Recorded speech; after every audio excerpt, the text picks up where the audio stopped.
Hello everyone and welcome to today's exclusive member-only virtual event on creating a customer-centric culture. And thank you for joining us today. My name is David Wright and I'll be your host for today's event, where we've assembled some really great speakers who will share their thoughts and experiences on what it takes to build customer-centric cultures in the form of good practices, practical ideas, real examples, and lessons learned as well. And believe it or not, the origins of the term customer-centric originated back in the 1960s in marketing.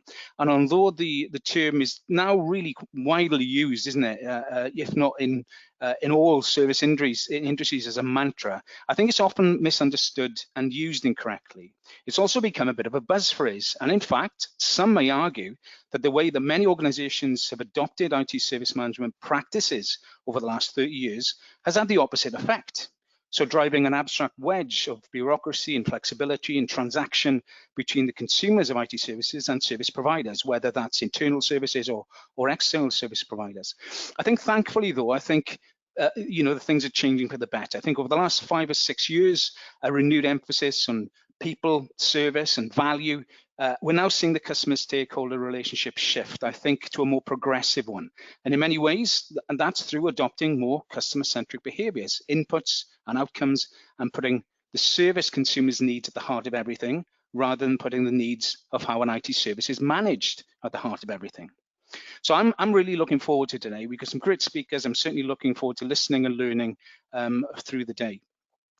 Thank you to our event partners, Freshworks, Happy Signals and Top Desk, who are sponsoring today's events, and we'll hear from each of those through the day as well.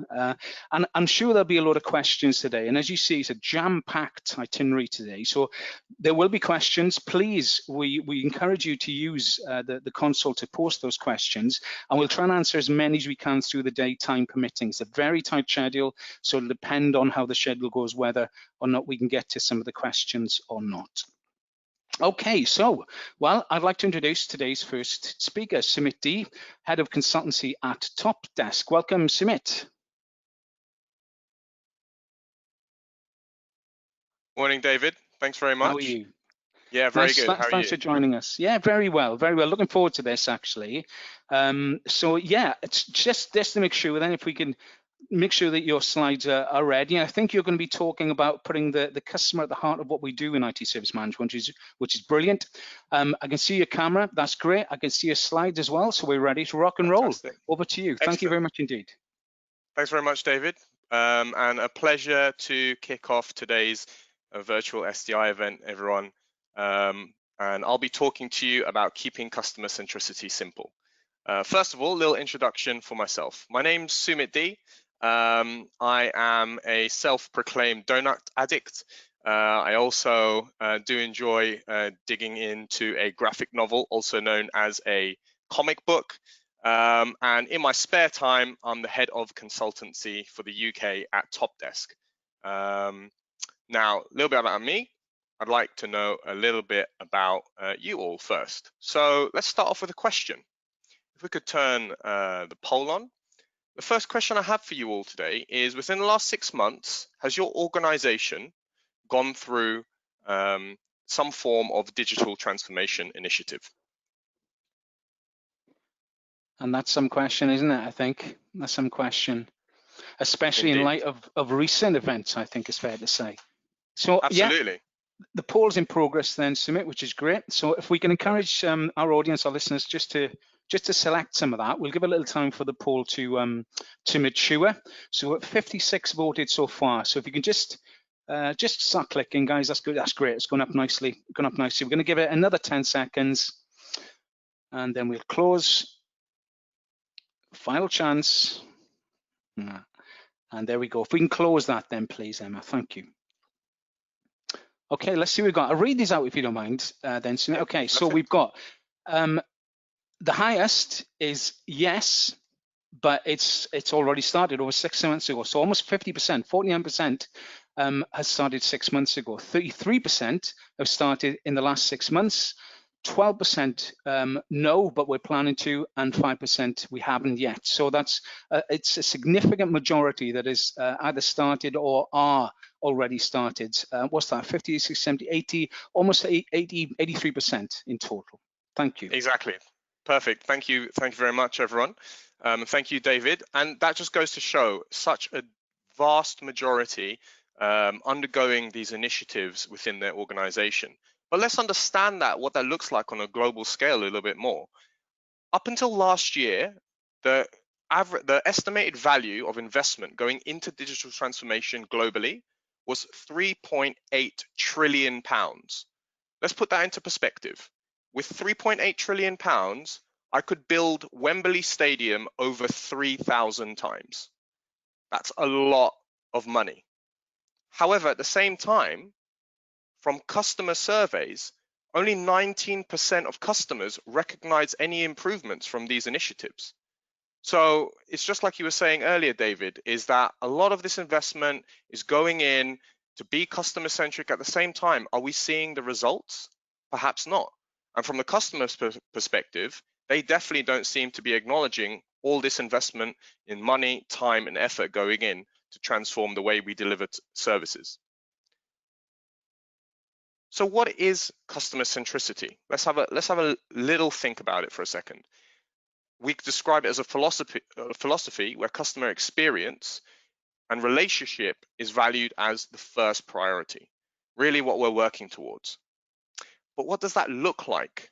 Well, from our perspective, where I've seen the most success isn't doing big bang initiatives, massive overhauls, some massive flagship initiative that then changes everything for a one-off moment. It really comes from small incremental initiatives, small progress. Because if you want to tackle customer centricity, it isn't that you can do a one-off project or a one-off statement. It has to be little bite-sized progress steps taken every time. And an easy way to conceptualize that is really to treat it as a habit. Let's say, for example, well, okay, if you're going to brush your teeth, how often do you brush your teeth? David, if you went to the dentist, what would the dentist recommend to you? Well, I think my dentist is a little bit long in the tooth. That's a pun. That's my best pun for the morning. But no, and seriously, yeah, I think two times a day, if I'm not mistaken. Is that right, Sumit? Exactly. 2 times a day for roughly about 2 or 3 minutes, and you do it iteratively every day consistently to make that progress. And if you treat customer centricity, or at least the initiatives that you're driving towards that, more as a habit rather than one big project that you do every few years or such, that's where you really see success. Now, how can we actually turn that into something tangible for us to use in our organizations, or more specifically for those of you in the service desk industry, for us in our service desk teams? Well, one concept I'd like to introduce to you all is the idea of a habit cycle. It's something quite simple. Basically, whatever you do, whatever you're trying to work towards to achieve that positive customer experience, treat it as a habit. We have a trigger, something might happen. For example, let's say a ticket gets closed. The action would be, well, let's try and enable some form of getting feedback, even if it's a simple, how satisfied were you with the task completed, and a 5-star rating. And what's the reward? Well, the reward is that direct customer feedback that can help you progress and learn from that action. But it's not just about getting feedback. It could also be, for example, if a customer has a question, which actually they could have answered in the future if they're pointed to the right direction, well, why don't you close off that job by sending them a link to a website or to a knowledge base or even the knowledge article, and say to them, well, in the future, if you run into this issue, here's the answer and here's how you're able to find out information yourself next time it happens. What's the reward? Well, you've enabled your customer to be able to do something themselves, you've empowered them, and from our perspective as our teams, that's one less question that we have to answer manually because our systems in place can take care of it. So really think about not necessarily every single thing that you do that aims towards the customer has to be a habit, but if you have a solid foundation of habits in place that are adding value to the customer, creating that positive experience, that really helps it keep going steadily as we go along, rather than organizations that quite often just put all their eggs into one basket on one big project that has a minimal impact, or sometimes that impact doesn't really last that long. So definitely in terms of making progress towards customer centricity, if we're able to treat it as a habit, that's where you're able to see the real successes take place. So on our next point, how often has it been, think of yourself now as a customer of any industry, how often has it been that an organization has done something, not necessarily really communicating with you, and then actually when it comes out or you realize it's happened by surprise, it's really turned things sour? David, have you got any experiences of that as a customer? Anything that you've run into in the past? Changes happening in a service that was delivered to you and really disappointed you because there was a sheer lack of communication? Yeah, I think, I think the obvious ones are things like either banking or Wi-Fi. And I think Wi-Fi is the big one. I think it's expectations. So it's when you're promised a service that you don't get. I think that's the thing that makes me frustrated. Yes. 100%, exactly that. And banking's a great one because quite often we now depend on mobile applications or the website to be our primary interaction with our banks.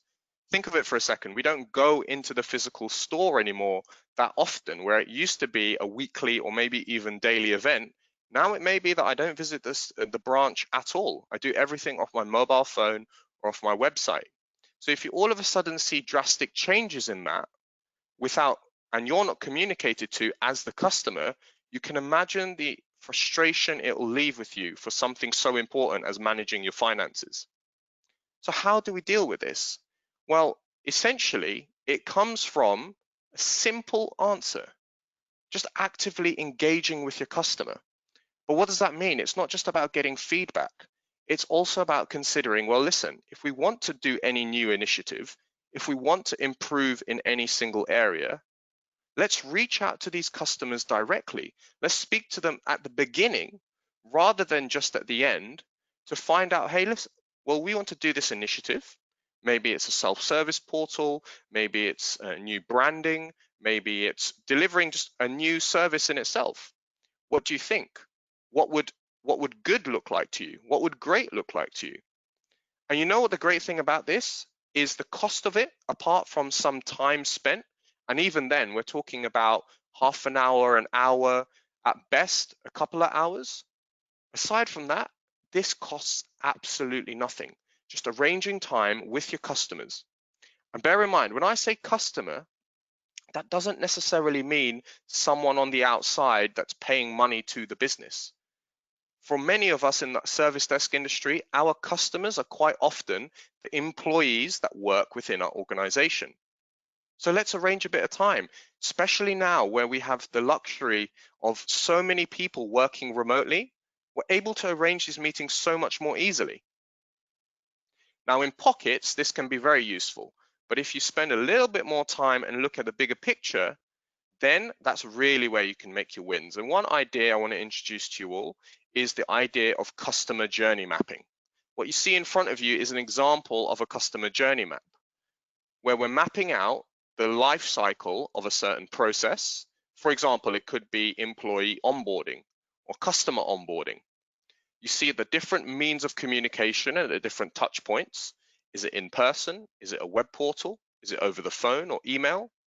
And speaking directly with the customer, you're gauging what their emotions are. This isn't a survey. This is active engagement with the customer. This is a one-to-one conversation. And they're telling you, well, hang on. Well, something you think was good for me made me feel very distressed. Or actually something that you or us as a business didn't acknowledge actually really made the difference between me being happy with this service and me thinking that this service is a little bit mediocre. From here, you're able to get direct feedback, the possibilities of how to make improvements, but also the areas that you're really doing well, and essentially real-time insight into the life cycle of the service you're delivering, straight from the person who deems whether it was a success or not, the customer.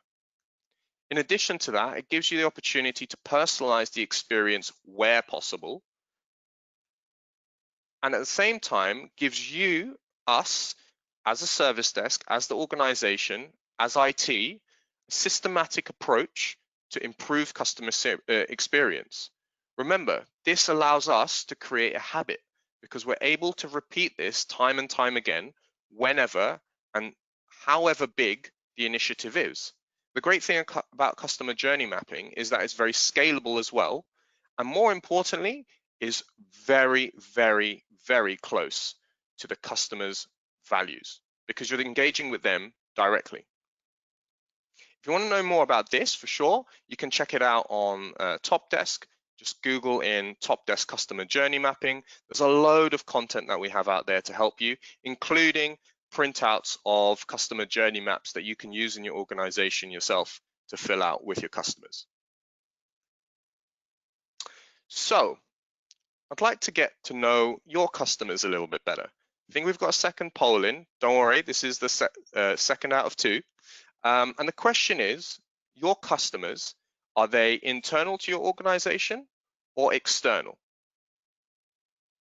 Thank you, Sumit. And yeah, we'll do the same thing. In fact, votes are coming in nice and quickly, actually. We're almost up to 50% as we speak. Perfect. So we'll give that a little bit longer, guys, 10 seconds or so, just to complete. We're almost up to 70%. So yeah, that's fantastic. We'll close that if we could, Emma. Thank you. Okay, see what we got then. So, okay. So we've got internal is 40%, external is 14%, both is 46%. So there's at least 86% that touches both to some degree or another. Brilliant, brilliant. Thanks for that, everyone, and thank you again, David. So that's really interesting, right? I think I mentioned it earlier, and I think it's a conversation David and I have had in the past as well. What do we understand as the customer? Sometimes it's misconceived that it's purely the person outside of the organization paying the business money. Whereas in reality, especially for us in the service desk, quite often our customer can also be the employees that we work with. And this is something that really goes unsaid quite often. Customer experience starts with the employee experience.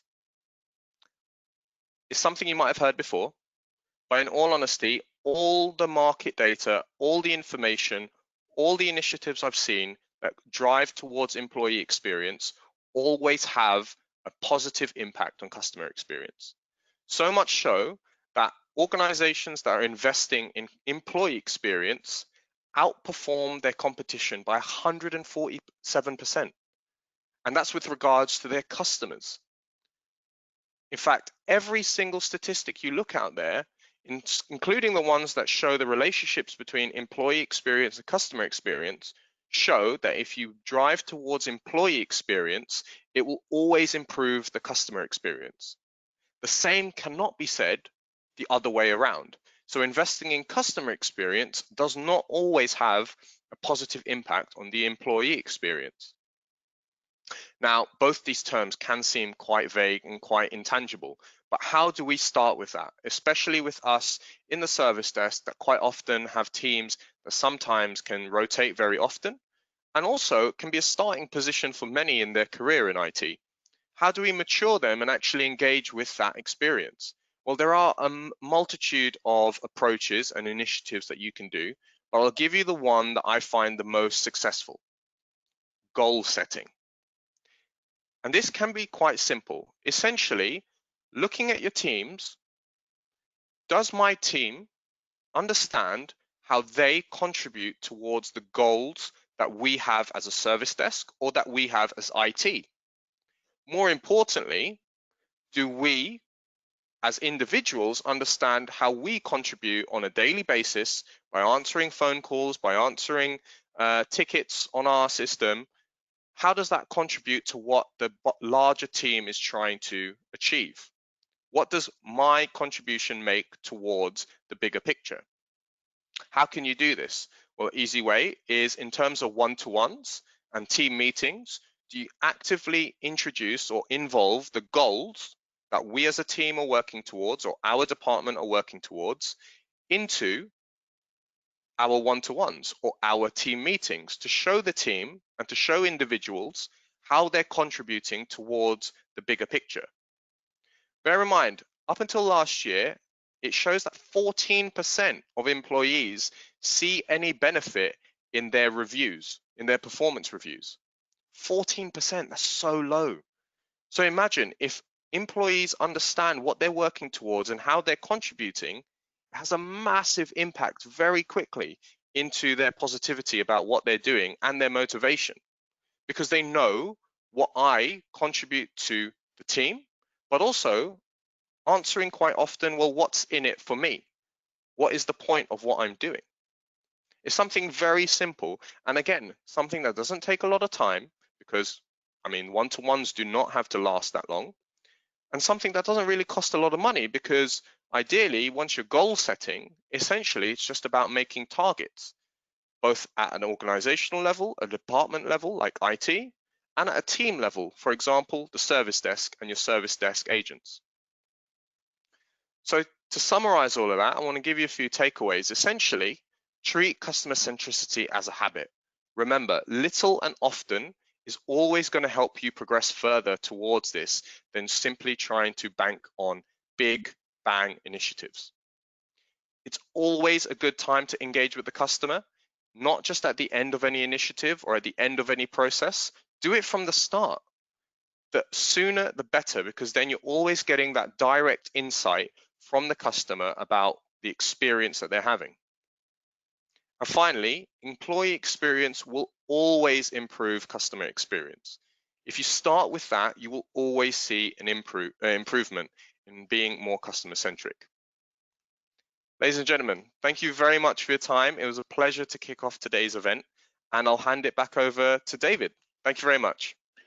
Excellent. Thank you very much indeed, Sumit. Some really good stuff there. And I'm sure we'll see a lot more of that through the day and reinforcing that as well.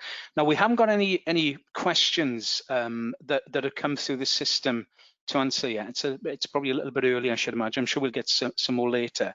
If you're around, by all means, stay with us. And if we do get to the point of questions, then we'll engage. And hopefully, if not, if we don't get a chance, we'll collect some of the questions to share a little later. So, Sumit, thank you very much indeed. That was a pleasure, and we're going to move on. So thank you and good luck. Thank you. Okay, so next we welcome Aileen Alkins, CEO and founder of Aileen Alkins Consultancy. And Aileen specializes in customer experience with over 30 years worth of experience in transforming the customer experience while working for the likes of Microsoft and Hewlett Packard. And in 2019, Aileen was also recognized for one of the top 50 most powerful women in technology by the National Diversity Council in the USA, which is quite an accolade. Welcome, Aileen. Thank you for joining us today.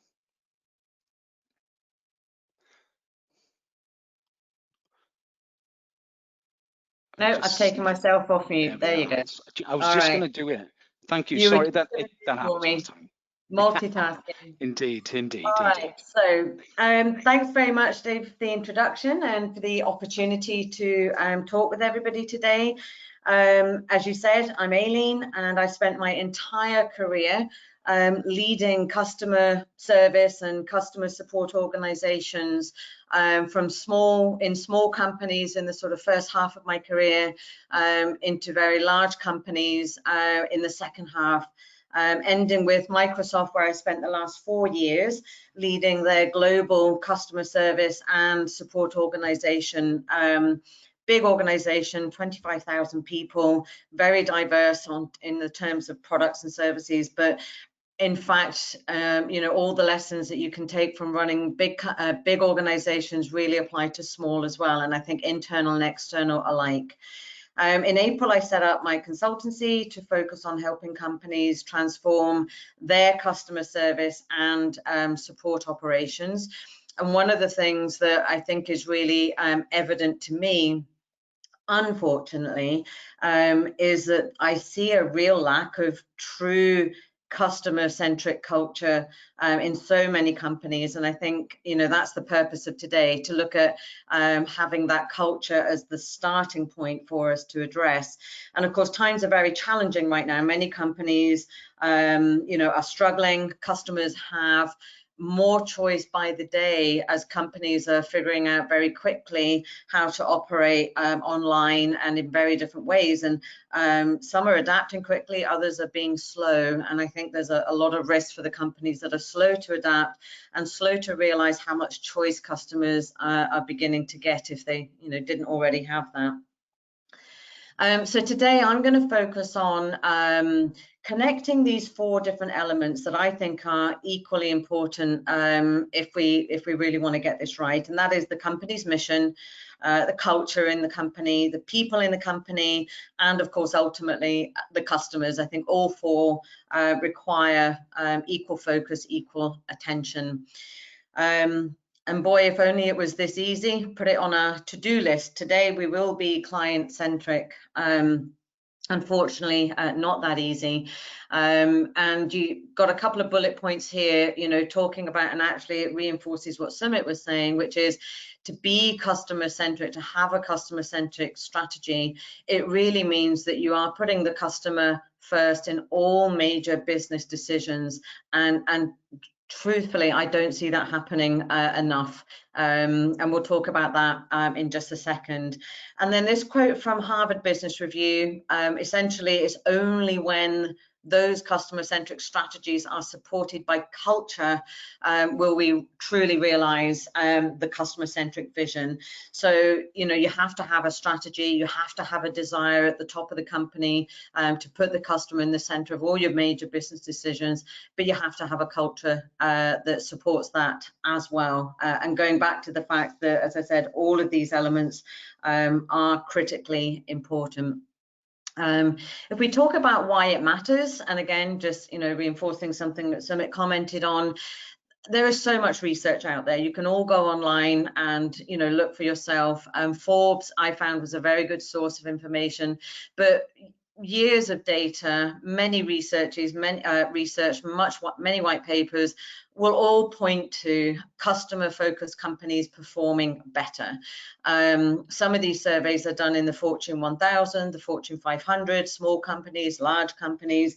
But here are just a few interesting stats. As I said, that there's a lot out there for you to do your own research, but of companies surveyed, here is one example: 81% saying that they saw customer experience as a competitive differentiator.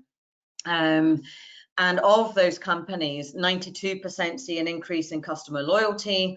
We know that increases in customer loyalty clearly drives an uplift in revenue. What was perhaps a little bit more surprising when I saw this was the cost savings, that 79% of companies saying that they also realized cost savings when they became a customer-centric, customer-focused company. Actually, when I thought about that more, I can see the sense of that, because I don't know about you, I have worked in many companies that have duplication, internal conflict, and all of that creates cost, because we're not necessarily focusing on the most efficient, most effective things for our customers. So I can see the sense in that. But I think numbers like this are very important, because I think unless we can link our efforts to improve the customer experience with a direct and, of course, positive business impact, I think companies will continue to fail to put in the real effort that is needed to become customer-centric. I think there is so much desire out there to do the right thing, and so much thoughts around it being important, but in terms of truly doing the right things and the necessary things, I think unless there are tangible business outcomes that the senior leadership team buy into and build into business plans in terms of expecting to receive these benefits, many companies will still sort of dabble around the edges. And here is a statement here: I think many companies pay lip service to this. Reality is, I personally don't know of a single company that would say that customers are not important, or that customer experience isn't actually a top priority. So I think everybody says that they are important. Customer experience is a top priority. Our customers are our most important asset. But some of these statistics indicate that that isn't necessarily the reality, and I think a lot of companies don't necessarily recognize that the truth is different to their desire and ambition. So here are just a couple of numbers that, again, out of all those companies surveyed that said customer experience was a top priority and a key differentiator, only 13% of them feel that they are achieving a 9 or 10 out of 10 in terms of what they're actually delivering to customers. So again, the reality of what is delivered versus what is desired is very different. There are many companies, small and large, that do not have a chief customer officer or somebody with the equivalent responsibilities who will advocate for the customer across the entire company. That becomes really important when you look at this fourth bullet point on this slide about functional silos and the lack of culture alignment are two of the top reasons that prevent a company from having a true customer-centric culture. And I think you are always going to have functional silos as companies get larger. The responsibilities get shared across the leadership team. Each area starts to define its own responsibility. You get many layers of managers that start to get in between, the front lines looking after and serving and touching customers every day, all the way up to this sort of executive leadership team. And in the absence of a person with responsibility, person/function with responsibility to look across all of these functions and really advocate for the customer in terms of their experience and continued alignment to the mission, we will continue to see companies who desire to be customer-centric but don't actually have a way of making it happen. And this other stat, the third bullet point here, only 14% of marketers believing that customer centricity is a hallmark of their company, and again, just indicating the gap between the desire and the ambition and the reality of what we are actually able to make happen. So my view, I think there are these four things, four areas that are all equally important to focus on if we truly want to become customer-centric, if we truly want that to be a differentiator, and if we really do want to achieve and have materialize a lot of those sort of business benefits that we highlighted at the beginning. And I think if you look at these four boxes, they all make perfect sense. I'll just talk through them though. And it's, as I said at the beginning, mission, culture, people, and customers, and they're very tightly connected. I don't know that there's a start and a stop. The customer part of this equation, I think, is where many companies will start. Customer journey mapping, you heard that earlier from Sumit, has been very popular. Customer experience is a lot of what people are talking about now, and it's actually where a lot of companies start. What customer experience do we want to deliver on? What is the current customer journey and how does that map to the experience we want to deliver? But the reality is, if you focus on that alone, and again, it is where a lot of companies will naturally choose to begin, you will achieve very little towards a true transformation to having a sort of lifetime of being truly customer centric. You have to get these other components right as well.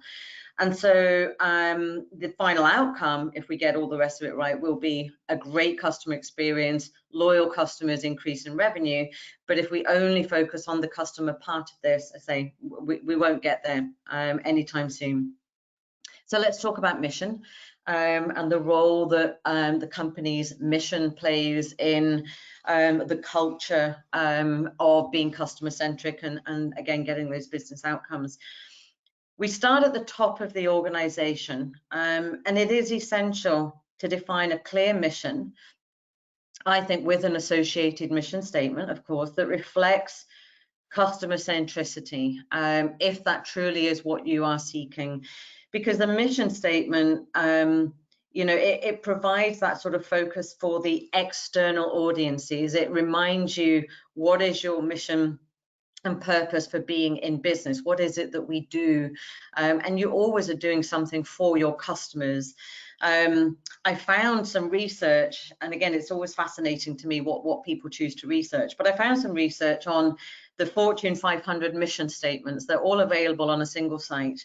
What was interesting, though, is that the word customer appeared the most out of these 500 company mission statements. It appeared in 149 of them. And the second most popular word to appear in 94 of the mission statements was the word product. So a lot of companies, 149, have the word customer in their mission statement, but that's a lot that don't. That's out of the 500 and Fortune 500 companies. So a lot are not mentioning customer in their mission statement, which is fine. But again, you know, if we truly want to rally the company and all of its people around customer centricity, my personal view is having a very clear mission with clear words that define, you know, the expectations of what we want to do for our customers is quite important. Another critical factor when we think about mission is honestly the executive leadership team, CEO and his or her direct reports. They have to be aligned to that mission and really aligned. And unfortunately, I think all too often, this alignment is based on their own functional alignment and the role that they and their functions will play in achieving the overall mission. Now, what I mean by that is, you know, I think executive leadership teams are always very aware of what the company is trying to achieve, its business goals, its revenue targets, its, you know, customer targets, customer acquisition, customer retention. They then individually go off and define what are they going to do, what will marketing do, what will sales do, what will service do, and so on. I think there is a lack of coming together and looking at how these functions, you know, work together, support each other, really from a customer-centric perspective. And I think unless you have that, you continue to get the problem that we saw on the earlier slide of functional silos becoming one of the major blockers to true customer centricity. I see very often in companies that a single customer, and let's define a customer as an organization rather than an individual, but a single customer can be seen as multiple customers because the sales team see them as their customer, the services organizations see them as their customer. You might have 4 or 5 product organizations who individually all see them as their customer, when in fact it is one customer of the company, and they're not often thought about as that single customer. So when the CEO sets the tone for being customer focused and supports the customer-centric vision, the customer experience goals, companies do tend to be more successful. There was a survey done across 550 CEOs, and when they were asked what they saw as being the most effective method for creating competitive advantage, 39% of them said it was about customer experience. It was the most popular response. So it gives us hope that there is potential out there for companies at the top to get aligned and truly think about what it takes to be customer centric. And if they can, you go back to the business outcomes and business benefits that we saw earlier are attainable. Then let's talk about culture. And you know what culture really means when we talk about it. Culture is these words: attitudes, beliefs, behaviors, and customs. And all of those words are things that people have or do or demonstrate. So people have attitudes. A company doesn't have an attitude. A company is a legal entity. People in those companies have attitudes. People have beliefs. A company doesn't have beliefs. It's the people in it, it's the leadership team in it, and all the employees have their own beliefs. People demonstrate behaviors, and people have customs that come out in their behaviors and attitudes and beliefs. So culture truly is all about people. And I found, again, these bullet points on the right-hand side that I think kind of really sums up some of the things that I think we have to think about when we think about culture. And again, just reiterating some of the previous comments that it's about people. And so, happy cultures producing happy customers. What gets measured gets done. We all know that. If you are all listening to this today, you're all running support organizations, service desks. My goodness, do we know how to measure things? But do we also know that sometimes we measure things that produce the wrong outcomes? We measure our time to resolution. Hey, we can improve our time to resolutions. Does it truly mean we're doing the right thing for the customer? Does it mean we've found a way of closing our cases faster? What we measure is what gets done, but it doesn't necessarily always mean it's the right thing for the customer. I have been in hyper competitive companies where internal competition, internal one-upmanship prevents you doing sometimes what is the right thing to do for the customer, where there is a culture of fear, again, prevents people from doing the right thing for the customer. So if we go back to the mission and the fact that we need our executive leadership team to be truly aligned on what they want from customer centricity, they then have to define the true values of their culture. What are the attitudes, beliefs, behaviors, and customs that they will have in their companies, that they will live and die by within their organizations, that they will demonstrate daily, that they will choose to demonstrate in the words that they use, in the behaviors that they show, because everybody will be watching, and that's how culture truly does happen. So it has to start from the top, and you have to think about all of these things in terms of how your employees will behave, if they're concerned about job security, if there is internal competition. All of these things will get in the way. So it's not an insignificant thing to do to change the culture of a company.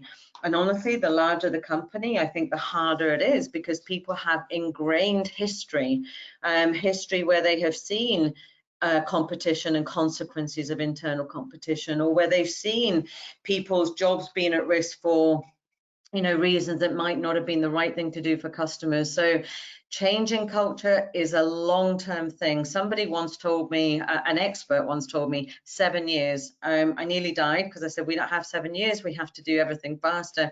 But when you have a big organization with a lot of people that have been around for a long time, you don't just change it by having some words on a slide and a few training courses. It has to be ingrained, and that takes time.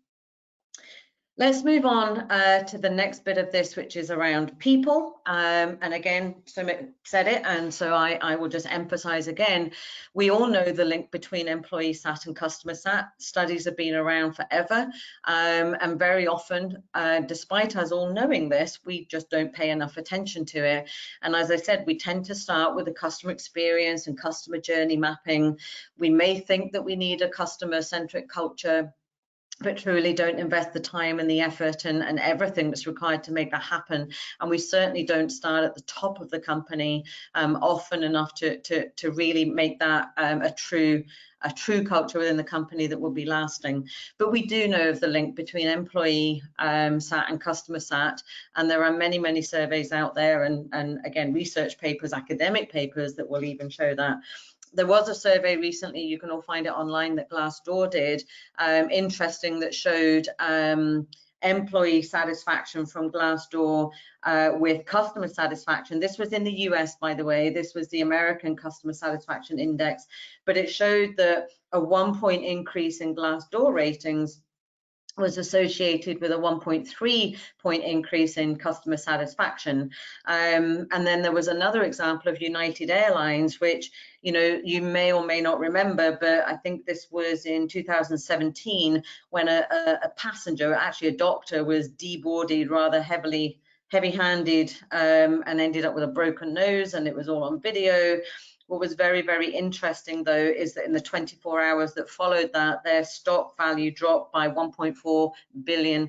And at the same time, a company called Adoreboard did some analysis on over 25,000 posts to United Airlines customer care media handle. And And what they saw was the customer emotions turning very negative, and also they looked at Glassdoor and saw the employee emotions turning very negative, all around the time of that share value drop. So again, actually showing a direct link between employee, customer, and company value.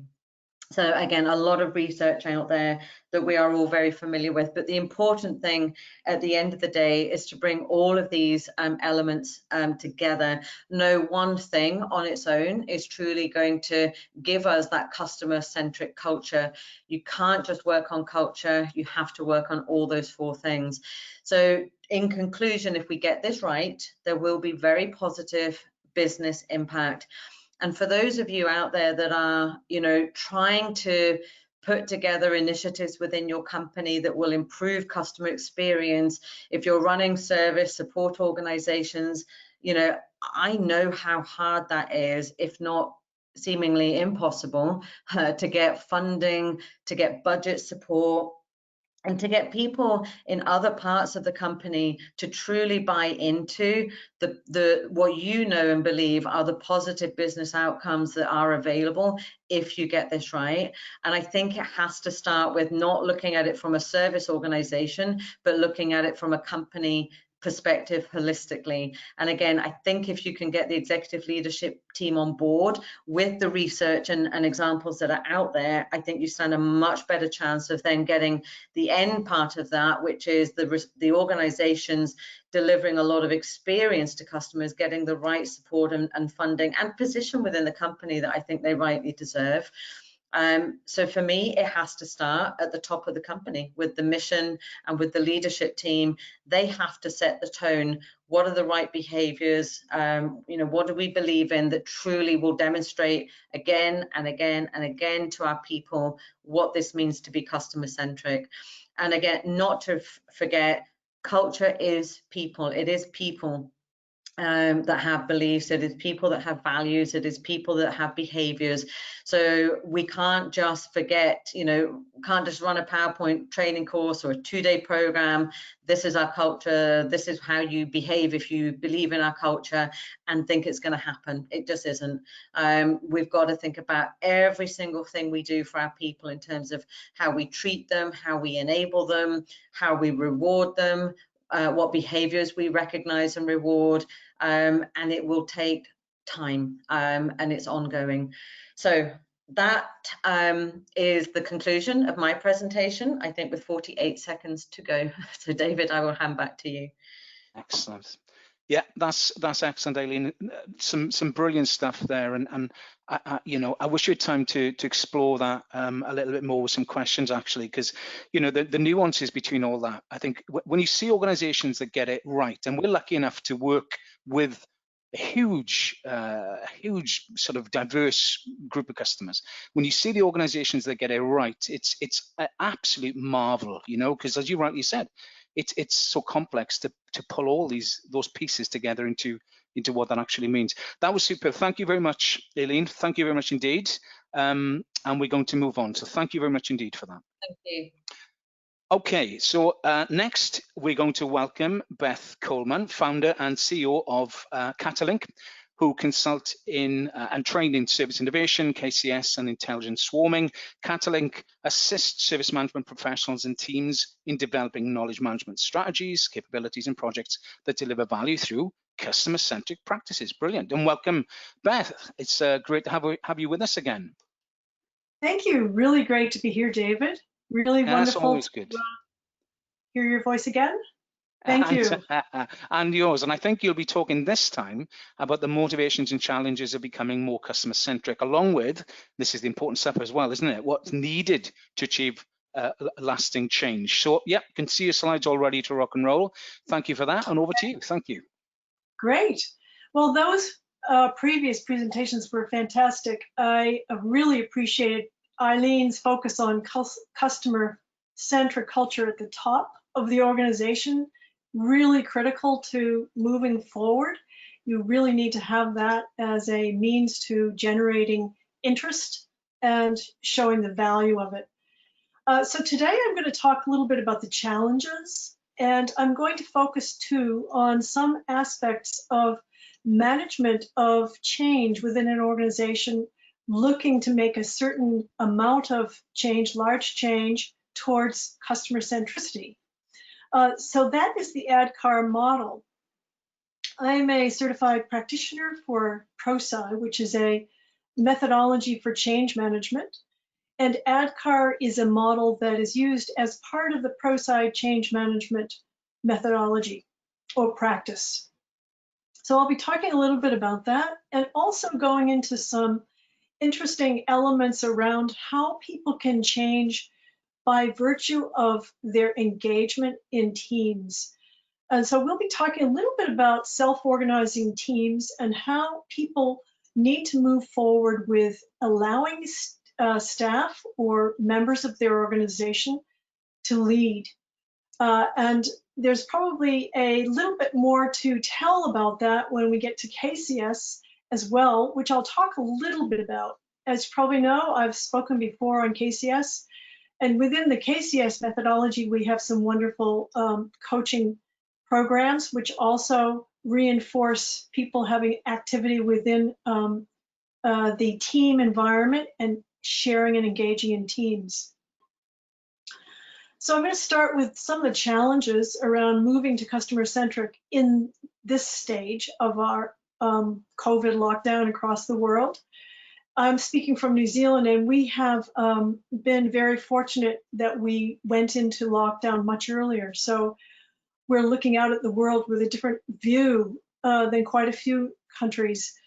And one of the things that's happened is the fact that we need to understand how to do that, especially with technology. And a lot of the organizations in New Zealand are coming to the fore with help in bringing people in small businesses up to speed with technology in order to achieve better customer experience in the service portals and on the web and in sales as well as in service. So we'll talk a little bit about what happens in that change and what's going on with digital transformation. I guess you could call it that. Everyone is being forced into it. One of the really exciting organizations in the world that has been doing this for a while is NASA, and I've been following NASA for some time. We're going to talk a little bit about their experience with what they call the human factor. I'm also going to go into the customer focus in coaching on KCS. And finally, the ProSci ADKAR model will be brought forward with some key takeaways that you can use straight away back in your organization in regard to implementing some of the wonderful tools associated with ADKAR, one of my favorite methodologies. So what does it mean to be customer-centric today, especially now that there are so many people working remotely?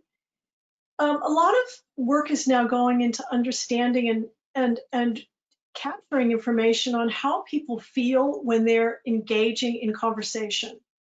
Now it's easier to do that with AI, and we're finding a lot more capability in tools to enable us to understand people's feelings while we're talking to them or get a sense of their feeling. So part of that is also going on, part of that is being done in our engagement with each other in organizations. And our view of customer-centric is that we need to start with our teams. We need to start with individuals. And we're going to understand from some of the engagement that we have how well we empathize and how well we listen to others and how well we understand what's in it for them and also what's in it for me in terms of our engagement.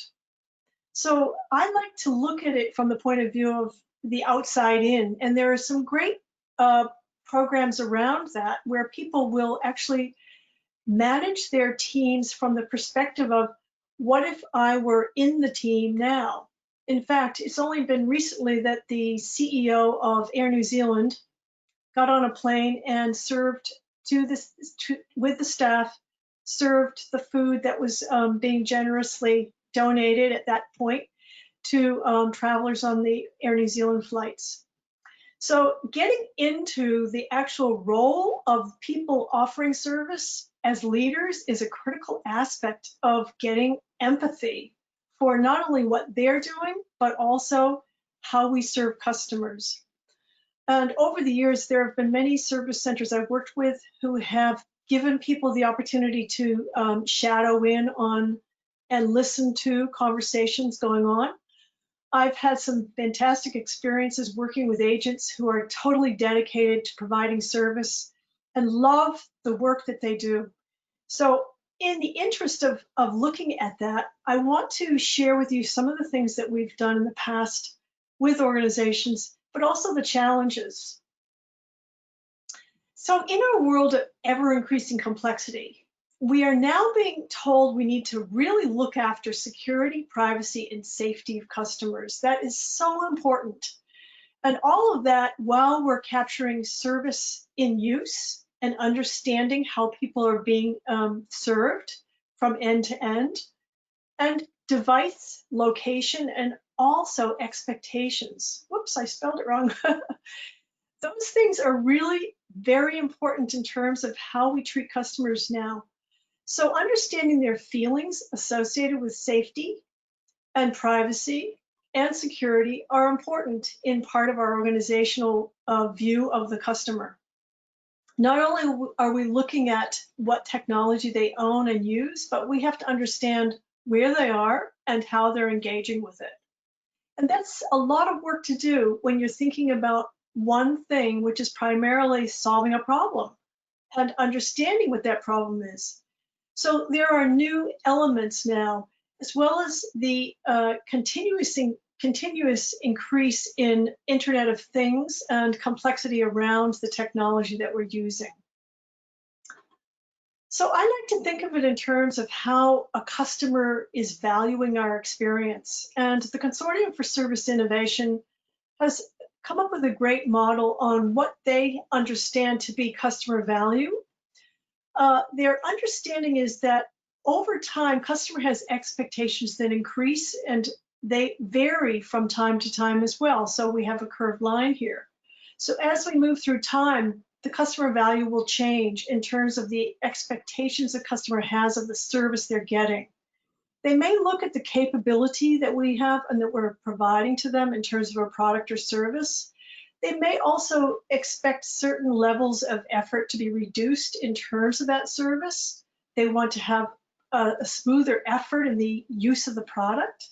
And they're also used to a great experience and one in which they do not have to make much effort, and they enjoy the services associated with the product.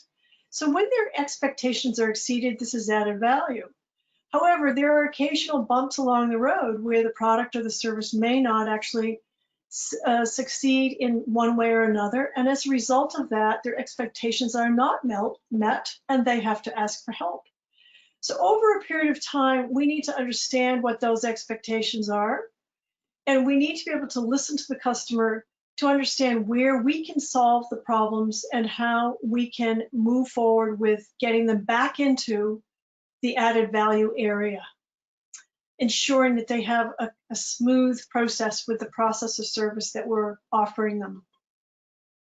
So in the process of moving into the help scenario, they may have an issue or a problem, and they will work to find the answer through self-service. They may go to communities, they may access chat, and then finally they may open a case or a ticket. And once they've got to that stage, they're really needing that help urgently. And very often the ticket is held up, or there may be people that are on demand for other services. There may be some wait time. So what happens when they open the case is a very important aspect of this process. What we're trying to do is minimize the erosion of the value that we're serving, that they are experiencing. We want to increase their success in all aspects of the product and service. So we move them back up the value chain to get them back to a state of ease in use. And part of that might include digital automation. So to minimize erosion, we have to work hard to take them back through channels or move them straight back into the happy state that they were in previously. One of the things we've done to look at this is to understand what goes on with self-service communities and social and assisted service, and understand what's the volume of content of access in those areas? What are we missing when we don't actually know what's happening there? So as an example, we might take a case where we look at the volume of cases per month in the assisted, where people are calling in. We may have 10,000, but our communities and social volume and our self-service are much higher. Are we actually aware of what's going on in those areas, and how do we serve our customers better by being aware of their activity in those locations, their self-service, either our knowledge base or our services available on the web, or in community and social spaces that they might visit to find answers. So that's known as the customer demand model, and understanding it is really important, and understanding how our customers are trying to get to us and what they're doing to help themselves on new things that they want to purchase, but also on solving problems. In order to do that, we want to make sure that we are able to, in order to provide them with better self-service success, we want to be able to give them access to information that's served up quickly and available to them very easily. So self-service component is an important factor. When the calls come in to level 1, 2, and 3, which is seen over on the right, we ideally will add knowledge to the knowledge base that will be useful to the customer. And by creating that just in time and in the context of the customer, we'll be able to get more customers going to self-service and reduce the knowledge that's used by the teams, pushing it up to the self-service for the customer to give them the success. We also can help with customers in communities and social by giving them a knowledge base and looking at what they do there, and then using that to assist us in the knowledge for self-service and with levels 1, 2, and 3. So all in all, what we're aiming to do is move our customer further into the community and self-service arena with great success. So customer success is important. And as you have probably heard of customer success with knowledge-centered service, I'll just remind you that it was sometimes known as Agile for Knowledge when it was first released, because it is a very agile process. And all of the people who are working in customer service and support in an organization have the opportunity to create knowledge as an asset for the organization with KCS. I'm going to talk a little bit about what NASA has done with knowledge, because it's very inspiring. One of the key things for knowledge with NASA is that it supports their technical people. And they've built up a long history of sharing knowledge and creating knowledge for use within the organization, as well as sharing it up on the web. They also share into Twitter and other social platforms and engage with their community there. And that includes giving people the opportunity to ask questions and add knowledge to the knowledge base. One of the areas that they're also focusing on is human factors, which they've brought into the work they're doing in the operations engineering area. Kate McMurtry is a key person in that work, and she's going to say a few words about how it's important to understand how we can use small steps to achieve great things with regard to serving customers and serving our teams by looking at the human factors. I'm just going to give you a little recording of Kate. Once an individual gets a clearer or deeper understanding of human factors, what advice would you offer for then translating that knowledge into good habits and best practices? Adopting a new habit or best practice requires recognizing its value and practicing that new mindset or behavior. So one way to recognize the value human factors plays as part of a risk-informed decision process is through the sharing of those lessons learned and reflecting on your own mistakes and openly reviewing incidents that you've experienced as a team or as an organization. It's easier to resonate with the value of changing thoughts and behaviors when the risks of not doing so hit really close to home. So as Kate was reinforcing the idea that we need to work as teams to be open and to give ourselves the opportunity to share where we've made mistakes, as well as make recommendations for improvements. That's a key component of this work in understanding human factors on achieving success. When's an individual?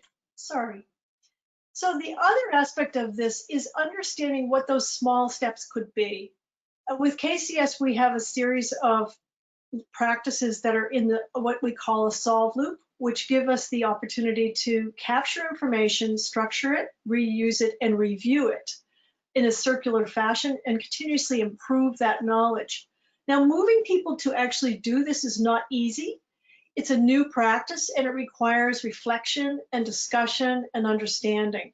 One of the ways that we approach this is by creating a coaching platform where we allow people who are in the practices and working inside KCS to coach each other and to do some peer mentoring as part of the work that they do to become proficient in knowledge management with KCS. Another element that we do is we bring in is the ProSci ADKAR model. And I use this particularly because I find that ADKAR is a really wonderful means of addressing what we need to know about the projects or the change that's coming in terms of awareness and desire, and also knowledge in terms of what do we need in order to be able to do the work, what abilities do we need to have in order to perform in the environment that we're moving into. And then how do we reinforce these new practices and new ways of working? So ADKAR provides a lot of the information for you in going forward in doing these things, and it's a very easy to use methodology that brings a lot of knowledge from very many people practicing it into the method. ADKAR is available online on the ProSci website, and you'll be able to see the references at the end. So the key focus here is on awareness.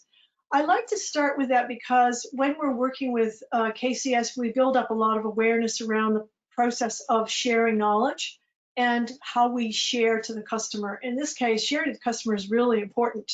The desire is also critical, ensuring that everyone in the organization has the ability and the desire to participate. The knowledge is what we look at in terms of, do we have what we need to make the change? And do we have the knowledge of how to implement new skills and behaviors? The ADKAR method is a wonderful method to help us understand that. Once we know that we have these things in place within the teams that are going to be involved in change, and we do that by engaging everyone in discussions and bringing forward any questions, and also brown bag lunches and a number of other things. We then assess what ability do we have to implement the change and how we demonstrate our performance in that. And that engages teams as well, especially where they need to own the knowledge, as well as the measures for performance around knowledge that's shared to the customer. Again, reinforcement is really important because ultimately by reinforcing the new way of working, by sharing to the customer what we know now and doing it quickly so that they have it available to them in the self-service portal, is going to encourage people to understand and add value to the team, value to the customer, and value to the organization. By reinforcing this, they continuously see the results, and the effect of that is phenomenal. So with ADKAR, the focus is on individuals. We start with individuals because that's the most important aspect of change, is do the individuals that are going to be part of this change understand it? Are they motivated to move forward with it? And really, we need to understand what's in it for them and how do we convey that to people. KCS is a really big advocate of spending time explaining to people what is important about sharing knowledge and why. So if people understand that, they're generally motivated to move forward, and recognition is a key component of that. So giving individuals and teams time to work towards the common goal is often a recognition of their effort. And that's one of the things we like to do, is focus on the outcome and the goal and let people decide what that will be. So here's an example of a goal that was set by a team I worked with, which was to reduce the number of repeat calls coming into their center. And that obviously contributed to creating more self-service knowledge. So they started with their strategy. They worked through the structure of what they needed to do with the processes and the training. And they moved to develop content of self-service to put up on a portal called Ask Us. Ultimately, they achieved their goal of reducing the repeat calls. By owning that and by managing that themselves and their teams, they had great success. One of the things we did there was we gave people the tools and the ability to see each other, as well as the survey of the customer, internal customer they were serving, through a portal that allowed them to chat as well as see the existing tools that were available, and also what state a project they were on was in, as well as what kinds of tickets they had open and where they were engaged.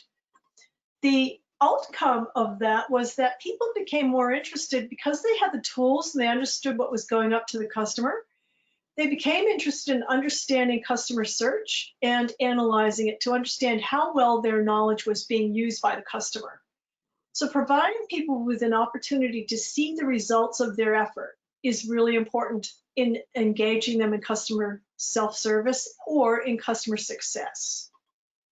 And making sure they understand the importance of making it easy and comfortable for the user. So here's another example of a technology front end, which was designed to give people access very simply and easily with a beautiful front end to the FAQs and the services that were available to them, and enabling the teams to understand when service was being delivered, what the articles were being, how often an article was being viewed or used.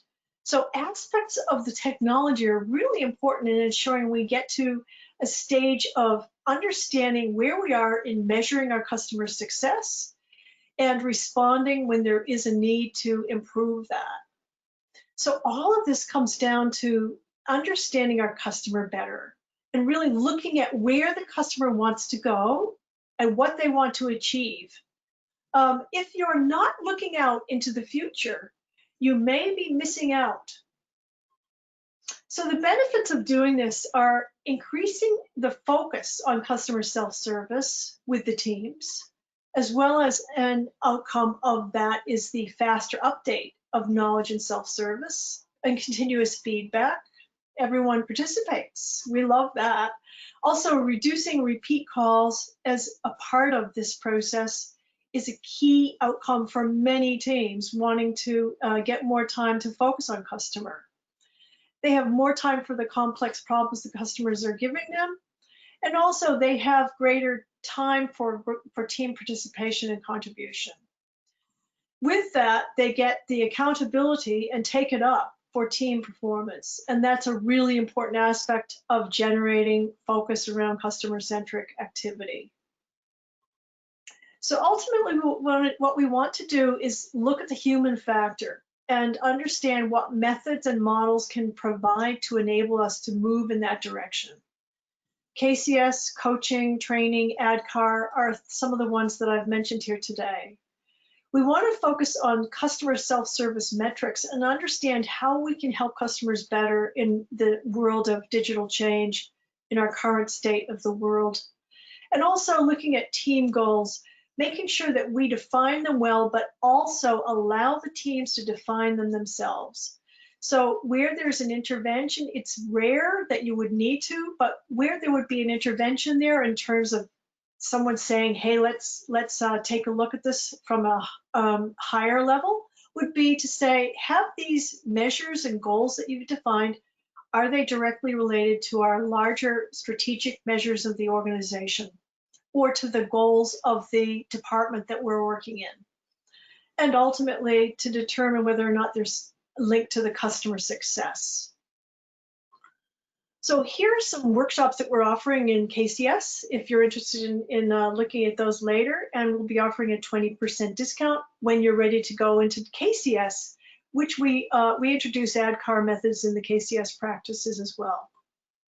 I also have given you some references on some of the great books that are out there, as well as the Kate McMurdy interview and the KCS practices guide, which has information on how to coach for success, as well as key references that I've mentioned here.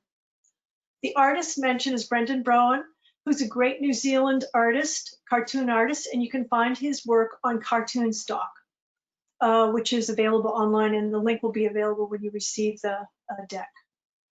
So thank you very much. I hope we have a little bit of time to talk a little bit about some of the things I presented. If not, I'll close now. Thank you, Beth. Thank you very much indeed. Some great stuff there. Time-wise, really interesting, actually. As you can see, as you will see shortly, actually, we're at a break point now, guys, for the listeners and for our presenters as well. I'm going to throw a curveball in, though, and I hope Emma doesn't mind, right? So we're going to take a break. As you see in the slide, we're going to be back at 11:45 with the rest of the schedule. If we have any of our presenters and panelists who would like to just mull over some of that over the next 5 or 10 minutes while people can take a break, get a tea, get a coffee, or just sit and listen and ask some questions, I'm more than happy to do that if you're there. So Beth, by all means, if you want to just mull over and chat some of that, and hopefully we've got a couple of the panelists there as well who'll just join in. So we've got a break, okay? So for our listeners, we've got a break. We'll be back at 11:45. Join us then, grab a coffee, grab a tea, and while we're in break, I'm just going to chat with the guys, hopefully. Thank you very much and see you at 11:45. Okay. Well, thank you, Beth. That was great. So yeah, the guys, well, we'll see. We'll see how this goes. I'm sure Emma is cursing me right now, but I love this stuff. I really love this sort of psychology and the philosophy that goes into building teams and cultures to deliver brilliant services. Let's sort of find out how many panelists we've got listening at the minute. So Beth, you were there. Any other panelists who's there who want to bring themselves sort of online or unmute themselves? Yeah, hi David, Sumit here. Brilliant, thank you, Sumit. Anybody else there? Hi, this is Stella. I've been listening to Stella. to everybody so far. Great stuff. You'll be yeah, great. Thank you. Appreciate that. I think you're speaking later as well. Anyone else? Yep. Hi, David. Imam here from Freshworks. Fantastic. Thank you. Good, guys. Okay. So this is a bit of a curveball. Apologies. But I think you know, while everybody's taking a break and grabbing a tea, I'm sure we can just have a chat about stuff. So yeah, this morning's been really great, and I love all this. This really gets me going, right? As a guy who's in service, who's worked in operations forever, who knows the pitfalls, you know all that stuff, right? Who's got battle scars, all that stuff. But when organizations get it right, it's unbelievable. And as I mentioned earlier, we're lucky enough to work with organizations who do. So what do you think about where you've been in organizations, right, where they get it right? What have they got in place? What do they do differently in organizations to get it right? And it's very simple and very plain to see organizations that have got it wrong, I think, okay? And that's as a customer and working with, you know, a whole plethora of organizations in operations and out operations. So what do you think that organizations, the people that get it right, there's organizations that get all this right, what do they do differently, guys? And that's open to anybody. Anybody can just jump in and tell us what they think. I'll just make one comment about that, and that is that as Aileen said earlier, it's really important to have leadership behind. And the organizations I've worked with that actually do succeed with much of this are organizations that have a leader who's a champion of the project and also can influence others at their level. Especially if it's a large and complex organization. Yeah. I support that, because it really needs to stem from the top and then cascade down to the rest of the people. If your top people are not on board with, you know, what the company is implementing in terms of culture, the vision, the mission, the purpose, then it's not going to transmit down to the rest of the people. 100%. I think just what can sometimes get overlooked as well is, as you said, Beth, leadership. Leadership has exists at different tiers in the organization as well. Yeah. So it's all essential to get your top people on board. 100%. You definitely need that to really get the backing and spearhead that in the organization. But everyone has to remember as well, even the team lead of the service desk has to be on board to connect every part of the business with this initiative. Otherwise it breaks down and it starts ending up like Chinese whispers, and it fades out to the foundations of the business, like the service desk analysts, like the people starting in their first week. It has to exist at all tiers of leadership and exist almost like an ecosystem. Yes, Yeah. I agree with you. Yes, so true. It's interesting, isn't it? Because you're absolutely right. I think, you know, we know, and I'd like to think that you guys have worked with some amazing leaders and watched afar, you know, in organizations and brands that do amazing things. And the leaders are very contemporary leaders, I think is a good term. So leaders that understand about people and well-being and the nature of all that we've seen already, really, and how that translates into service and into centric cultures. I was working with an organization about 2 years ago, and I was speaking with their CIO, and they'd introduced customer centric as a theme in what they did, and I asked the CIO what it meant, and his words were, well, it's sort of self-evident what it means. And I said, well, have you defined it? Have you got anything? How do you know if somebody's, you know, acting in a customer centric way? We talked about behaviors earlier. And I asked the same question in the same room to the service desk manager, what customer centric meant to him, and he couldn't answer the question. So they put in this wonderful idea of what centricity was, but with nothing behind it really, and the motivation was still to pick up a call in 10 seconds, was still to fix an issue within whatever. So what about leadership is absolutely paramount. What about the communication? You've alluded to it there. What about the communication at levels, acceptance of how to do that? What about the communication part of that? Yeah, David, it's a great question because it's so true. I think one big part is if you want to be customer centric, it comes back to, are you measuring things the customer deems as valuable? If those aren't outputs that you're actively monitoring, then the customer may turn around and say, well, actually, I don't mind waiting 20 seconds on the telephone. I don't mind waiting a bit longer. I don't mind if it's 48 hours to respond to my email. But if a customer turns around and says, well, you know, if you send me an email, it'd be really useful if you sent me a link to the ticket. Those, you know, I'm talking about something very granular. At the end of the day, is if you're not measuring what the customer directly deems as valuable in your outputs amongst other data, then it's really difficult for you to truly measure whether you're being customer centric or not. Because at the end, the customer will deem whether it's a positive or negative experience. Indeed. Yes, Anybody else want to cover that? Yeah, the same sort of themes. I think it's sort of definition and communication, I think, Beth. Well, I believe that a lot of the communication that occurs between levels of an organization, a really large organization, very often gets lost. And one of the key components of measuring knowledge is the measure of whether or not, just as what I believe it was Summit who just said that, is what the customer expects on the front end when they're actually searching. And a lot of work is now going into customer experience and measuring the engagement at touch points as the customer walks through your service. And that communication of that back to staff so they understand the complexity that the customer has gone through before they finally make that call is very important.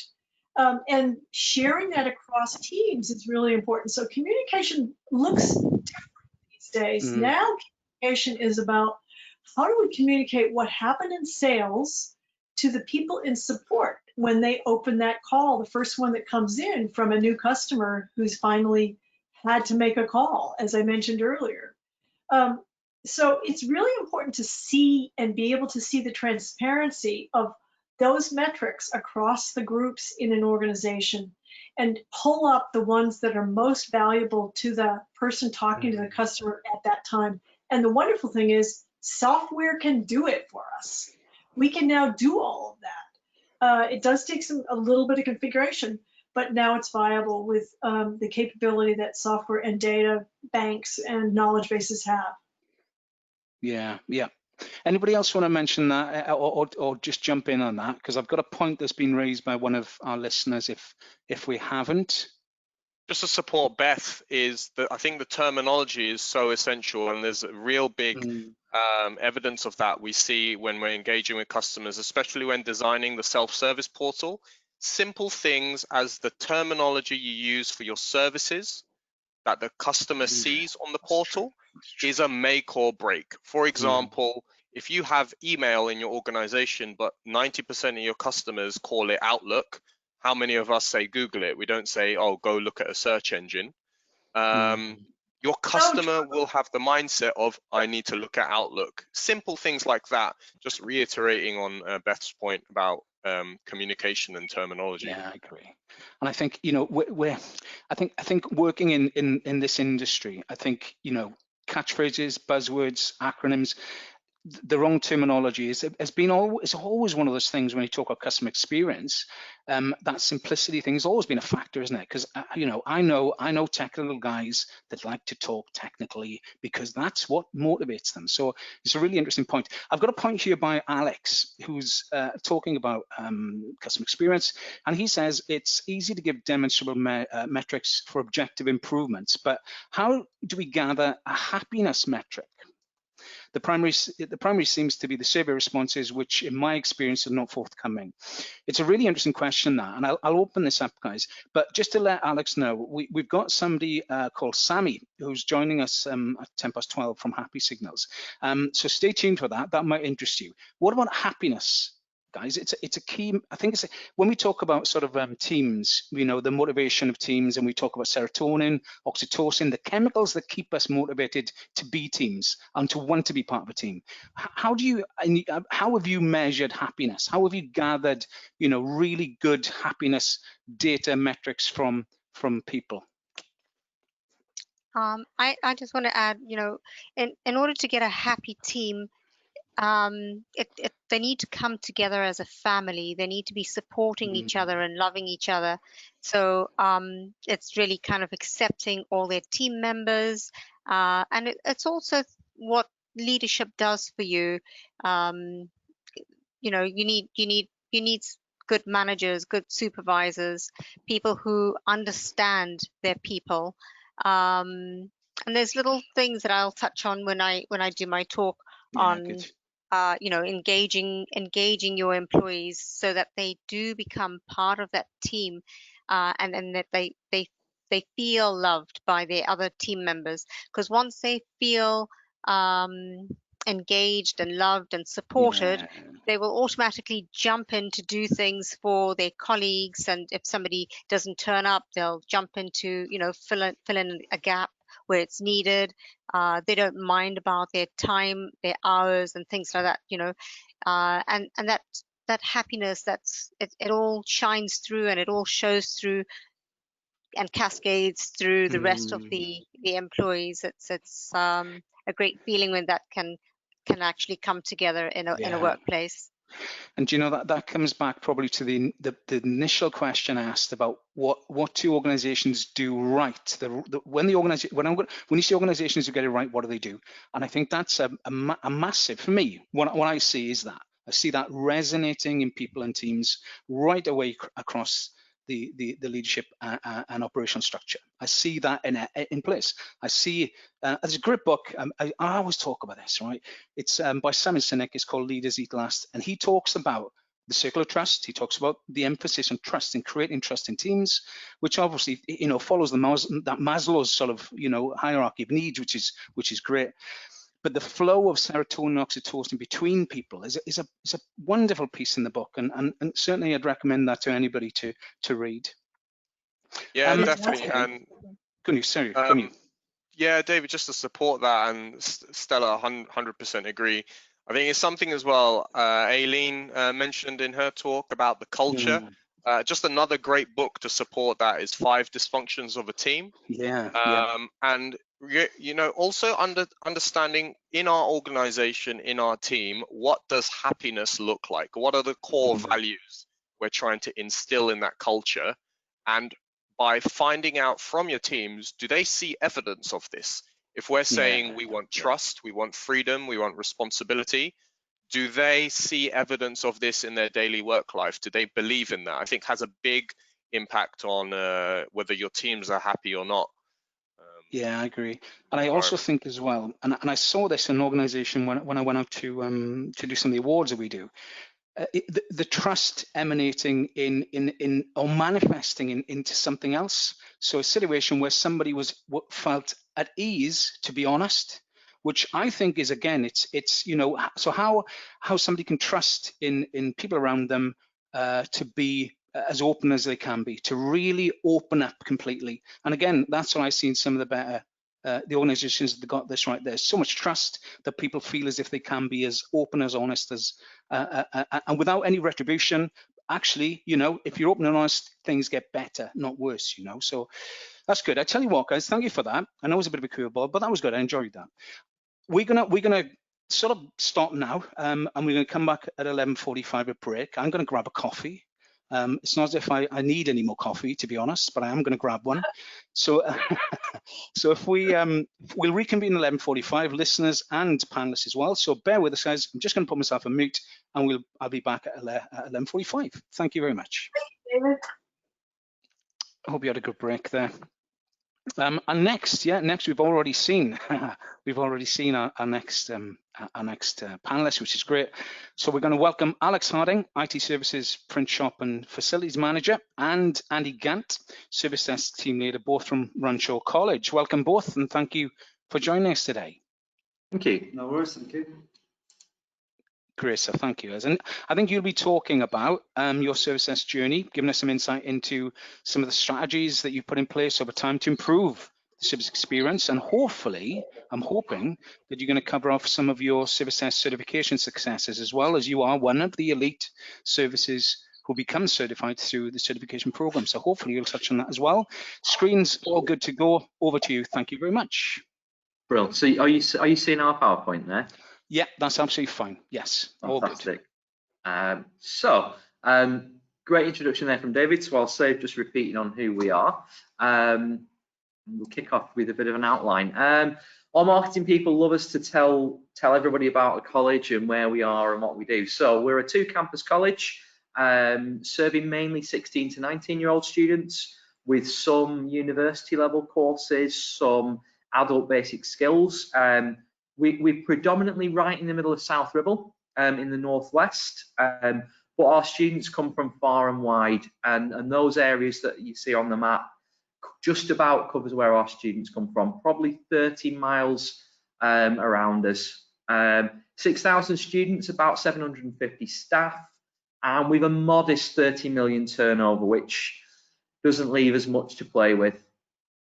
And I think that's where some of our success comes from, in that we like doing things that big organisations do with very small IT budgets. So in IT services, there are 12 of us at the moment, with the potential for some additional apprentices in the very near future. So service desk, just 3 people. Andy, 2 service desk operators. Our IT administrator who manages all our licensing and procurement, who has taken the decision she's going to retire this year. That's going to be an interesting factor to work in as well. Our mission and vision align very closely with the college's mission, which is around the fact that teaching and learning changes lives, and we put the learner at the heart of everything we do. And we've aligned our mission and vision to make it very clear to our staff and to the college that what we're about is supporting that excellent delivery of teaching and learning, and supporting the other function teams that go along with that. We like to be agile. We like to think that we're able to jump off one project onto the next, and not take it to heart that a project's been cancelled at short notice, which often happens, or something that, you know, a new requirement's jumped in there. And hopefully our logical and practical approach brings us some of that success and shapes some of the way we do what we do with and for our customers. One of the really sorry Alex, if I can just jump in for a second. One of the really cool things about our vision and mission, we did this probably just before we started the certification process. We were the first in college to do it, and we kind of advertise it and market it through college. And I think it probably shows again our stand in the fact that it's now been made mandatory, hasn't it, Alex, for every department to have their own, every teaching department, every function to have their own, is it mission or vision? Just vision. Just vision. So again, that's, you know, that for us is just really cool. And again, just kind of shows how. And I think that's one of my favourite things from certification that we've picked up, because it does bring together everything that we're about in one place and give us that point of reference. Though we are an IT services team, part of our role also looks after a few other teams from a service management point of view. So as well as our IT services typical break, fix, requests, access management stuff, our print shop, customers will log issues, paper requests, toner requests through the service desk. We are also the first point of contact for any facilities issue. Bit more about that later on. Our neighbours who might want to raise queries about what our lovely students have been doing in the neighbourhood, which links a lot to the security aspects. And we also are the first point of call for any data protection query, breach, issue, requests as well. So not just IT covered by the service desk, though primarily traditional IT type functions. I mean, one of the things we're really proud of actually is the level of service we do provide to our customers and the volumes of which we're dealing with. So this is one thing I noticed. This was a stat that was shared as related to a group that Alex and I are a member of. And I like to kind of show this slide internally as well, again, just to show the comparison. So this was a Northwest University, so a number of full-time students is twice the number of hours, probably twice the number of PCs. We're handling about the same amount of tickets a year as they are. We're just short of 20,000 every year.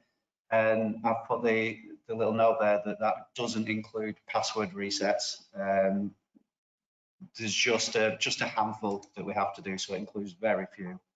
The number of IT staff at university has 140, we have 12, and they have 25 service desk staff, and we have 3. So we are really proud of the fact that we do work smart, and we continue to provide that level of service, and we are believers in agile, and we do believe that we maximize the amount of the work that's not done. We really do kind of buy into that methodology.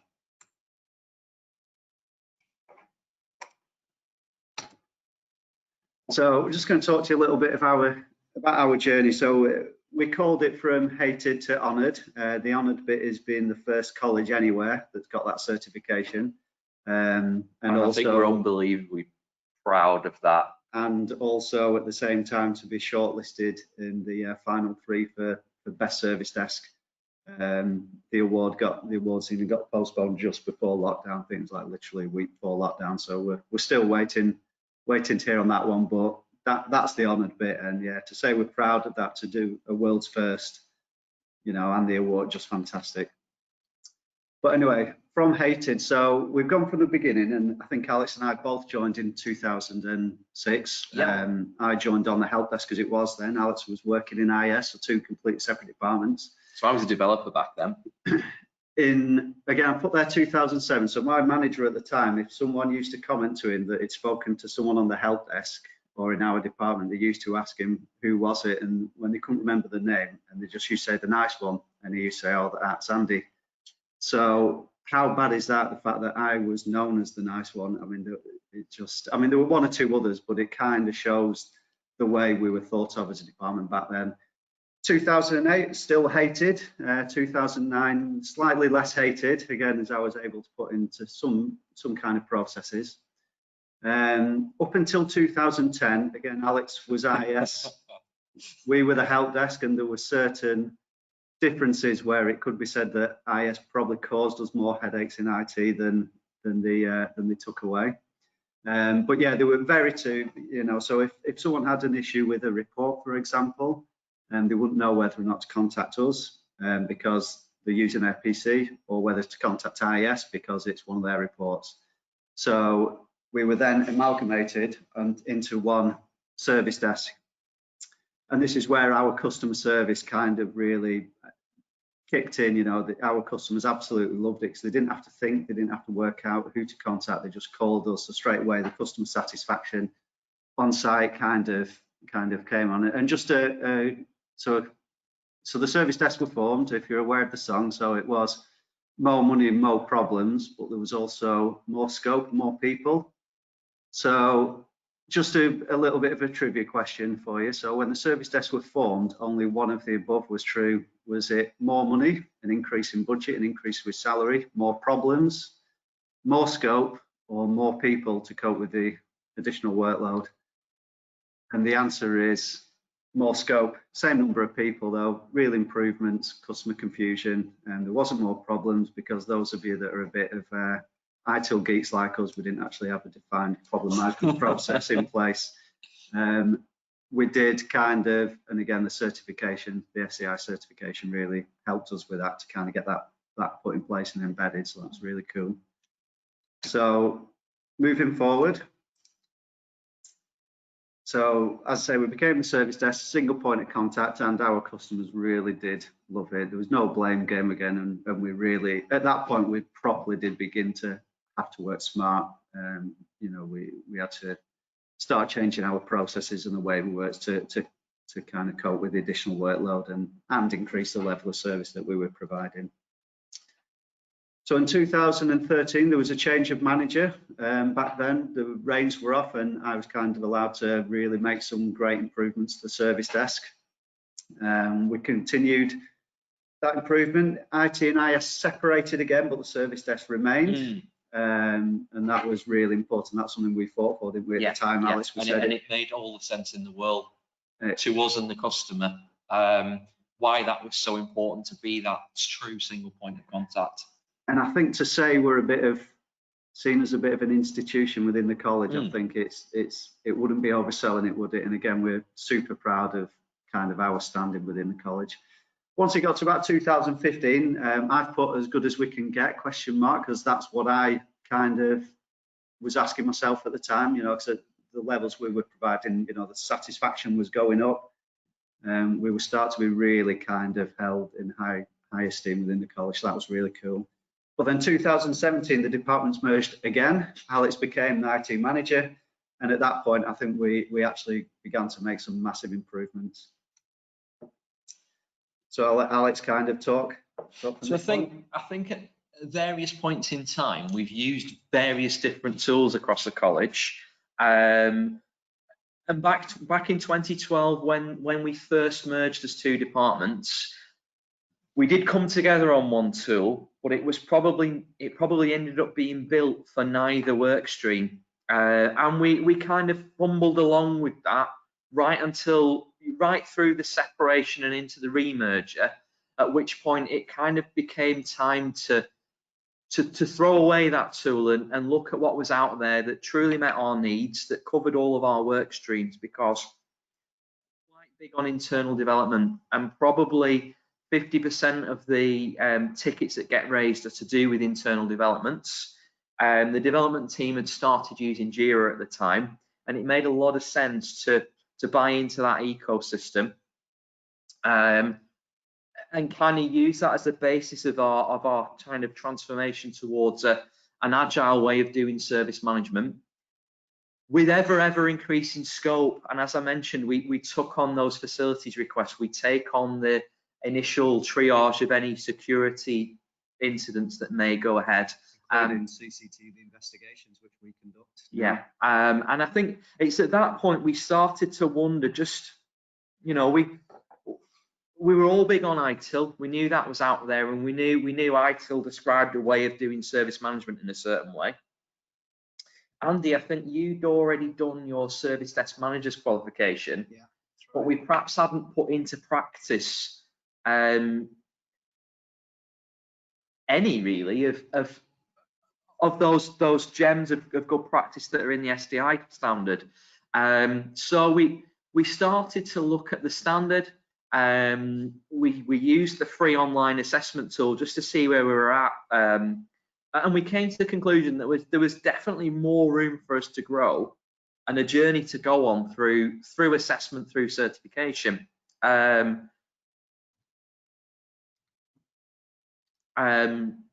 I think February 2018 we went through assessment. We didn't particularly get a great score. There was some areas of real strength that we found. There was some areas of real weakness and gaps in documentation and process. But I think being the team that we are, we kind of managed to put our heads together and work out a nice glide path through that to one, rapidly and successfully change the way we work as a team, and to start picking up those best practice and hitting those benchmark targets. And I think we were blown away when John Knox, our SDI auditor, clicked onto that slide, and he'd kept his cards close to his chest, and we felt like we might be on for a good 2, and that we were hoping for a 3, weren't we? I think we were hoping for a 3 from the outset, but I think maybe as time went on, we were wondering where we were going to get there, and just a deep sigh of relief and a big cheer went up when John clicked on that slide and the overall came out at 3.15, especially from the feedback as well that we got from our customers, which we can come on to in a minute. So we can assume from the way John kept it close to his chest that it's probably won considerable money from David playing poker, I would imagine. So I think at the heart of our customer experience strategy is this strapline that we repeat time and time again, and we believe in this, and we use this in our social media posts. I use it in my start of term briefing to all staff, where we cover what new systems and IT processes we've got, and it's truly, and I think Andy and I 100% believe in this, and we instill this in the whole team. But if it matters to you, it matters to us. Contact the service desk. You know how big or small the problem is. If it's an idea you've got, we reinforce this idea that we are the people to come to whatever is wrong, not necessarily in your life, but in your work life, or whatever ideas you've got, whatever suggestions for improvements you've got, we'll take them on board, and don't be shy about contacting us. The initial tagline was your problem is our problem, but we felt it probably opened us up to scoff somewhat.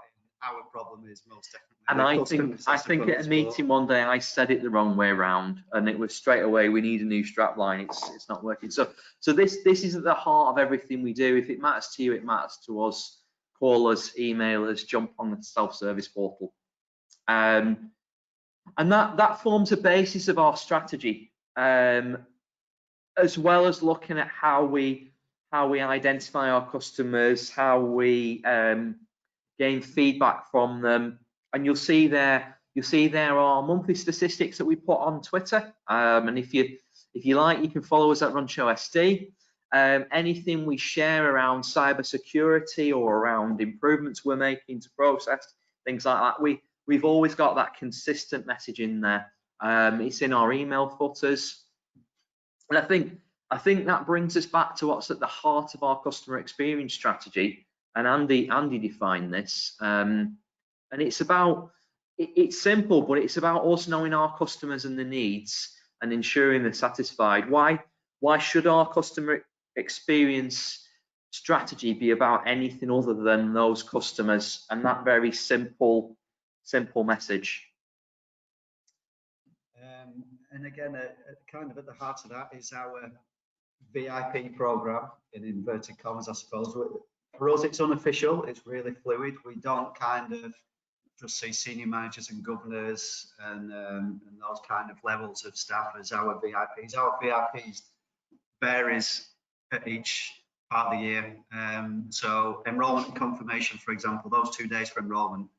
If someone's got an issue with something that is preventing our students from enrolling, given that we enroll, is it about 3,000 in 2 days coming on site? We're actually obviously looking at kind of refining that process for the current situation. But if a member of staff, it doesn't matter what their role, if they have an issue with enrolment, that they are a very important person. Of course, if we can't enrol students, we're not going to have a business. That's our sales process. If you think about an organisation whose sales process goes on throughout a year, ours doesn't particularly. We might have some roll-on, roll-off courses, but those 2 days in August where we secure as as robust in a number of students as we can, that funds us for the next year going forward. Someone with an issue there that's created a big tailback in the process would obviously, that's far more important than a senior manager who had an issue with the keyboard, for example.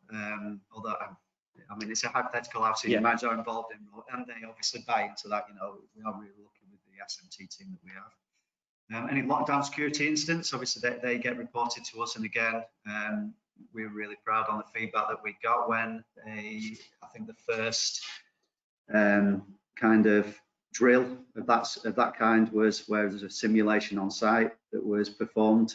Everyone was again following the service desk, so we were really helping staff. So obviously we've had the training, so again that was just so cool, that again it doesn't matter how serious the incident is, the service desk is the first kind of.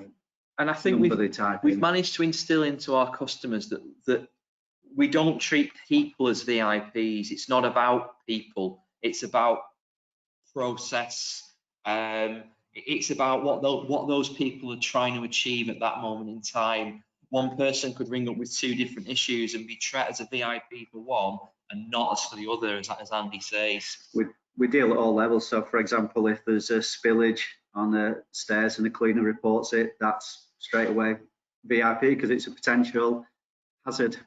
Someone could get injured. So we really do kind of base on situation, not on person. And then the other main component of our customer experience strategy is these temperature checks that we need to do to make sure that we are, achieving our goals, meeting our mission, and supporting our customers. So at the closure of every ticket, there's a standard one simple question survey that gets sent out.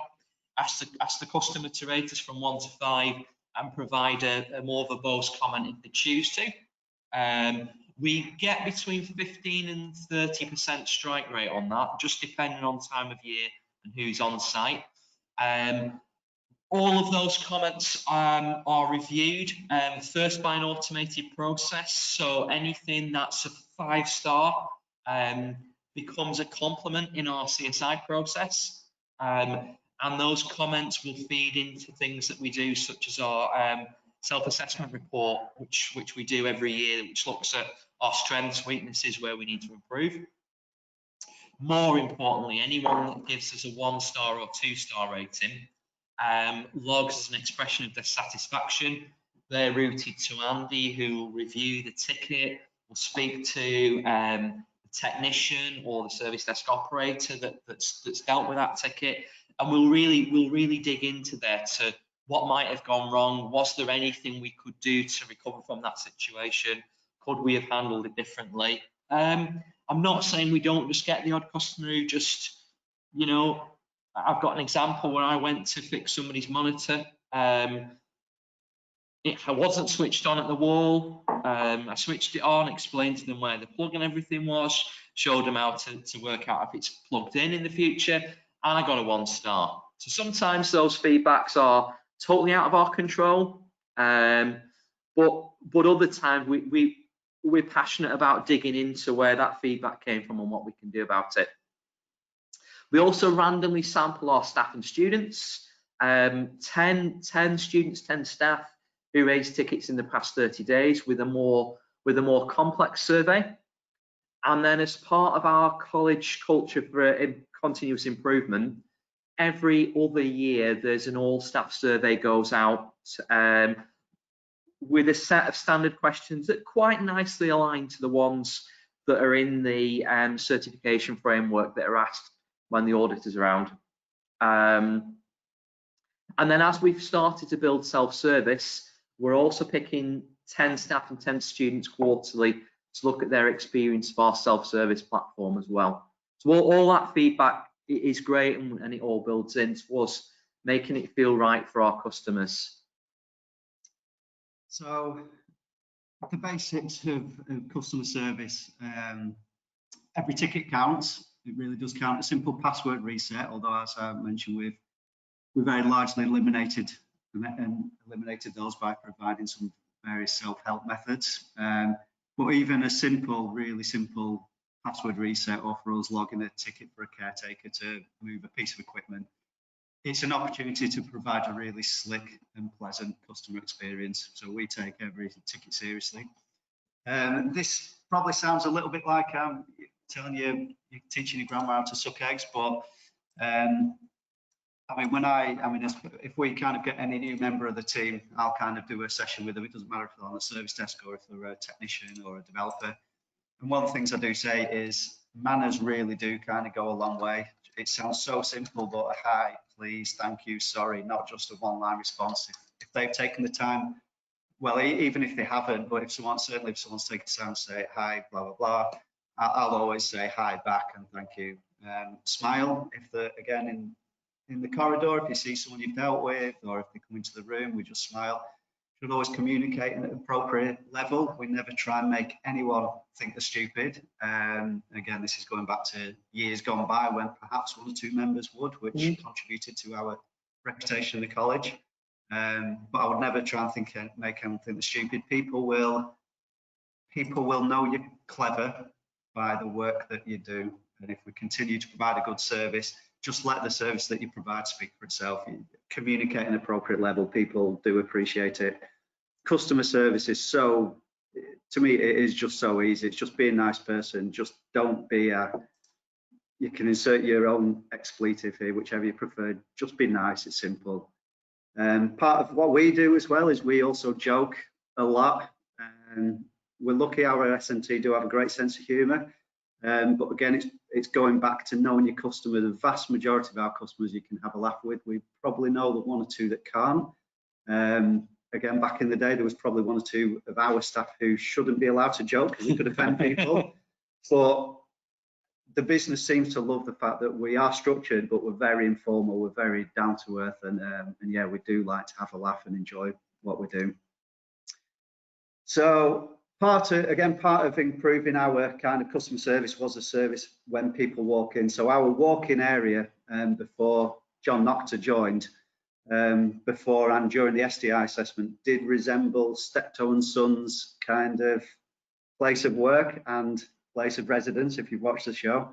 We probably didn't see it at the time, though. We didn't see it. Once John pointed out, we did then see, once you walk in, we had printers to the left-hand side and PCs to the right and laptops and old bicycles and bits of sinks and kitchens and bathrooms, and not quite that far, but once he pointed it out, we just thought straight away, how did we not see it?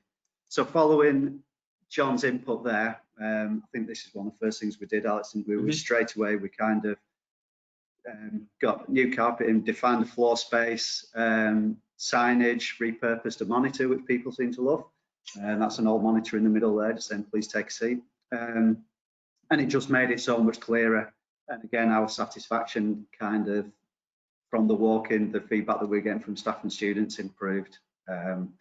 So yeah, so that was, again, just a really cool input from SDI.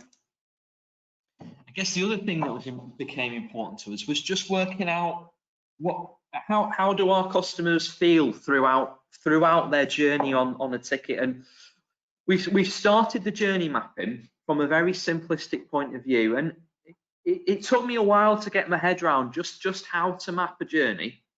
And there's loads of material out there about how to do that. And it happened one day. I'll admit I'm a huge fan of Starbucks and the way they approach customer service. And I happened across a blog from a PR company who've been working with Starbucks. And suddenly, when I read their customer journey, it made a lot of sense to us. So we've got a very simple way of mapping the customer journey that looks at what can go wrong, what can go right, and what the outcomes can be. And we're going to develop that more into individual areas. So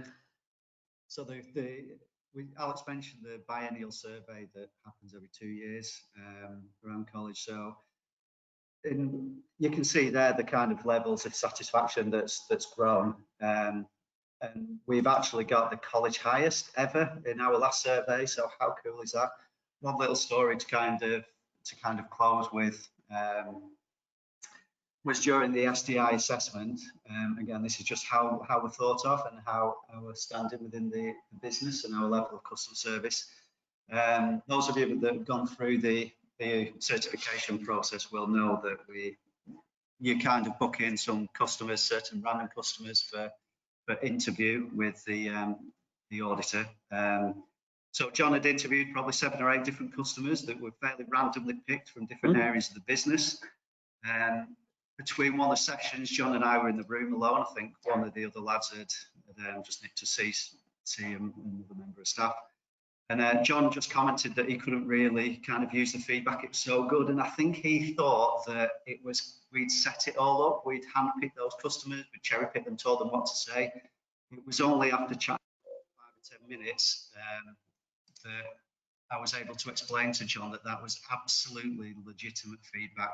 Those people had been with us for probably 10, 15 years, so they'd seen the whole journey. So, I mean, but how cool was that? Our customers thought so highly of us that John Noctor, the auditor, thought that that was staged, or had the suspicion that was staged, and it really wasn't. So that's just so cool, isn't it? Oh, it's so cool, and I thought that was just a nice story to finish on. So that's us, and that's our journey, and I think we truly believe in the standard, and we see the major improvements that's brought about to our customers, and the way we do not just customer experience, but there's also huge room for improvement in there as well moving forward. So though we've been busy in the last couple of weeks with the impact of lockdown, we've already got ideas of things we can change moving forward, getting round for first audit. So yeah, thank you everybody. Thanks very much. Excellent, guys. That was fantastic, and I'd hoped you'd touch on it, and I didn't expect that much detail, which is fantastic. And you know, I think the standard is superb. But I was a customer of SCC myself way back, so I think what you've managed to do there. And by the way, I read pretty much every report. So I read your report, and John, I spoke to John about you guys, and he was extremely complimentary about the work that you'd been putting in there. So I think it's a fantastic story, guys. I think it's absolutely superb, and thank you for delivering that as well. It made me laugh at a few points, including the wall switch and 1 star, plus the no problems. That was really good. So thank you for that. I hope to get a chance to meet you in person, hopefully at conference or another event when we're all back to sort of relative normality. Yeah. And I'd love to hear that story again. Okay, so thank you very much indeed. And we're going to move on. Thank you. Thank you. Okay, so next we're going to welcome Sami Kallio. And Sami is CEO at Happy Signals. And there's Sami there. Thank you, Sami.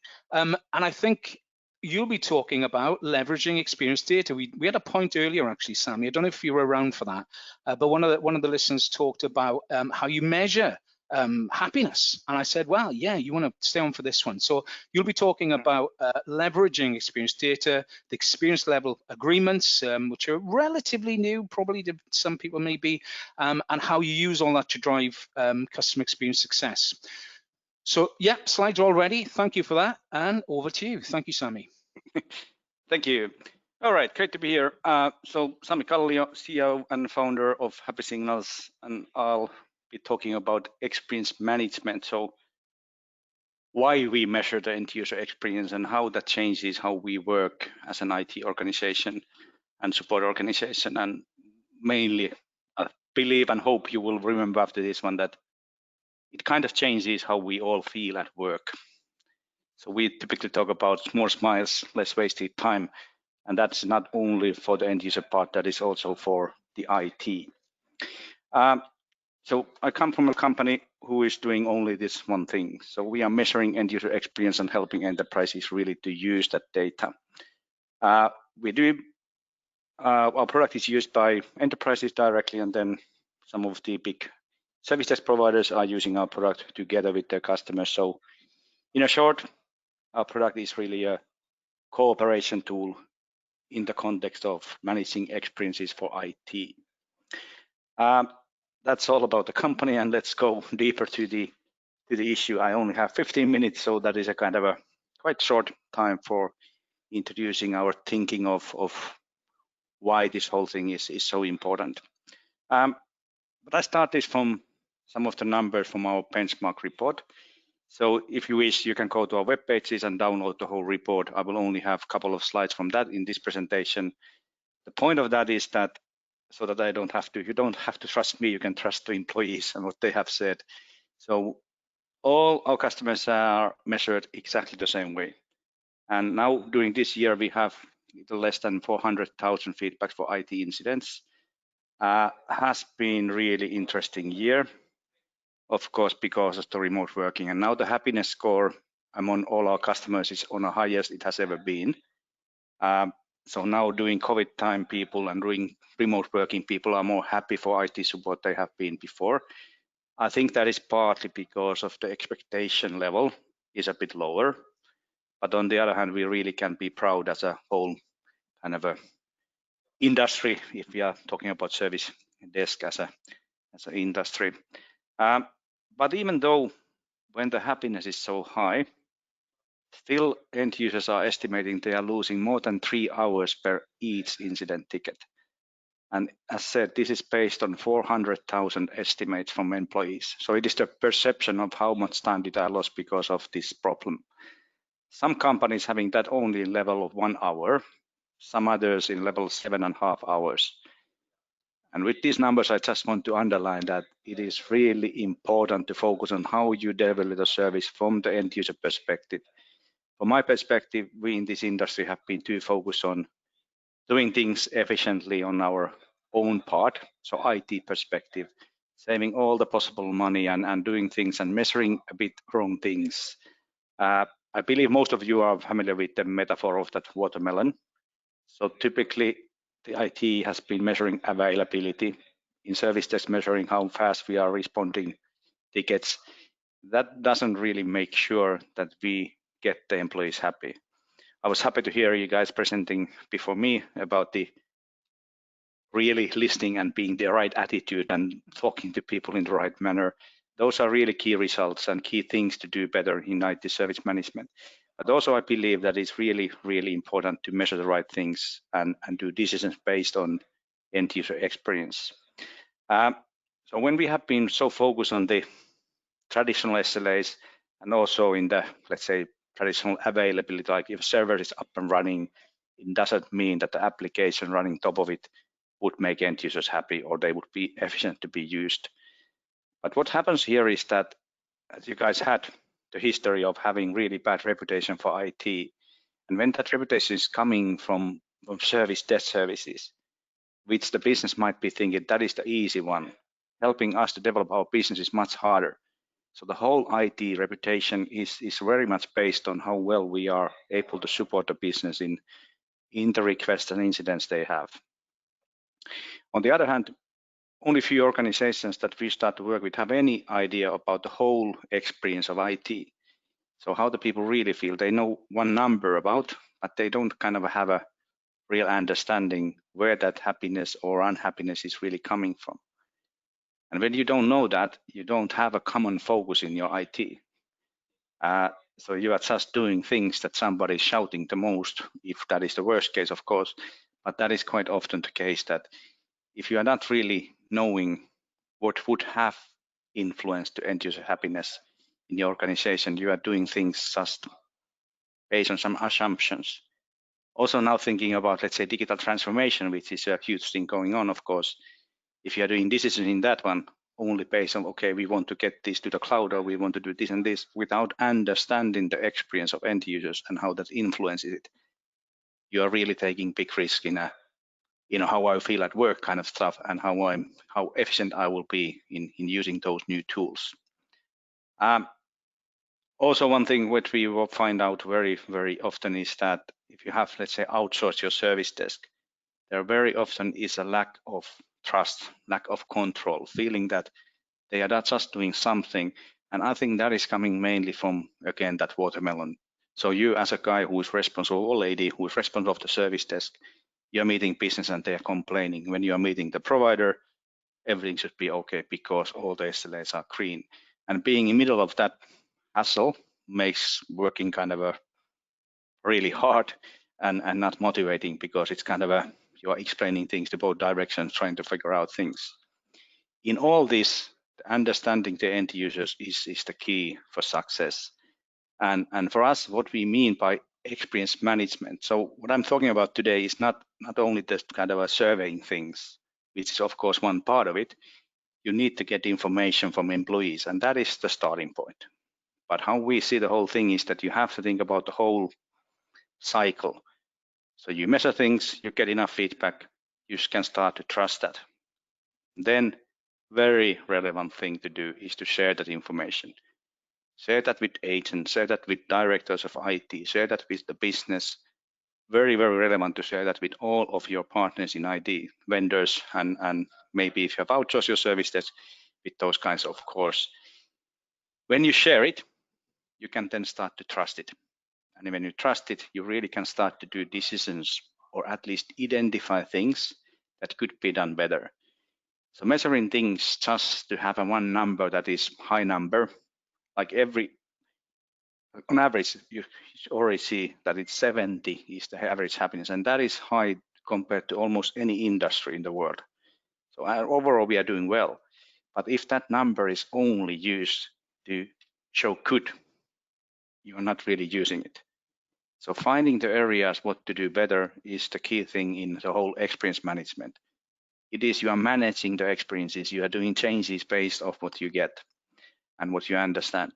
So that identify part is a key. Then you do the improvements, and kind of this is a cycle. And as I said already, what you really think that is all it's about is more smiles and less wasted time. And that goes in all organization parts. But I will now share some thoughts about how to share the information, how to identify the things, and then talking about the main things, how the whole IT changes if you start to work in this way. But let's start from one of the most important roles, or even the most important role in the whole service management, and that is the agents. Tip for you guys, please do it so that give the feedback to everybody, every agent after each ticket. That is the way how you start to give them a possibility to learn from that feedback. But even more importantly, typically more than 80% of all feedback what we gather is rated with 9 and 10, so very, very high scores. Giving that positive vibe to agents will change how they feel at work. So if you really think about nowadays, agents are coming to work quite typically, and sadly still, they are coming to close tickets. They are measured on how many tickets they are closing per day or week or so on. If that is a thing what they do, it is not really motivating. But if you start to give them this feedback, you make it clear to everybody, this is what we are doing. We are helping people. Much more motivating thing, much better place to come to work with, and much more motivating to help others around you in the IT organization as well. So keeping that in mind, that is the real purpose of what we are there for, is helping people, not to follow the processes we are. Of course, that is very important, and we are very good at it in IT, but we are not maybe very good often with the understanding of people and their behavior. That has to be part of the delivery. So these guys are doing really hard job, and this kind of a simple thing will help you to kind of give their attitude a positive one. So don't be afraid of sharing this. I have never heard of any of our customers being regretting giving this feedback to their agents. The other thing is that I want to explain you a bit what we mean by doing decisions based on the experience data. First of all, those end users, your customers, they don't have any reason to lie. They are just telling how they felt when they were having the feeling, having the service from you. Now, using that data is really important, and how you do it is, in our case, we really recommend to connect that data with the operational data. So as already said, you cannot develop averages. You have to understand what are the things that you could do better. Here is one example, and an example coming from one of our construction companies here in Finland. they had exactly this kind of results. So what you see here is this is just a demo data, so this is not their data. So don't think about it in that way. But anyway, an example. So these are the channels how the ticket was sent to service desk in the top picture here. On the low one, you can see how many hours and minutes the end users estimated they lost per ticket. And this customer of ours has these results. And what they understood is that now the email is in happiness level about the same than portal. But if you look at the lost work time, that is almost 1 hour more per ticket compared to the portal.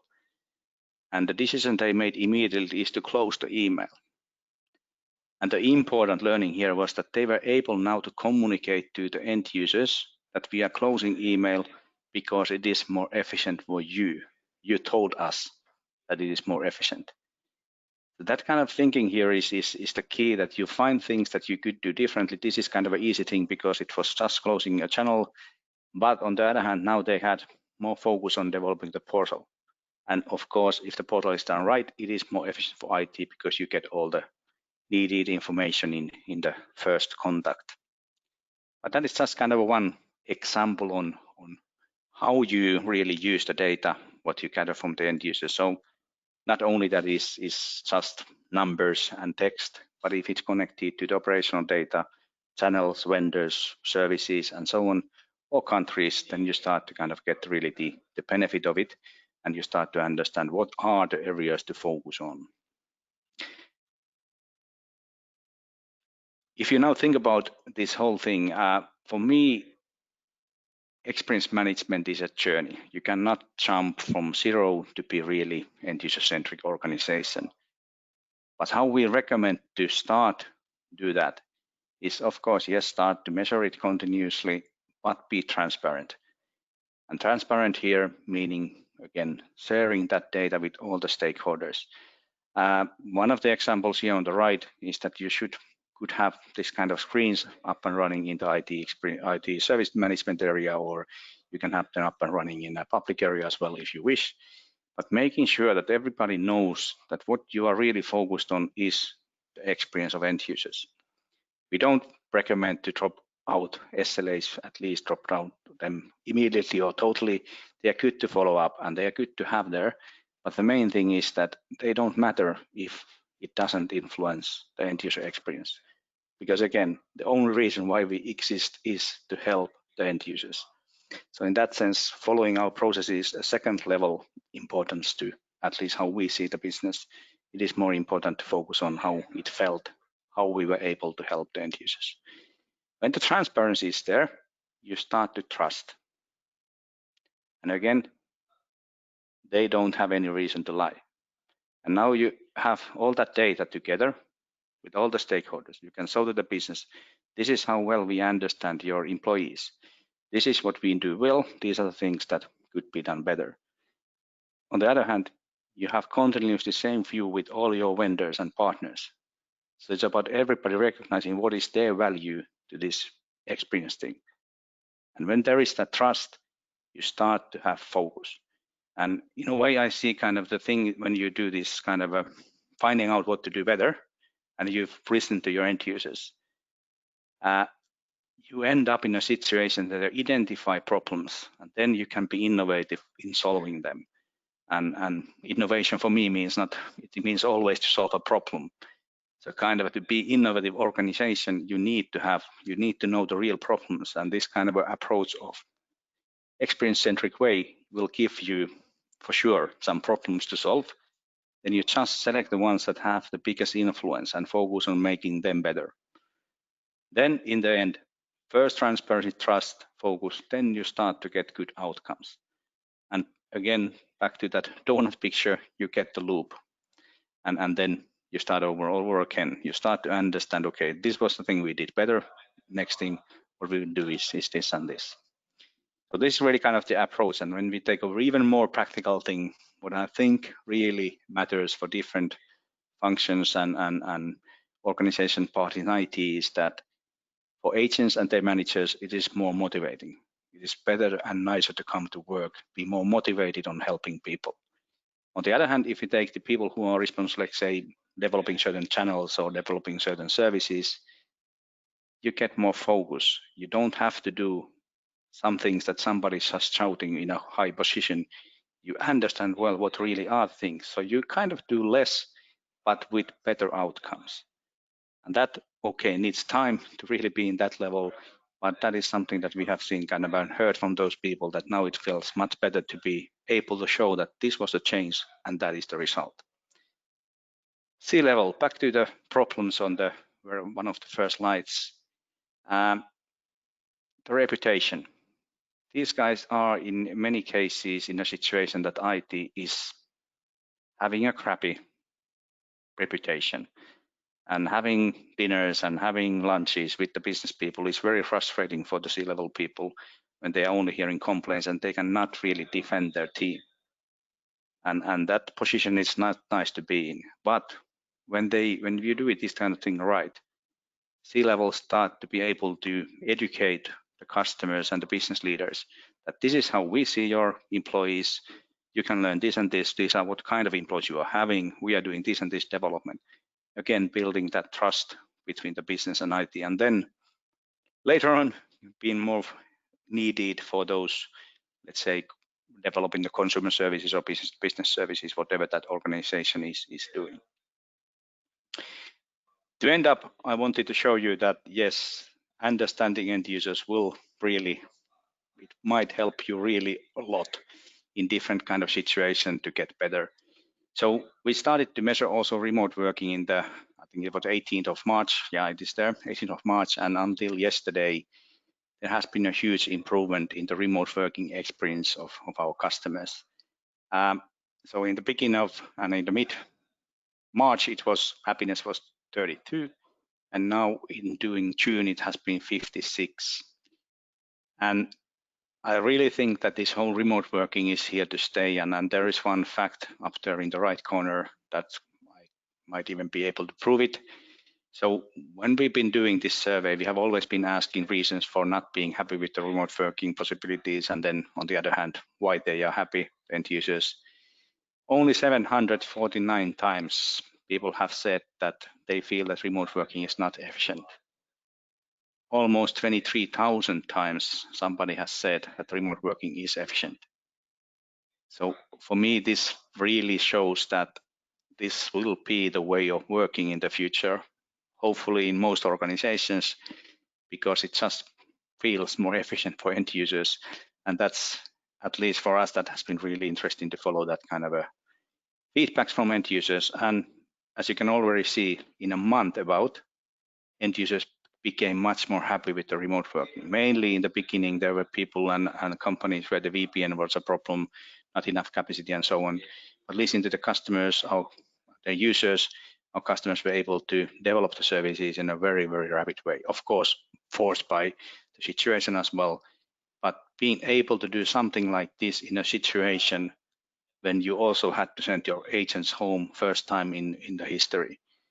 So it has been really interesting area to follow up now during the COVID time. Okay, not happy with the COVID, of course, but it has been from data perspective really interesting to see things happening.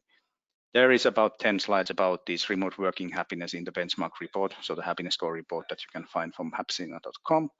So please download that if you are interested to learn more about what we have learned from employees. That's of course not, again, not my opinion, but people's opinion presented on those slides. Thank you. I hope I did this right in time or about in a time. So happiness score report available, and then about 40 episodes about experience in our web pages and in Spotify and in iTunes and so on. Thank you. That's lovely. Thank you, Sammy. That's some really interesting data, actually. And yeah, I'll certainly, I think, be going to have a little look at that. Really interesting about the change, the shift, the paradigm shift in the way that organizations provision work and what that means to people. So that's really interesting. Thank you very much indeed. We're going to move on, Sammy. So thank you for joining us. We'll catch up soon. Thank you very much indeed. Thank you. Okay, brilliant. So just before the next break then, we're going to welcome Stella Fernandez. Stella is a customer experience consultant and trainer.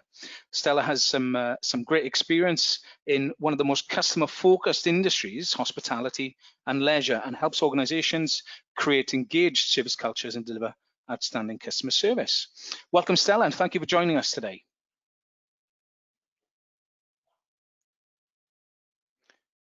Let me just see if we're on mute there.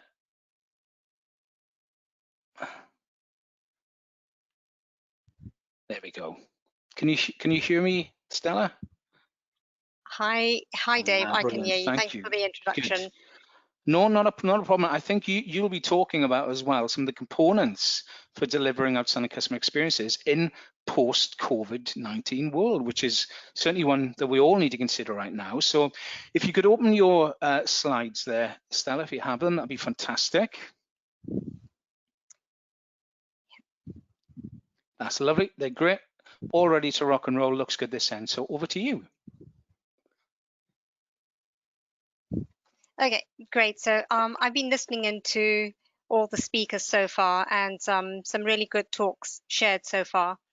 So as a multi-award winning senior executive in the corporate world, I would like to share with you some potential takeaways from my successful career, the key elements of how I have created high performance teams to deliver continual award-winning customer service experiences for our customers. So some may say taking the now experience to the wow experience for our customers. The now.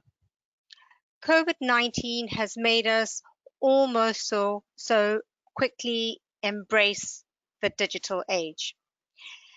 Time where everybody is now using their devices to access what they want and what they need. There was a lovely image on Beth's slide earlier on where she had Jeff on the moon with his laptop, and I thought that was quite cute. Well, moving ahead with digital transformation and engaging with artificial intelligence is the way forward. But are they the only components for delivering outstanding customer experiences? Reaching the wow. It may be argued that a digital world will likely achieve similar levels of efficiency. Clever code and technology is perhaps only limited by your financial budgets. For those with similar budgets and digital resources, will the customer experience become almost the same for almost everyone from almost every product and service provider? How bland is that? Where is the standout from the crowd wow factor? It's your people. I'm going to talk to you about people, your people. The internal customer. So, sorry, trying to get my slide to move. So Sir Richard Branson said, take care of your employees and they will take care of your business. Everyone talks about a relationship with your customer. I think you build one with your employee first, and that came from the CEO of Burberry. Now, these leaders clearly recognize the importance of the employee. I'm going to tell you it's your people who need to have the skill sets, your people who need to have reliable systems and resources, your people who need to have been well trained. These are the people who will deliver an award-winning customer-centric experience to your business. let's look at employee engagement.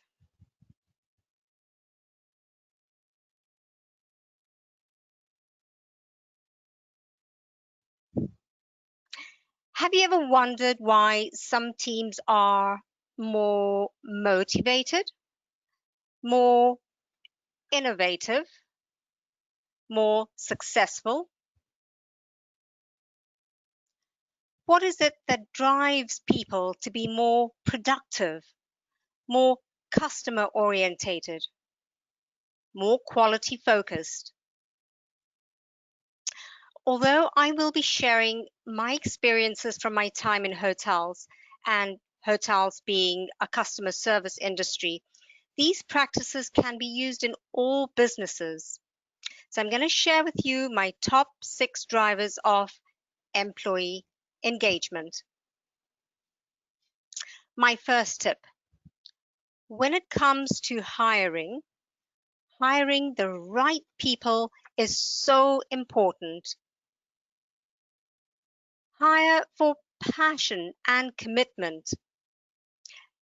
Let me ask you this question. If you wanted to employ somebody to work in your pet store, would you employ them if they didn't love animals?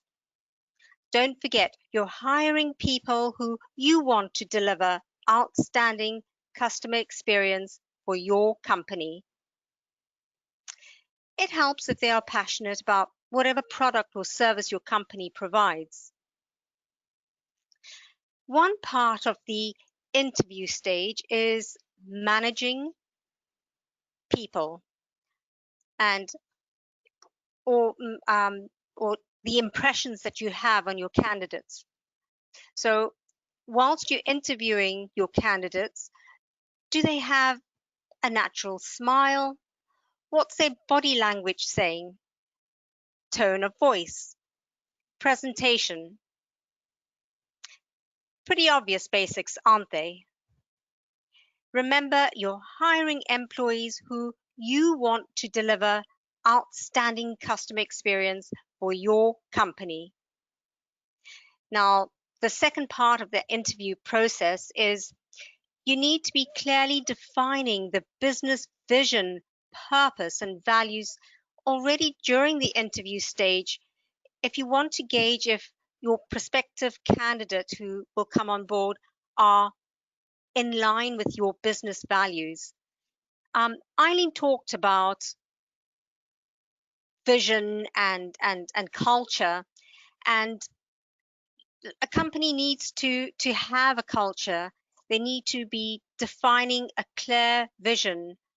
And she also talked about that culture, that mission needs to be stemmed from the CEO and the leaders at the top and cascade all the way down to the rest of the team.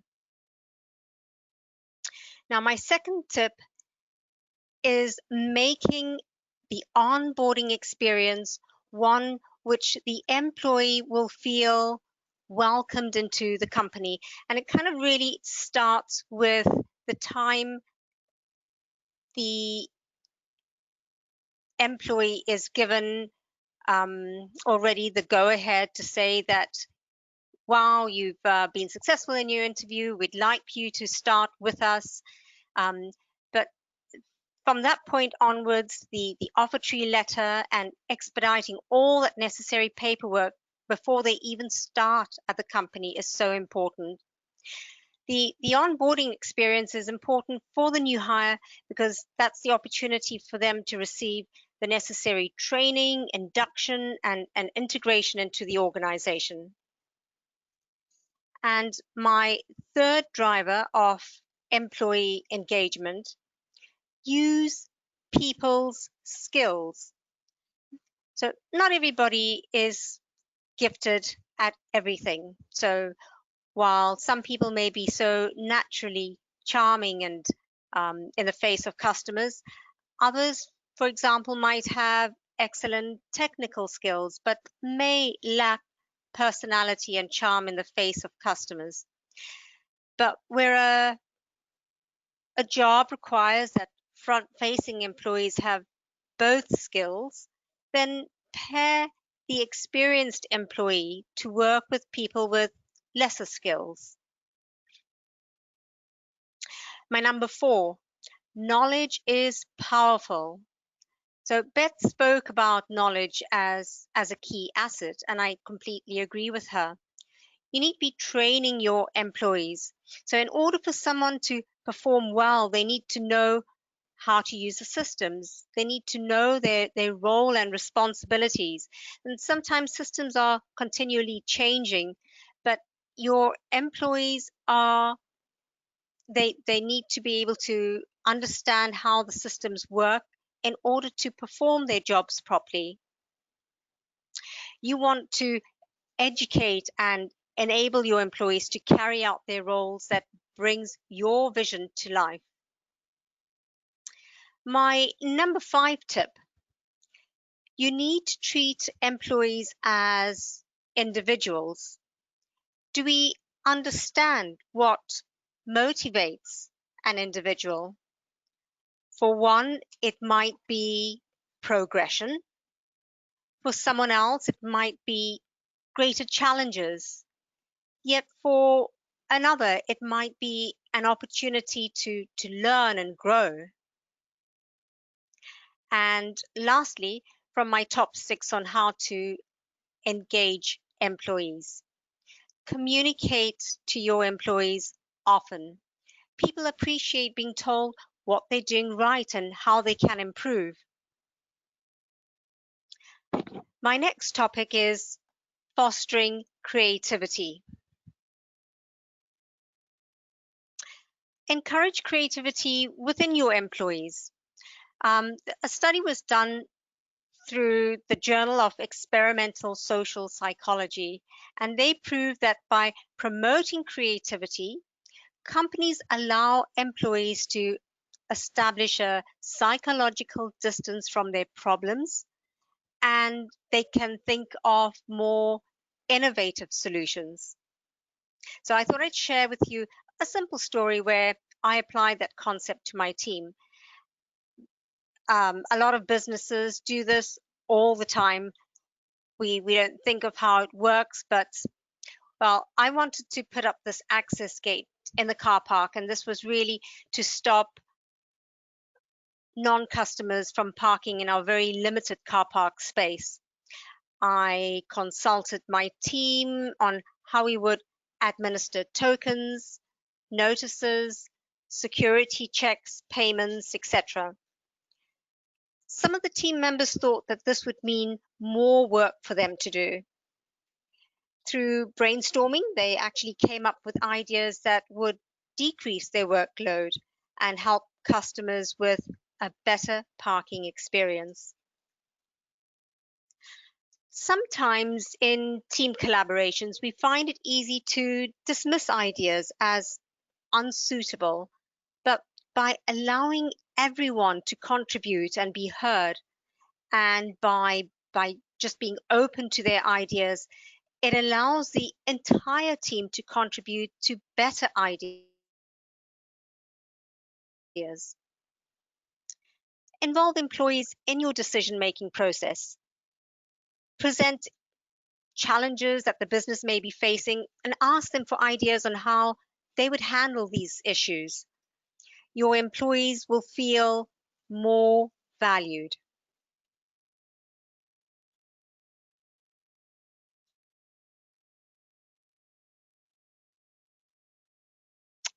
Tech issues. I'm trying to get my next slide up.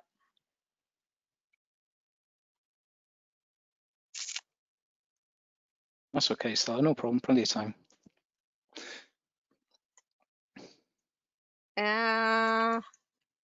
It's the one, you got okay, it. well, yep, I've got it. So Thank you. yeah, here's a lovely picture of a crocodile, and in my hotel days where creativity was its best. But you know, who can't say that staff are not allowed to have fun whilst at work? So in my next topic, I'm going to be talking about multi-skilling. Cross-training your employees enables them to appreciate other people's roles in the organization. It allows for jobs to remain interesting and challenging. So, for example, a hotel receptionist could quite easily do basic accounting, whilst a chambermaid could be a perfect host in the restaurant.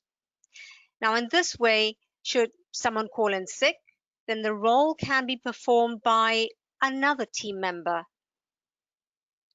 Now, you might think it's also easy to multi-skill people in hotels, and I appreciate that some jobs are highly specialized, but so often companies employ for a certain position with little or no opportunity for employees to grow. There is a link between hotels and other industries, and although hotels are all about customer service, these lessons can be learned in all businesses. Another thing, often you don't know how good people will be in a job until they try it. And nor will they know whether they will enjoy that job if they can do it. I'm now going to talk to you about the importance of listening to people.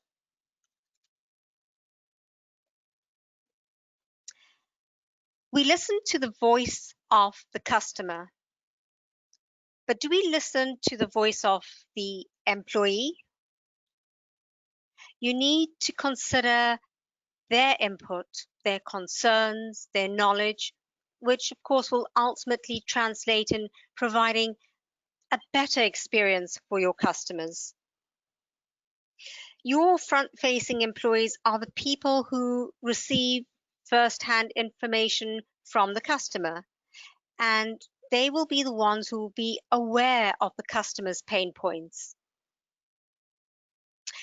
When you get employees to fill out a survey, don't forget that they are also looking for their raised concerns to be addressed with immediacy. One great way of bringing people together and involving them in solving internal problems is by getting them involved in looking at those surveys. So form an action committee, and the group can comprise of people coming from different departments. They will meet to look at the concerns raised from the survey and come up with recommendations on how problems could potentially be addressed. So even though a problem might come from the food and beverage department, for example, a maintenance person on the action committee might be able to see a potential solution. In making decisions for the customer, we need to be aware that these don't create barriers or stumbling blocks for the employee, because at the end of the day, the employee needs to be able to sell and service the things that customers buy.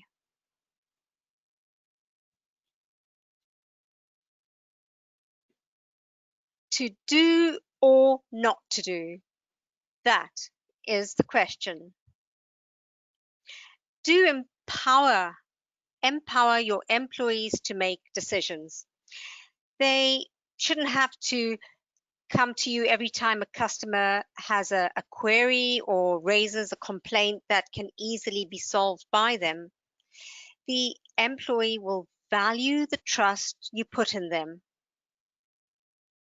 Do encourage employees to have non-scripted conversations with the customer. Allow them to create a personal but professional bond with the customer. You don't want them to sound like a robot or for conversations to be impersonal. Authenticity can't be scripted.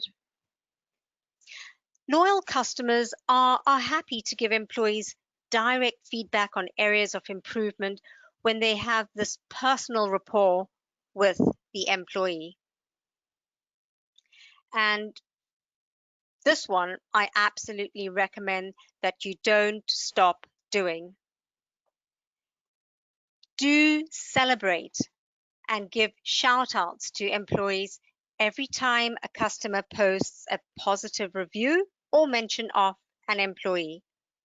And then use these shout outs to not only motivate the individual and encourage others to perform, but also for training purposes. What are they doing right? What can we learn from it? When you create healthy competition among your employees, it creates a buzz in the workplace. Everyone loves recognition. You can even encourage employees to nominate a team member, particularly motivating for people who work in back of house. Don't forget, it's a win-win for both the employee and the company. Employees look for thanks. They look for appreciation. They look for trust and freedom. They wish to be engaged with decisions, respected, coached, valued. Now, sometimes all these great things are contained in a box, and we need to evolve and think out of the box on how we can create a better experience for our employees. And finally, to do or not to do, and I think Shakespeare would have backed me up on this, do not micromanage your people. Seriously, I don't understand why some managers micromanage their employees, because as long as your people perform within the parameters of their role, they will perform well. Nobody enjoys being closely monitored. It causes distrust. It brings to mind my days in hospitality. I loved being at work. I loved being around people and with people, and I often did long hours. I remember my father once called me at work, and do you know what he said to me? Stella, have you forgotten to come home? I remember I was once told by a senior executive that by always being around, the staff would feel as though I didn't trust them. I needed to learn to wean myself away from my workplace. Give people the freedom to be themselves. In my next slide, I'm going to talk about the 4 R's of creating loyalty by listening. By listening to the voice of your employees, you get retention. Engaged employees have low churn rates within the company. Referrals increase. They will tell friends and family about the brand and the company and will be great advocates for the brand. Reduce costs. It's cheaper to keep top talent than to spend on recruitment and lost hours through absenteeism. Revenue growth. Loyal and dedicated employees clearly drives an uplift in revenue. Not surprisingly, the same can be said that by listening to your customers, you get retention. Referrals increase. They can't wait to advocate your company. Reduced marketing costs and operational efficiencies. And revenues increase because they buy more and they spend more. You see, without customers, you have no business. People don't forget, you mustn't forget that you need your employees to drive your business. You need people to sell, to engage with customers. It is true to say, in the words of customer service guru Shep Hyken, that employees are your internal customers, and what happens on the inside of an organization will be felt on the outside by external customers. Create a cultural and operational environment that nurtures performance and sustains employee engagement. In summary, the future belongs to companies that create amazing customer experiences. Technology can help you elevate that experience, but don't forget you still need people. So invest in employee experience and employee satisfaction to ultimately deliver an elevated customer experience. People may still well be your USP, your standout factor. Let me leave you to think about this. Do your employees love coming to work? We will now be moving on to Q&As, and I'm not sure if there's any questions that have come through so far in the session, but if you would like to continue with any additional questions or further debate, please see my contact details on my website, fc-consultant.com. Thank you for listening today. Back to you, Dave. Thank you very much indeed. Thank you, Stella. Some really great considerations there. There's not we're just a little bit over on time, but there is one point that one of our listeners, Amanda, has asked, and that's about working smarter rather than harder. So the saying, work smart, not hard, is a great example of how to promote efficiency, and that can be embedded in how people act and what they say and what they do. We've seen a few other examples of that, but have you got any other sort of nuggets like that you can offer, maybe, Amanda? So can you provide any other examples of something like work smart, not hard, in your line of experience, if you like? Yeah, does that make sense? That question makes sense? So yeah, sure. So a great question, Amanda. So we work. Oops. We need to be working smarter, not harder. So the example I gave where, it's no good people putting in hours and hours only can lead to people being tired on a shift, or, so people need to be thinking of, have they got the company needs to be thinking about, have they got the right processes in place? Have they got the right mechanisms in place? What can make the life easier for an employee? So it's having the right tools and resources available for the employee to be able for them to do their job well. So those will enable to help the employee to work smarter.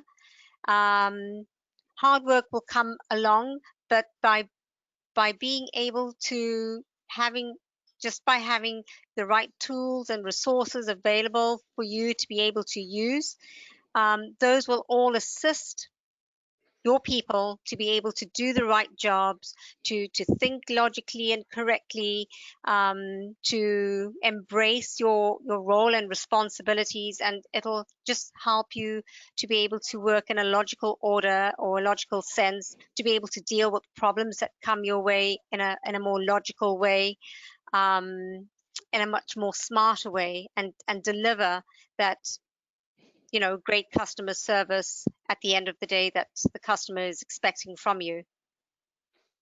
Great stuff. Thank you very much indeed. I hope I answered that question. No, that's okay. lovely. That's absolutely fine. Thank you. Some great considerations.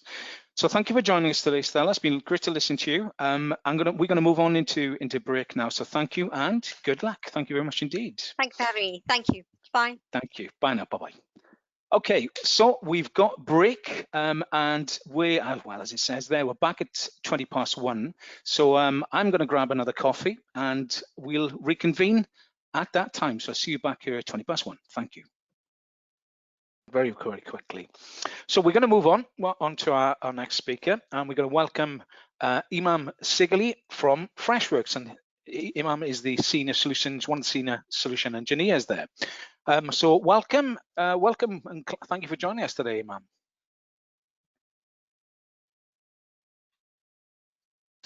Yep, hi, absolutely. Just getting off mute. Yeah, no worries at all. Screen Plenty here. of time. So I think you'll be talking about today the links between customer experience, customer feedback, relationship management, and continual improvement.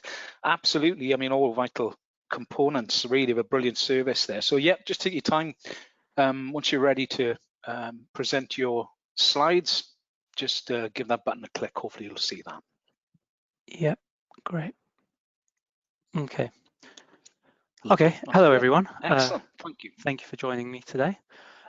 So I'm from Freshworks. We really think of ourselves as a customer for life company, and we design software that is intended to deliver customers for life. And the reason we're all here, we're really looking to understand how we can design for customer-centric support and what that means from a culture standpoint as well. So here I am, Imam Seigler. I'm one of the senior solutions engineers at Freshworks, as we already spoke about. And I've been at Freshworks for 3 years, but I also have experience with a number of other solutions, including BMC Remedy, ServiceNow, and I did work at Google as well. So I've really seen how that customer-centric culture embeds into everything that an organization does. So I'm really going to go through the what, the why, and the how. Not many slides, but we'll just be talking about exactly what that could look like for an organization, what the starting points are, and then on the how we'll look at some actionable insights for yourselves as well. Okay, so to start with the what is customer-centric support? I really just want to frame the problem. So from a problem perspective, by the very nature, support desks often design for problems and not for people. And then this just leaves the end user feeling quite unsatisfied. And often that can manifest itself in things like customer satisfaction scores. Now, if we flip that on its head and we try to think of organizations that do have that customer-centric support,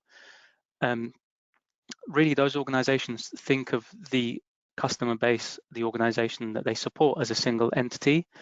And I think we saw that with Runshaw College and just how all of those problems are being taken on regardless of whether or not it is a spill in the hallway or it's a keyboard not working. You know, all of that is essentially a business impact, and all of that does have some kind of end user impact. And if you think about end users, they don't necessarily care if it's a HR problem, if it's an IT problem, if it's going to be fixed by L1, or if it's going to be fixed by a specialist team. They want the same level of experience, and they don't necessarily have the understanding of what falls within the remit of IT, because they're logging, they're accessing their pay slips via an IT system. Does that fall under the remit of HR or IT? So there's a lot of middle ground as well, and we've heard from a number of people about how it all starts at the highest level, and that's one of the reasons it starts at the highest level, because you really can't design for a customer-centric support desk if you are still putting those silos in place where each of those units are giving the end user a different experience. Find the right customer problem to fix. So I think Sammy touched on how we're often obsessed with driving down the number of seconds it takes to pick up a phone call, or how quickly we resolve issues. But really, are you fixing the right problem? If you are just plastering over the cracks, and that crack appears 2 months' time in the form of another ticket, have you really delivered any end user value there, or are you just constantly going through the motions in delivering a fix to the problem and not looking at the human issue at hand? And really, the best way to do that, and what customer-centric organizations do, is sit with the customer, get an understanding of exactly what the customer's journey is like, how are they delivering services to their customers. If they're office staff, then what problems do they have that prevents them from working in an efficient manner? If they're out in the field and they're working with vulnerable people, how can you help make that process more efficient? Are they having to keep notes on paper, sit at a desk and then write those notes up? Because if you think about a consumer grade technology, you would never be expected to write something down on paper just to get home and then buy your purchase from Amazon. Amazon makes it available right there, right then. So sit with the customer, understand what the customer problem is, not just what manifests in the form of a ticket. You need to make sure that what the customer wants is available for them at that given point. And again, if you do think of yourselves as consumers, you're no longer being asked to download apps. The likes of Amazon are not saying, yes, make this purchase, but only if you download an app. They're very much giving you that end user experience from the mobile browser natively, so that you can do exactly what you want without introducing any other barriers of entry. And I think very few people would fault Amazon's customer support and their approach to delivering services to customers. And you need to make sure that all your processes become about that customer experience. And if it's not delivering value, bin it, find a way, get rid of it. The support function should really see itself as the enablers of your customers, and that might be internal employees, it might be external customers. So that's kind of the what. If we go on to the why, well, the why is very important, and with that why comes three key things from my experience. So firstly, if you do manage to get a customer-centric support model, you are going to be checking your assumptions. We often carry a lot of baggage. Most of us who sit in IT often have an understanding of IT that we assume the end user has, and we often get frustrated with why can't they just fix it themselves. I'm sure you're all familiar with the term have you tried turning it off and on again?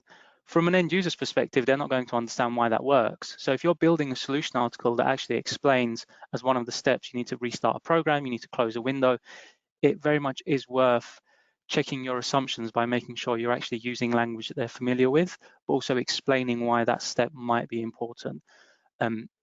If you suspect that they're not getting value from that process, maybe break it down a little bit further and actually say, well, here's an example of why that would benefit you and why that would potentially work.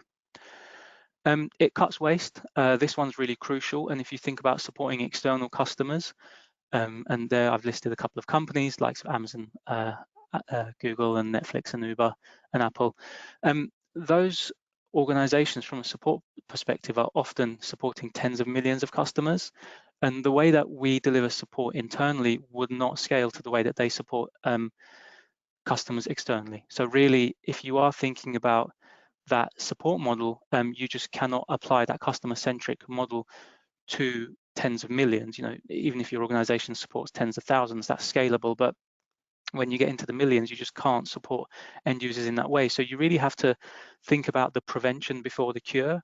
Make sure that the systems that you are offering out to the organization are very graphical. Make sure that people can get through those. And if you think about yourselves as consumers using some of those products that I've listed there, none of you have ever been trained on those platforms, but you all use them pretty regularly, and they are quite involved pieces of software, essentially. So if you can take one step back and actually cut the wastage by only fixing things that are genuine issues, and then preventing issues from occurring in the first place, you are cutting the waste as well. And then my favorite is the final point, and that's turning your support desk from a cost center to a strategic business advantage. And for me, that's what it all comes down to. And again, I think the Runshore example is brilliant, because we saw that they were asked to do more, and they didn't have any more resource, but they managed to actually deliver those services at the same price point, essentially. And they turned that desk from what was maybe considered a cost center, and people were looking to cut costs in that particular space, to something that is now seen as a very good value add. Okay. So before we go on to the how, I just want to show one template from ITIL 4, and I think this really highlights how value sits at the center of everything that you do, and everything that the customer expects. So essentially, the value is where the proverbial rubber meets the road, and from that perspective, this diagram nicely highlights exactly how to generate value inside an organization. So the first thing to say is it's not a big bang approach. You don't have to go live with every single possible improvement at once. You are really looking for those small iterative improvements, and they often start with a demand. So the demand could be an end user system going down 3 times in 1 month. Suddenly it gets raised as a problem. Now you can't keep fixing that problem. You might have it open while you find a permanent fix, but from that perspective, you actually want to design the systems to not have those problems in the first place. So then you engage the customers, be it internal, be it external, and then you actually understand what the possible ideal scenario for that fix is. Then you go through this loop of obtain, deliver, and design, and there's no particularly mandated steps in there, and there's no particular order you have to do those things in. But once you've hit all of those, you then offer out a product or service to the end user, and then you have that co-created value stream. And you're never finished. You will just loop back around to demand. And from a demand perspective, once you've got there, you then continue on, and you might find a new demand, or it might be improving on an existing demand.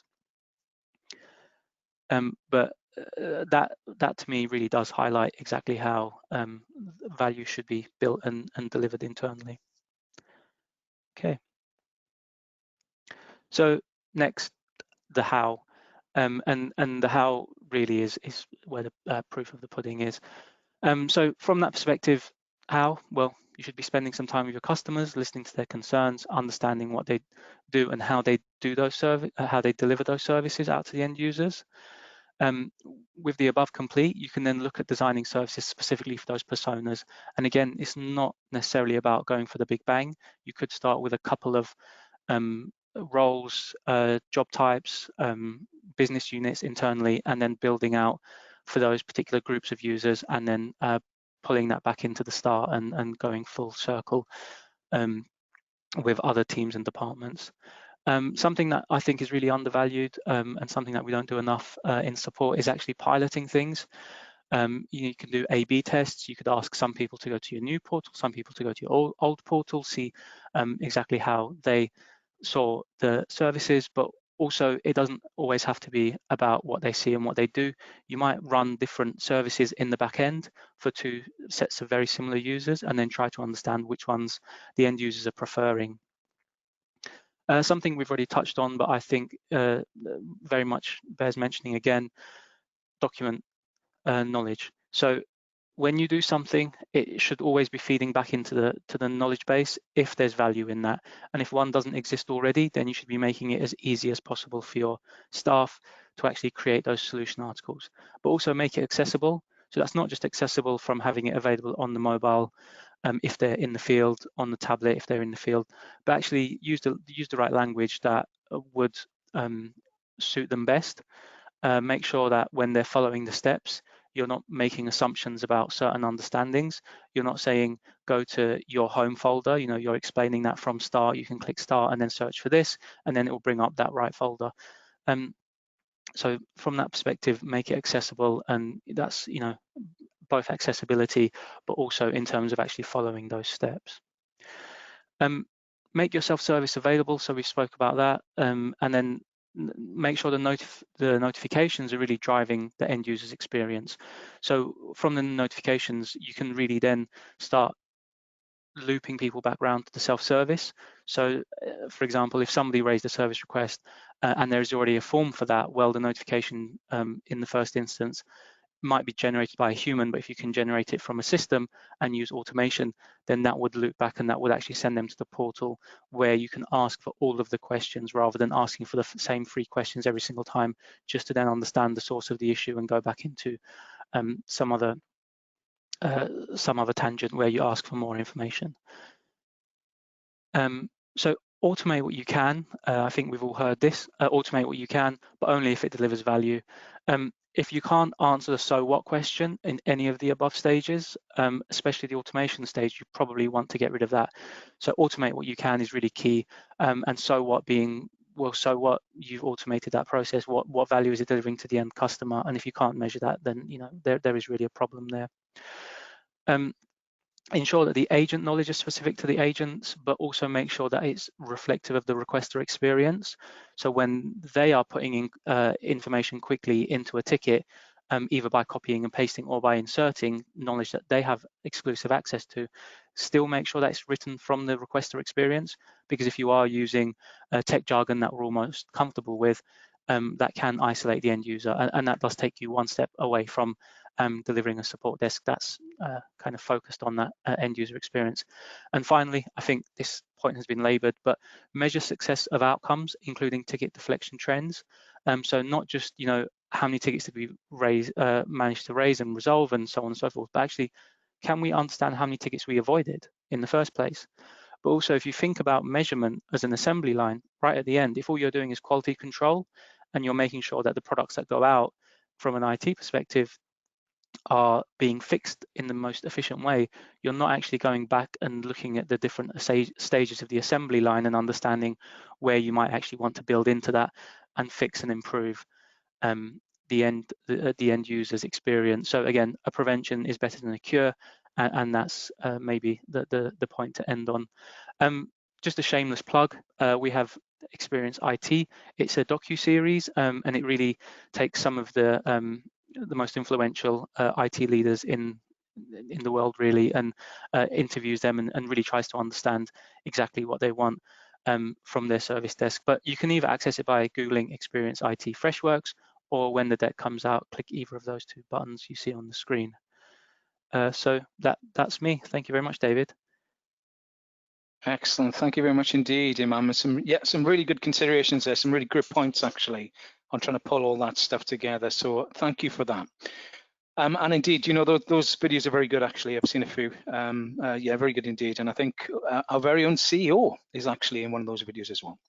Yeah. Okay, so we're going to move on then. Thank you for joining us, and look forward to speaking soon. Okay, so next we're going to welcome David Wills, founder of Shared Aim, who specialises in customer experience and organisational improvement. Now, David has got a pretty incredible background working in the fire and rescue service for over 30 years, where recently his research into human behaviours changed and still is changing the thinking and practice in the fire and rescue services.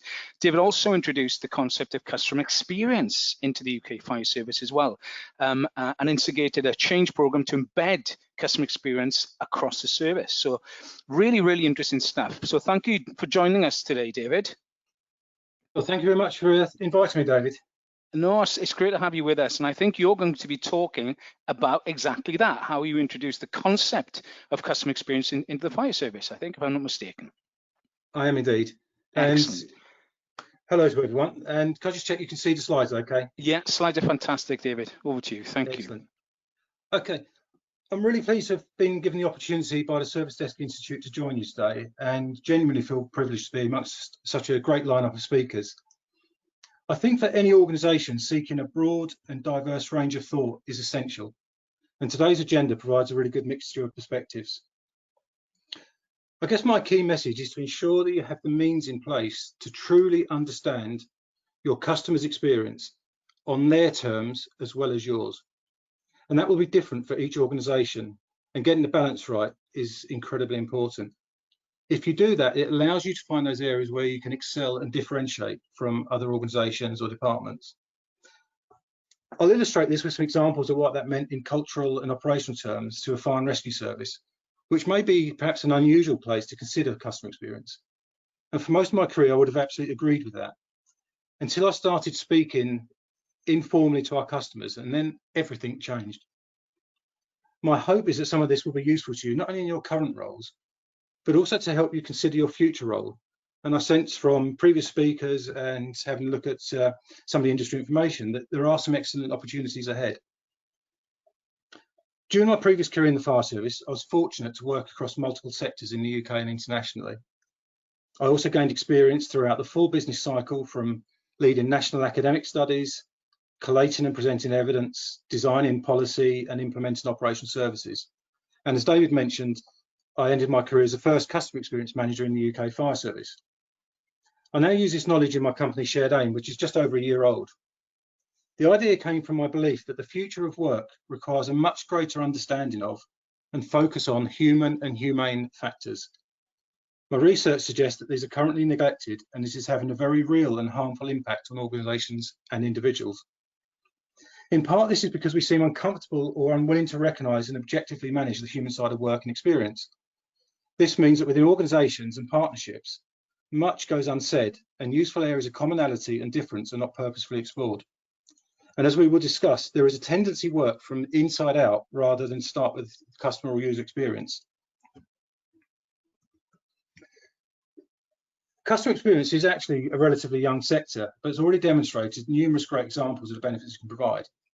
Unsurprisingly, it also has a number of significant challenges. For example, in many areas, customer satisfaction has reached a plateau as customer expectations rise in line quickly with the best-in-class experience. Demonstrating a return on investment is also typically a work in progress and can impede the ability to make initial business case for investment or for ongoing investment. However, I remain an advocate of customer experience, but not for the sake of it. And one of the things I've learned along the way is the importance of language and using the right approach for each organisation. Whilst customer experience has a cultural dimension, in practical terms, it provides a number of working tools and methodologies. And in that respect, it's one of many options available to companies to underpin development. All of the methods shown are well known and established in their own right. Each of them used appropriately has great potential. But too often they're seen as a solution in themselves rather than as a means to deliver an outcome, whether that's generating new perspectives or to try and reach a specific product or service. And the focus then becomes on following the process in all its articulations rather than making sure it's going to meet the business need. And so I'm cautious to be aware of introducing customer experience or any of these for the sake of it.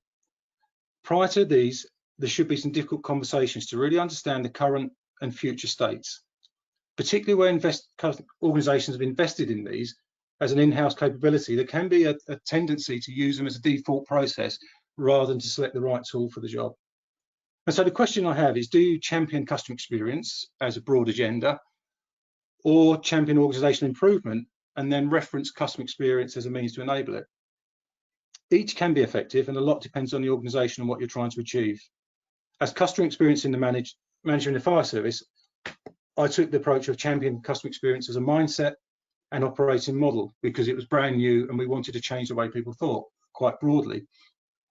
In some areas that worked well, in others less so, and it did cause some obstructions. But that was okay because rarely is something either a complete success or failure.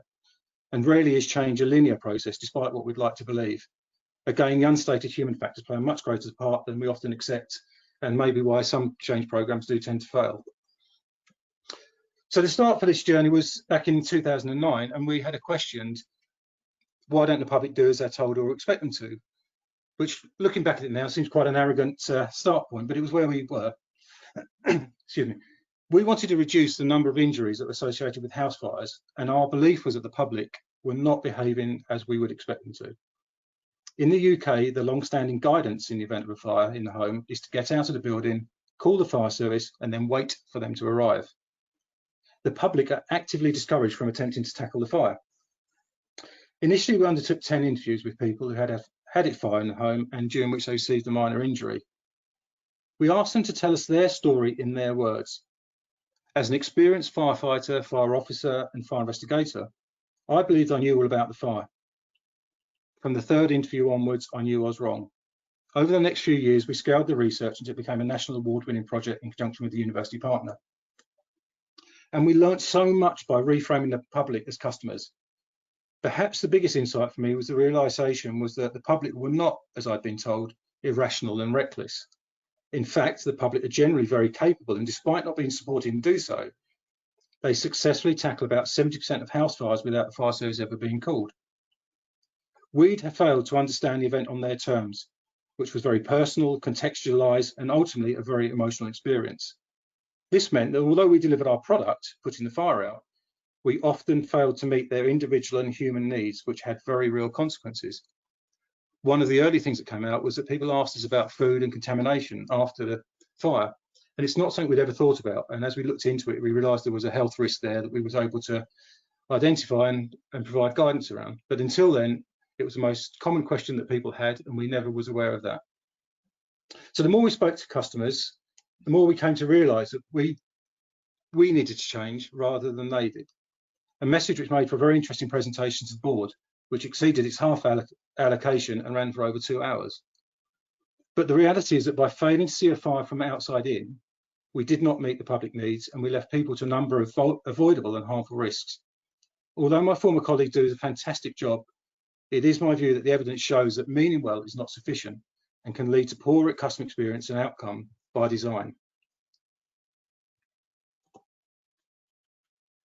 So how do we get to the position of not understanding our customer experience? There are many reasons which can explain why the fire service, and in fact many other public services, have not traditionally felt the need to do so. Most of these are visible and discoverable, being available in recorded forms such as governance arrangements and organisational policies. However, human factors are just as important, but often go unacknowledged or suffer from distortion, which is what we found with the fire service.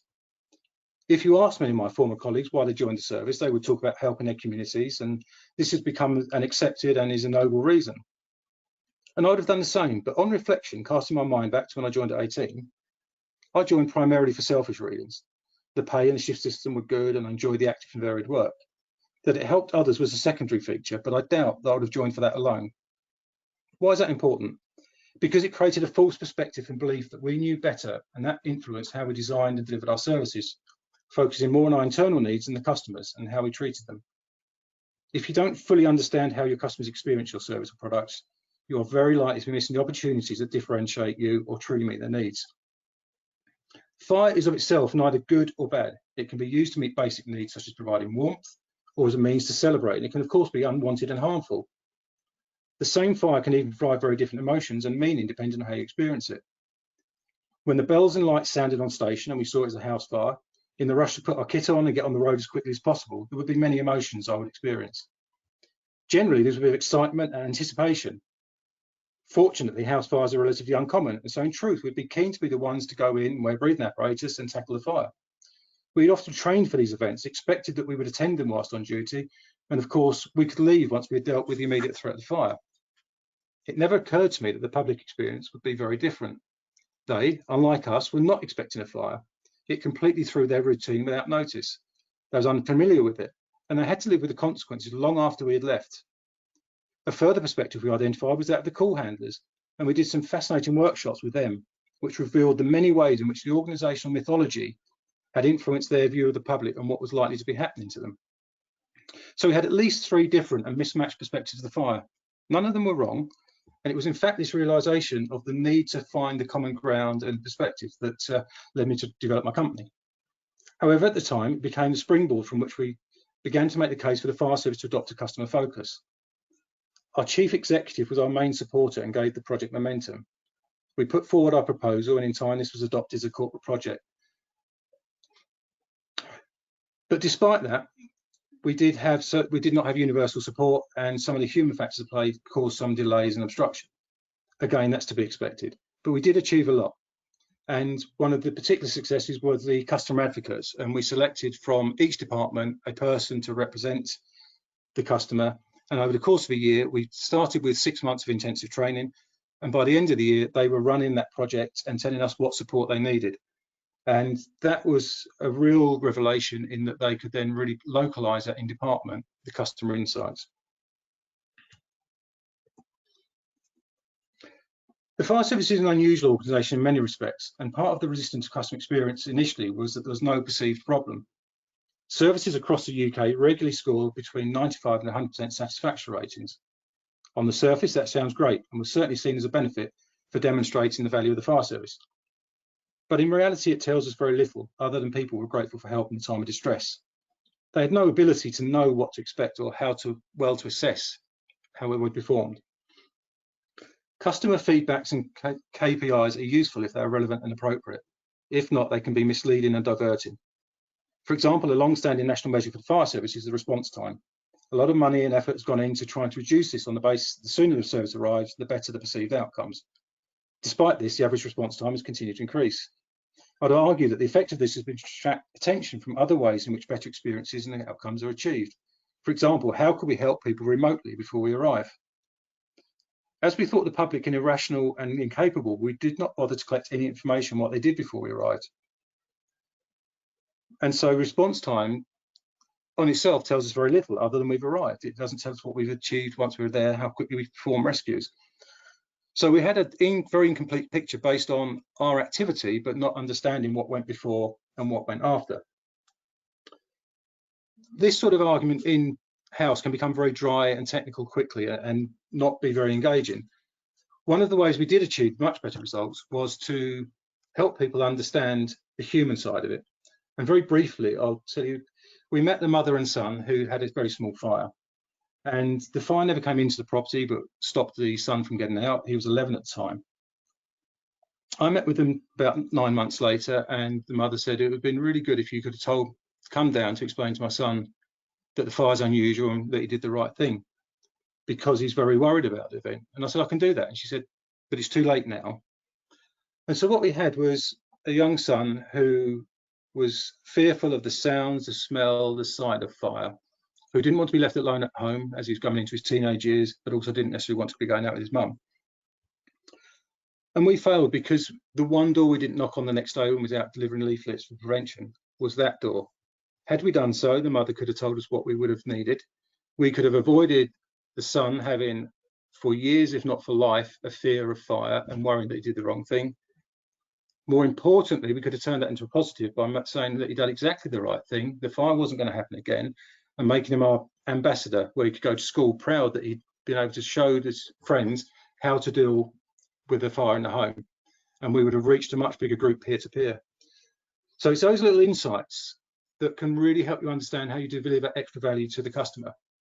One of the other ones that came up, which is about data collection, really, we profiled all the people that likely to have a fire, and we have all the attributes that we believe are important. In the first batch of 10 interviews, 8 of those people had pets, 7 of whom said they either didn't leave the property or they went back into the property to get their pet. But it very much dictated their behaviour. And what we had never picked up in all of our data analysis is how strong a driver of their behaviour, their concerns and their priorities were pets. And yet after speaking to them, it's absolutely obvious. And we know that from a more general sense. So if you're bringing into customer experience in, I think there are the technical arguments and the business arguments, but there's also the relatable, because most people had pets, most people could understand how their family would react. And these things were very persuasive in getting the buy-in to us to understand why, whilst we had strong customer satisfaction ratings, why we could do better for people. And there was a lot of behaviour, service changes came on the back of that. We provided much better post-fire support, and we've managed to recognise the influence of pets and provide better guidance around that and actually treat them with more dignity at scenes. So the 2 previous examples helped us understand the phase of the fire before we arrived, and how in many cases, by talking to people, that actually what we considered minor events could be life-changing and distressing for a very long period. Because our focus at that point had been on a transactional level, we'd missed understanding the relevance and importance of these areas. And that can happen very easily in many organisations. So we quite often get into that silo mentality where we focus on doing our particular bit very well and assume that before and after everyone else does theirs. An example maybe about a bank loan. None of us have ever woken up wanting to be the proud owner of a bank loan. Of itself, it does very little for us. It's an enabler. So the person processing that bank loan may not be aware of the purpose of it. It may be to pay off debts, it may be to buy a car, it may be to pay for travel. Each of those in turn will lead to something. We may want to travel for business purposes, we may have to travel because somebody's ill, we may be traveling because of a holiday, because we need a rest. The person giving the loan doesn't necessarily know that, but they're really important, because if timing is an issue and the bank needs to process and give that loan very quickly, any delay will mean that the full emotional experience that that person having will be unloaded at that point. So their recognition that the delay means they can't travel or they can't buy the car, all of that will come back to the bank, and the person processing the loan, and they may not be aware of it. And so even though they may have done their bit technically well, the delay may have been beyond their control. By failing to understand the context and what that loan means, they've missed the opportunity to actually delight, and even in performing their job well and within the technical guidelines, they can still receive a complaint. So in certain circumstances, it's really important to understand context to avoid negative response to a service well delivered. Sometimes you will do the job well on your rating, but poorly by the customer. But also to find those ways in which you can signpost and give extra advice and differentiate yourself. Another example of this was, we recently facilitated a conversation with health groups, and an eye professional realised that they failed to understand the person as a whole. They treated the injury, they treated the eye. And in doing so, they performed an operation which led to dissatisfaction because the person actually, quite unusually, but didn't want their sight fully restored. They were a member of a Paralympic team, and that was how they really defined themselves, as a member representing their country. And in restoring the sight, technically brilliant, and what you would expect, actually that person was no longer eligible, and so that led to dissatisfaction. So you wouldn't necessarily know these things, but it's just to make sure that you understand sometimes the context is important. Simple transactions, not so much so, but particularly life events or things which have that potential for emotion should be recognised, and customers really need to be understood. So just to pick up before and around the professional gap, we often talk about silos, and I think one of the things to bear in mind is we all have to develop technically. So within our company, they will invest time to help us understand the company culture, values, and ways of working. And that's an active part of our work most days, or certainly on a frequent basis. We may also belong to technical professional support groups like the Service Desk Institute, which will help us with our longer term career to develop and provide access to resources and training and all the other ways in which you can support you develop. What we often fail to do is keep close to the customer, and it was over 20 years in the fire service before I literally sat down and spoke to the person that I was there to serve. My belief until that point had been that the better I got technically and professionally, the better I'd be at delivering a service.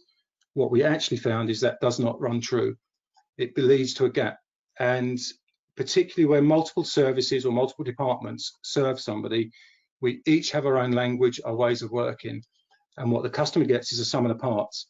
And we produced a report last year looking at the burn survivors' journey, and whilst every service in the pre-hospital care service is professional and dedicated and means well, the failure to design a service that left it vulnerable to myths, assumptions, which actually mean that some burn survivors are living with injuries that they should have avoided had we been able to better understand that.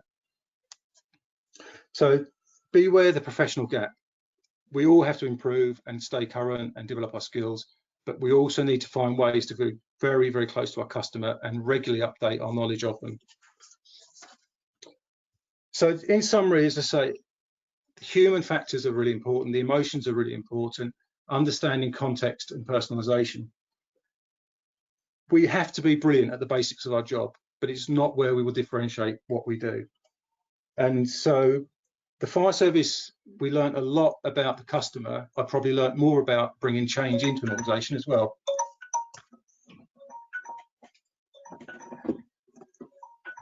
And so just in summary, I think one of the things that really strikes me is remote assistance is something that will really come to the fore. And I think members of the service desk sector are really well placed to actually exploit that. And so in looking ahead, I think there are great opportunities to develop the skills and the capabilities that you have. And Imam mentioned that earlier about the organisational knowledge and the heartbeat to actually provide real-time assistance and maintain organisational momentum, so we avoid delays by having heads up in terms of where problems are likely to occur, provide fixes. And I think one of the areas that I'm looking at from the fire service is that ability now to provide much greater assistance before the service arrives through technology and people-centered approaches. And I think that really is the future. So hopefully some of that's been useful. And if there are any questions, David, I'll be very happy to deal with them. Thank you, David. Yeah, it is. You know, it's very, very interesting, isn't it? When you think of a service that's so important, how the terminology, the use of the term customer, and you know the journey, if you like, in a similar way, similar sense, a point of requirement or consumption of the service through the end is really, really interesting. And I certainly got questions about how you developed the approach to speaking with, inverted commas, customer, somebody who's gone through that trauma, and how you sensitively spoke to them about how you could improve their experience. It's that is how did you do that? The first interviews we did very deliberately as semi-structured interviews. We just identified 10 people who we thought would fit the criteria of a minor fire, minor injury. We asked if we could come and visit them at home. We did it very informally, so it wasn't in uniform. Did it over a cup of coffee, and it's semi-structured, so we just had a few prompting questions to guide them through the narrative, but absolutely it was their story, their words. And I think it just really struck me the power of how people described it. It wasn't the technical professional process that I was used to. It was emotionally driven. It just and so that was really powerful. And I think the stories we learned from that quickly identified areas where it was very different. So even though we would say we didn't want anyone to get injured ever, hence the messaging about just get out, all of those people had injuries and all said because of what they achieved, what was important to them, whether it's alerting other people or to get pets or save possessions, they would do the same again. Not one of them said, I wouldn't. And so I think we initially did that. The power of that was so good. We managed to then do a county-wide postal survey. And then we managed to get funding through a knowledge transfer partnership to work for 3 years with a university. So it gained its own momentum because in truth, the insights we gained were so revelatory that you couldn't stop. What's really interesting for me is that what you just said about, we thought we delivered a brilliant service, a professional, process-orientated, risk mitigating service. And that's really interesting because it's the same thing. If you look at IT service management, if you look at any environment where the customer is consuming experience, it's the same thing, isn't it? It's really interesting, very interesting. David, I'd love to talk some more. We're just over, which is fine. Thank you for joining us. Great story. Thank you very much indeed, and good luck. Thank you so much for the invitation. Thank you. Take care. Bye now. Bye-bye. Okay, next we welcome Candy Kandapa, who's director at DataWise Intelligence, who deliver data-driven discovery, design and delivery services and tooling. And Candy has a vast amount of experience in industry experience in operations and managing and delivering cloud and data programs at the likes of BT, BBC, Deutsche Bank and HSBC, just to name a few. So welcome, Candy. It's great to have you with us today.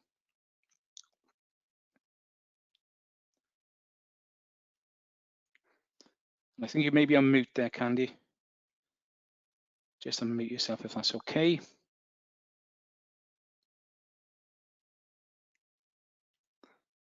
I wonder if we can do that for Candy. No, still mute. I don't know if you can unmute Candy. I don't think I can.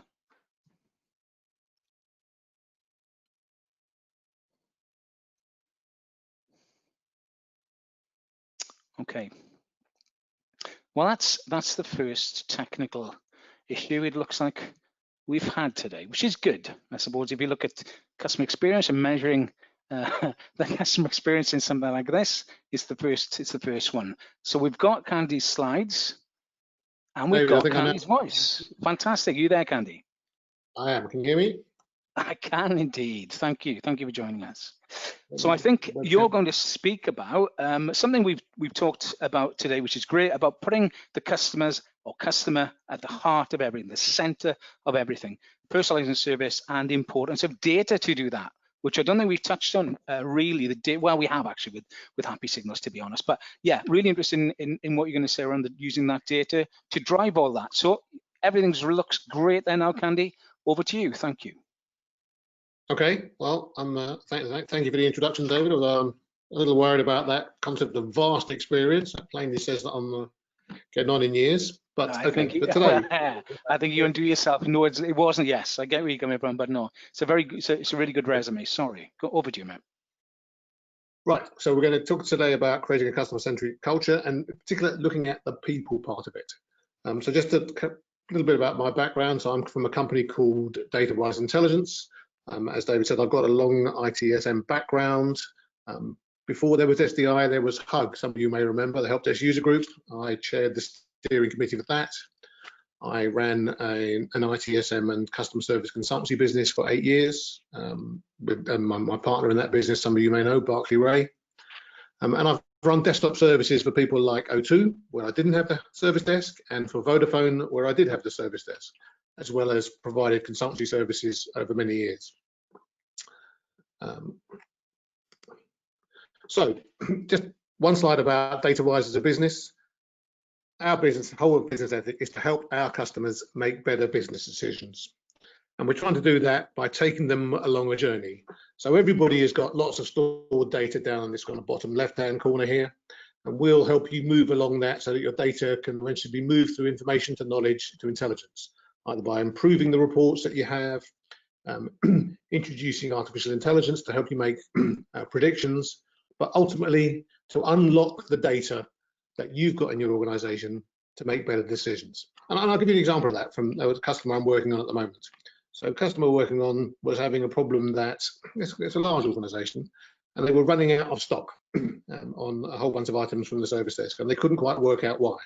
And as we tracked back through the systems, ultimately, although they had stock reports showing that they were in stock, their problem was with the way they'd structured their CMDB and in fact the hierarchy of the CIs, that they had things grouped together in one big group, so that although the items they were using was only one part of that group and that was running out, other items that were in the same grouping were giving them a false reading that they still had stock in place. And so it's trying to help people just work through some of those type of issues, and that allows them then to start making better predictions about when they're going to run out of stock, get their orders in, making good decisions around that. Okay, so what are we going to talk about today? So focusing on the people. So I'm going to go through these four kind of main areas, well, three areas, talking about the connections you should be making, the challenges that you will face, some of the challenges you will face, and of course, how to overcome those challenges. So when I'm talking about the people, the way this relates to other things, for example, in ITIL terms, I'm talking about dimension 1, organizations and people. Or in Verism, this kind of spans a couple of pillars. It spans pillar 2, which is the digital leadership pillar, and pillar 3, the service culture. So which people am I talking about? So I'm talking about the service desk people, the service desk customers, business customers outside of your organization, if that's who you support, and suppliers, both internal and external. So there's a number of different groups of people, and it's focusing on all those people as part of improving the service culture. So if you take only one thing away from this session, I'd like it to be this: connect with the why. And I'll tell you what I mean by that. So historically, we've been very focused internally on our processes, on our resolver groups, on categorizing the tickets that come in to us, on allocating those tickets to the right parties for them to be resolved if there are incidents, processed if there are changes, etc.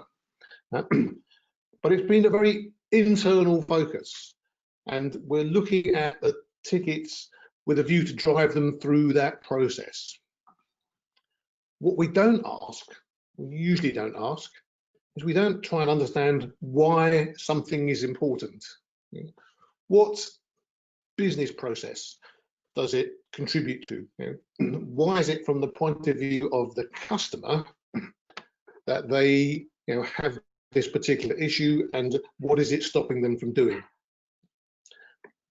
So it's about making this connection with why something is important, rather than simply looking at the individual ticket and thinking about how we're going to process it more quickly.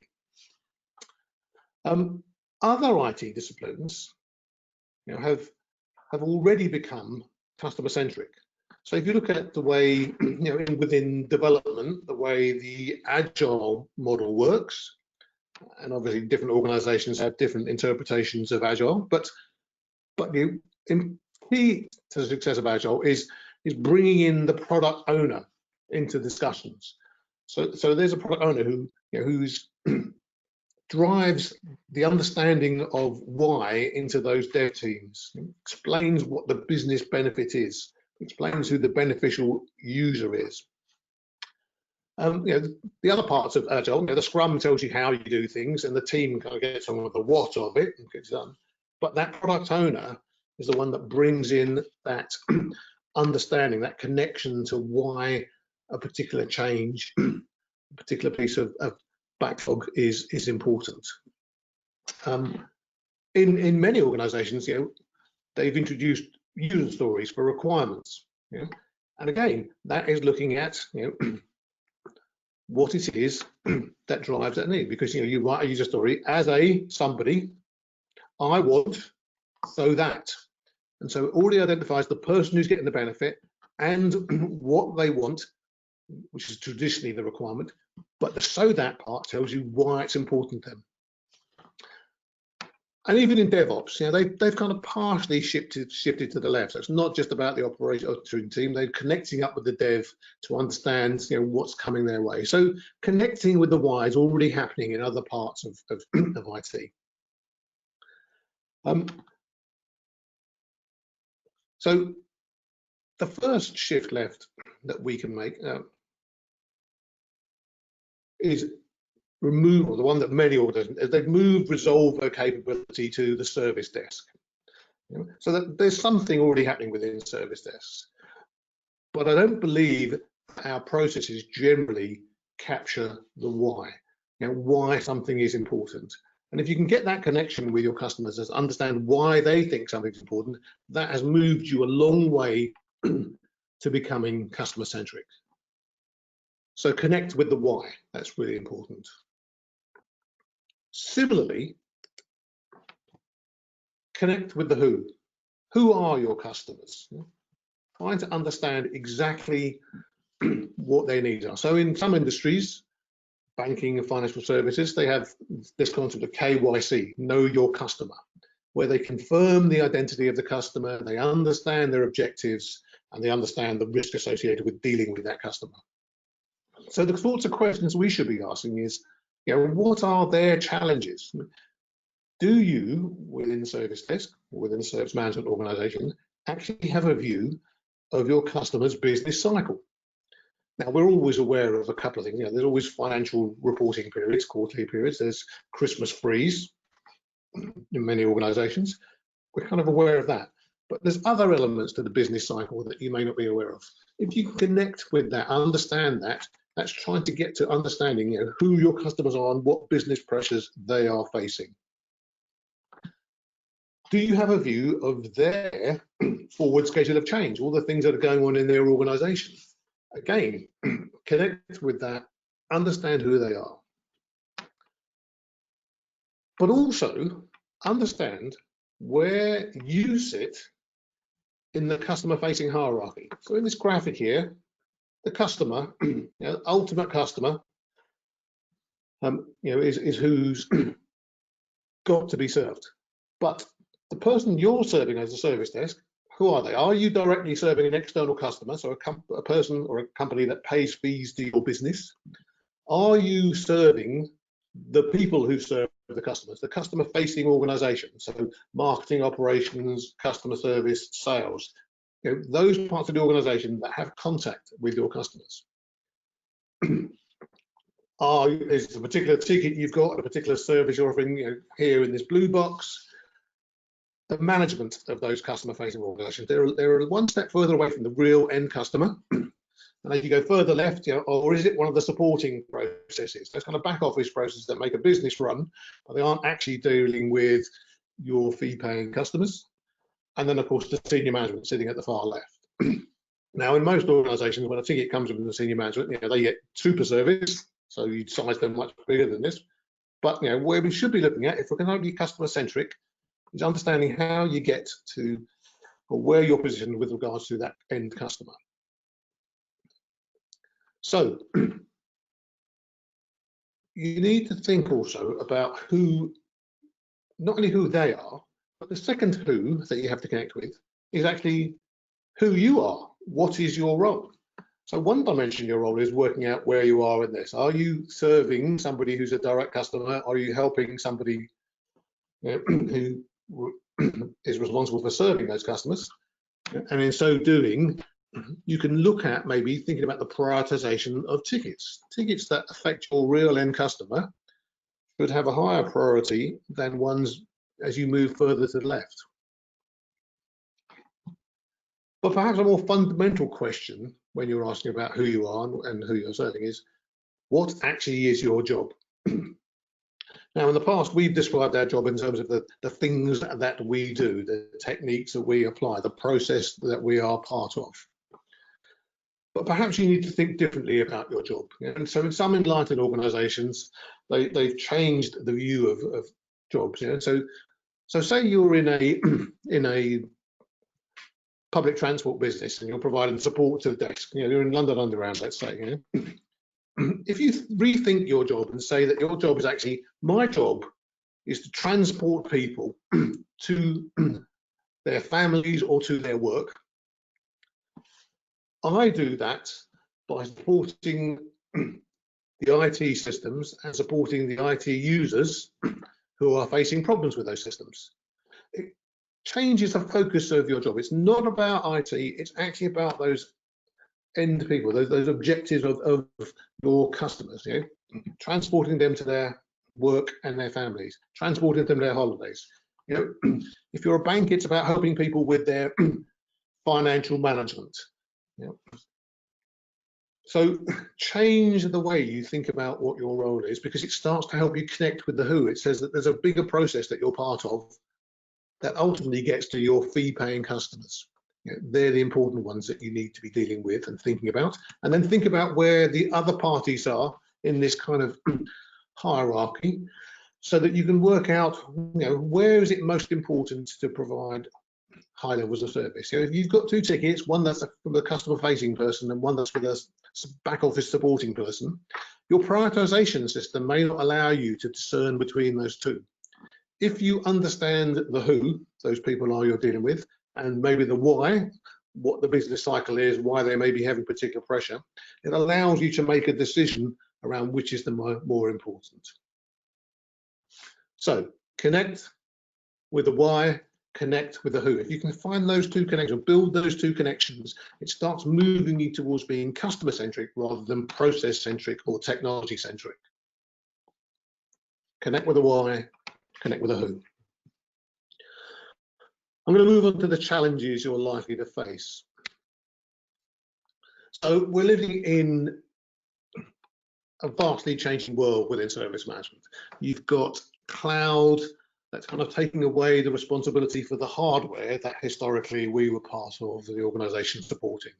You've got SaaS that's eating away at the application support, so that often we don't have application support teams for the SaaS applications, and we may not have established really strong relationships with those SaaS teams, something you probably also need to consider. Other people today have been talking about AI and the importance of AI. AI is not going to replace you. AI is a technology that's going to support you in a number of different ways. Taking away some of the mundane fixes, certainly it'll do, but also it can have the sort of the whisper technology that's an expert in your ear. So there's those kind of changes to deal with. There's changes in terms of where the customers are and what the customers are using. So we bring your own equipment to work. That means that we've got configuration that we may not understand, technology that we may not have sight of and have dealt with before. With customers now working from home, or in fact working from anywhere, the locations are different, and the specification of what the environment is like, what the internet is like, what security is like in those locations is also different. I mean, there's some big changes coming out, I think, from COVID.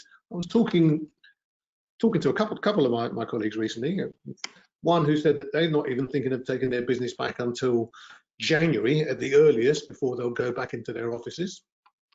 And with another one in a bank, where all their staff have been working from home, they're now thinking about, if you can't work from home, you don't have a job, because people want to have, or the companies want to have people working from their home, but they need them to have a decent working space to do it in. And so it's almost getting to be that going into an office is going to be a perk rather than something you're required to do. So the world is changing very drastically, and will do for the next couple of years. And then, of course, how people perceive us in a service organisation is different. We're not just being compared to the other ITSM operations, we're being compared to all the service operations that, that they come into contact with.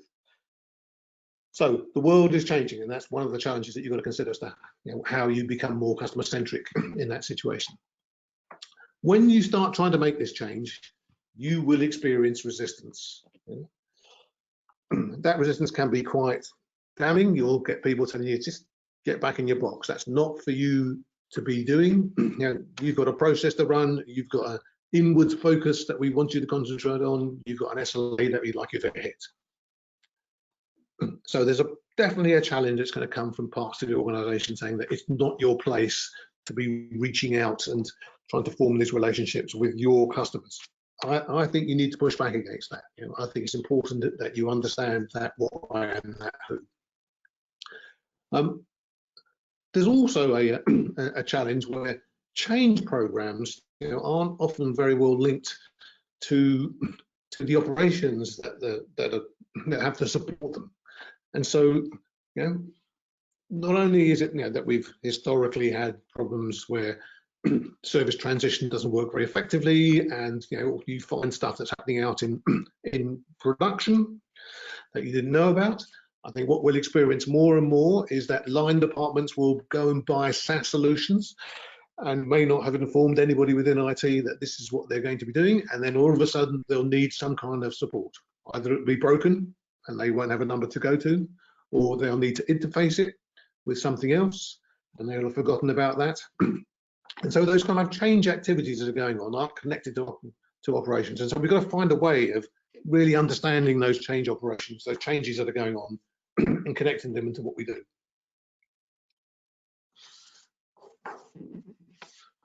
And then this one here, what you measure is what you get. So we've worked for a long, long time with SLAs. SLAs are necessarily supplier centric. They're looking at our supply chain and trying to understand what the targets are there. We don't really have something that's similar for measuring, or that's as mature or as formal for measuring customer satisfaction, often other than survey. Now, there's a number of ways, obviously, you can improve that, but thinking about those customers and survey is fine, but it doesn't give you the granularity of understanding those different customer groups and what their needs are and how well you're satisfying them. So unless you've got quite sophisticated survey and a good breakdown of granular breakdown of the data you get, what you're measuring is what you get, and we don't measure that customer satisfaction in a granular way. That's an area that you should be looking at and see how you can improve. And ultimately, of course, systems and data. You're constrained by the data you capture, and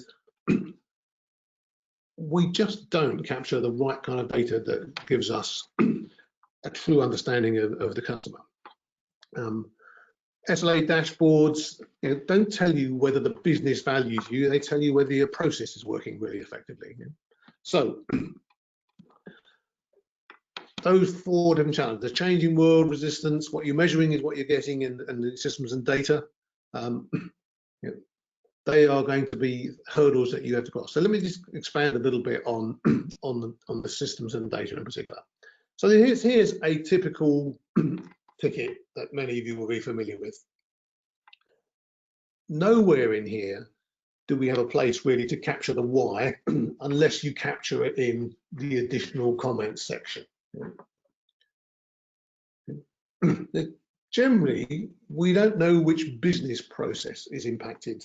We might know the people, we might know the department, we don't know the location, but in terms of what business process is this capturing, is this impacting, that's not clear to us. So we can't make that decision around what the import is very easily, unless we happen to know the person reporting the ticket, or we happen to know that this type of ticket only pertains to a particular business function. You can't tell from this, is it a paying customer? That those pink big customers on the right hand side of my previous slide, is it a paying customer who's impacted by this in some way, directly or indirectly? Not clear.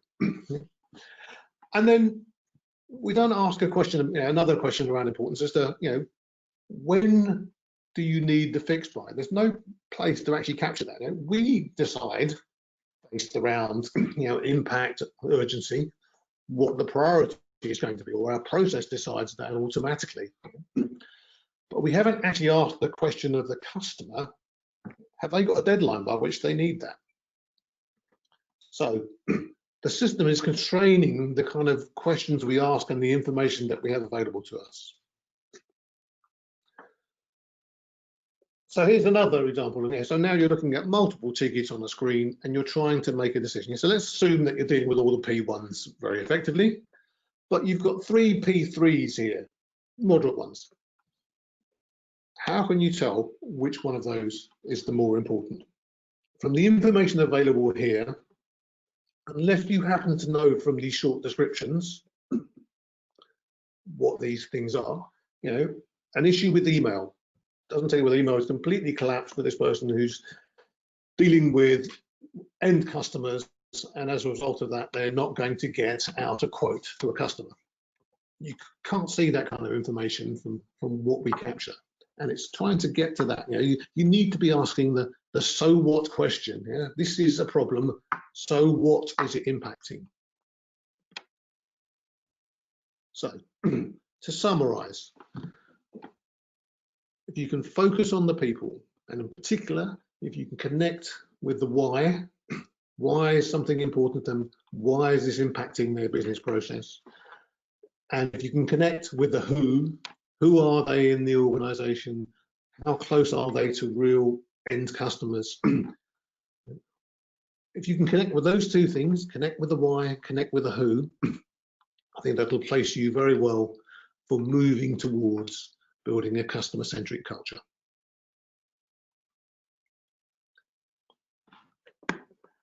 David, that was where I wanted to get to. Do we have any time for questions? A little long. Thank you, Candy. That was some really good, some sage advice actually, again, which has followed some of the content we've seen today, and also offered some new thoughts too, which is fantastic. Let's have a little look. I don't think we've got any questions directly through at the minute. But hopefully, if we get a chance as we close, there may be a couple that we'll be able to address. So if you've got a chance to stay with us, Candy, by all means do. Thank you for that. Okay. Great again to catch up. Look, and thank you. Good luck. Thank you. You're welcome. Bye, everybody. Thank you. Okay, great. So it's on to our final session of today, and we welcome Inzo van Zanten, Chief Evangelist at Tony's Chocolonely. Now, I hope I've said that right, because I've been practicing that for 24 hours, okay? If you've been to many of our events, especially our global conferences, you'll see that SCI helps to share some incredible stories, not just stories from IT service management, but very often stories from beyond IT as well. And sometimes incredibly human stories. And this is one of those, and it's some story as well. So welcome, Inzo. It's great to have you join us today.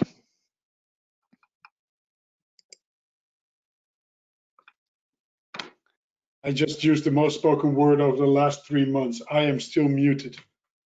Do you know, that's been a theme today, so it's fine. It's absolutely fine. Thank you for joining. Thank you for joining us. And I think, well, you're going to be talking about that, Tony Chocolonely, and what you do and why you do it, and certainly a story I'm really looking forward to. So if you could just get your slides ready and share your screen, that would be fantastic. I'm actually, we tested this one last week. Can you put me as a speaker on the screen? And I think you've got a new, you're not using PowerPoint, I think, are you? You may be using a different. Exactly. Yeah, okay. Now at the minute, there we go. Let me see what we've got. Ah, we've got you. Yeah, brilliant. There we go. So excellent. Thank you. And I think this is going to be interesting from the technology perspective as well. So I'm looking forward to this in sort of, a couple of different ways actually. So look, over to you.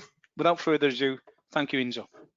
Thank you very much. Thank you. Yeah, I hope this works, because indeed this is a new tool for me too, but we keep learning every day over the last few months. I think our learning curves have become very steep. So everybody who is tuned in now, my name is Inzo, and I'm the choco evangelist or chief evangelist of what I would call a formerly small Dutch chocolate company called Tony's Chocolonely. Unpronounceable name, but I'll get back to that later on. And my job used to consist of traveling the world and talking about this chocolate company and why we do the things that we do and how we do the things that we do, but mostly also to explain why we even came to be as a company. So I'll try to rush through that in about, I don't know, I think 20 minutes or so. And then hopefully there's enough time to answer any questions that you guys might have left, because I bet there's loads of them. Here today we're talking about a customer-centric approach. Perhaps I would like to give a different perspective from our company and say that maybe your own team is the most essential in any strategy you might have, but we can always debate that later on. Let me kick off by explaining you guys a little bit about how the world of cocoa looks, because cocoa grows around the equator. There's a bit of cocoa that comes from Asia. There's a bit of cocoa that comes from South America. But the majority of all cocoa nowadays is grown on millions of tiny farms in Western Africa. These are not big plantations, but these are 2, 3, maximum 4 hectare size family-run businesses, millions of them. The other side of the value chain, there's billions of consumers like you and I who just want to be able to munch down on a full bar of chocolate each and every single day in your life without having to experience any sense of guilt. In the middle of that value chain, though, there's only a handful of companies that actually produce chocolate from cocoa. So these are the bigger industrials like Cargill and Callebaut, or the better known brand names like Mars, Hershey's, Mondelez, Meiji. But I would say there's not much more than 10 or 12 companies that actually produce 95% of all chocolate in the whole wide world. And it's in their interest that the price of cocoa remains low. And in our perspective, that price is inhumanly low. Because how does that look? Of a bar of chocolate that's sold for, say, €2.80 on the shelves in the Netherlands, not much more than 16 cents. So to translate that into different currencies, I would say not much more than 5.5% of the actual retail price actually goes to the farmers that grow the cocoa. And that leads to an average cocoa farmer in Ivory Coast and his or her family members living of 72 euro cents per person per day available income. Now let that sink in for a second. 72 euro cents available income. That is way below the level of living income that's stated at 2 euros and 20 cents for a country like Ivory Coast, and even way below the extreme poverty line that's stated at 1 euro and 79 cents for a country like Ivory Coast. So that value chain is very, very unequally divided, we say. Now, how does that look? 2 countries in Western Africa, Ivory Coast and Ghana, produce about 60% of all cocoa in the whole wide world. And that has grown on about 2.5 million farms. I say about because these farmers don't happily go to the Chamber of Commerce to enlist themselves or anything, but Tulane University did research there. It's about 2.5 million farms in Ghana and Ivory Coast alone. And on those farms, there's 2.3 million children that work there, of which 90%, 2.1 million children work under illegal circumstances. So that means, and it's also important to note that that's not just illegal according to International Labour Organization standards, but also illegal according to local law. So that means that these kids walk around with big sharp machetes, work with chemicals, work with heavy machinery, or at the age of 6, 7, 8 years old, carry around bags of cocoa beans that weigh 64 kilos per bag. And in the very worst case, at least 30,000 children are subject to something that can be considered a modern form of slavery. So these kids do unpaid, illegal work, often outside of the family environment, and we find that ridiculous. In 2020, modern slavery and a product that nobody actually needs, right? Chocolate. I mean, there's very few people that have it in the bottom of their Maslow pyramid. Now, in 2001, there were 2 American senators called Senator Harkin and Senator Engel that set up the Harkin and Engel Protocol to eradicate the worst forms of forced child labor from the value chain of cocoa within 5 years' time. And the Harkin and Engel Protocol was signed by each and every of those big chocolate companies that I just mentioned. And then you think you're there. But unfortunately, the Harkin and Engel Protocol was and is a so-called non-binding agreement. And non-binding agreements, ladies and gentlemen, don't get you anywhere. And it shows because now, 20 years down the line, none of the goals in the Harkin and Engel Protocol have been achieved. None of them. And when in 2005, almost at the end of the first term of the Harkin and Engel Protocol, a Dutch television show called Keuringsdienst van Waarde, which is more or less the equivalent of the 60 Minutes of Food or the Food CIA or whatever program you might have in your country. So it's like an investigative journalistic program looking at the reality, and let me put this in blunt Dutch, behind some of the bullshit in food marketing. There was a journalist called Teun van de Keuken who started diving into this issue, and he realized that none of these big chocolate players was actually taking their responsibility, and that nothing had changed in the cocoa industry almost at the end of that first term. Nothing had actually been done towards change in the chocolate industry. So Teun had an issue because Teun is a television journalist and none of these big players wanted to speak to him on camera. So Teun came up with a smart move. Teun bought 10 different bars of different chocolate brands of which he was sure that somewhere in the value chain there had been forced child labor. And he put a camera on himself and he took a bite of each and every of those chocolate bars, and then he picked up the phone and called the international alarm number 112. He said, "My name is Teun van de Keuken and I want to turn myself in as a chocolate criminal." Now, it was quiet on the other end of the line. They don't get these phone calls every day. So the lady said, "Why, sir?" And Teun said, "Well, according to international law, if you're aware of criminal activities in the value chain of a product that you buy, you make yourself complicit to those illegal activities. So by consuming and buying chocolate of which I know that there's forced child labor in there, I make myself complicit to the financing of these modern forms of slavery, and that's illegal, so you have to come and arrest me." Now, Teun still wasn't being taken seriously, so Teun hired an expensive lawyer in the end and set up a court case against himself, which was a brilliant move, because if he would have sued any of these big companies, he wouldn't even have gotten to a court case working for a small production firm. But in this case, all those chocolate firms could only stand by and watch what the verdict of the judge would be, and they would have to abide by that verdict. Unfortunately, after a lengthy pre-trial, the judge said, "Mr. van de Keuken, morally, you're completely right, but legally, we can't prosecute you because we can't prove the causality of the causality between the bars of chocolate that you ate and the beans that were picked by Kam Herman, a former child slave who was flown in the court case in the Netherlands as a witness in that court case." So Teun didn't have the court sentence that he was looking for, and he didn't have the television footage that he was looking for. So very frustrated, he said, "You know what? I'll change that system from within, and I'll start my own little chocolate company called Tony's Chocolonely." Tony's, the international name for Teun, a very Dutch name, and Chocolonely for his lonely battle in the chocolate industry. Hence the unpronounceable brand name that we still go by today. But don't worry, because I think about 80% of the Dutch always talk about Tony Chocolonely. And last year I was once introduced at a conference as Inzo from Toko Chocoloco. So things can always be worse. Anyway, Tony Chocolonely was born a small chocolate company, but with a huge mission: to not only make our own chocolate 100% slave-free, but to make all chocolate worldwide 100% slavery-free. Now, how do we think, a bit of market share. So we've grown like crazy over the last 5, 6, 7 years mostly.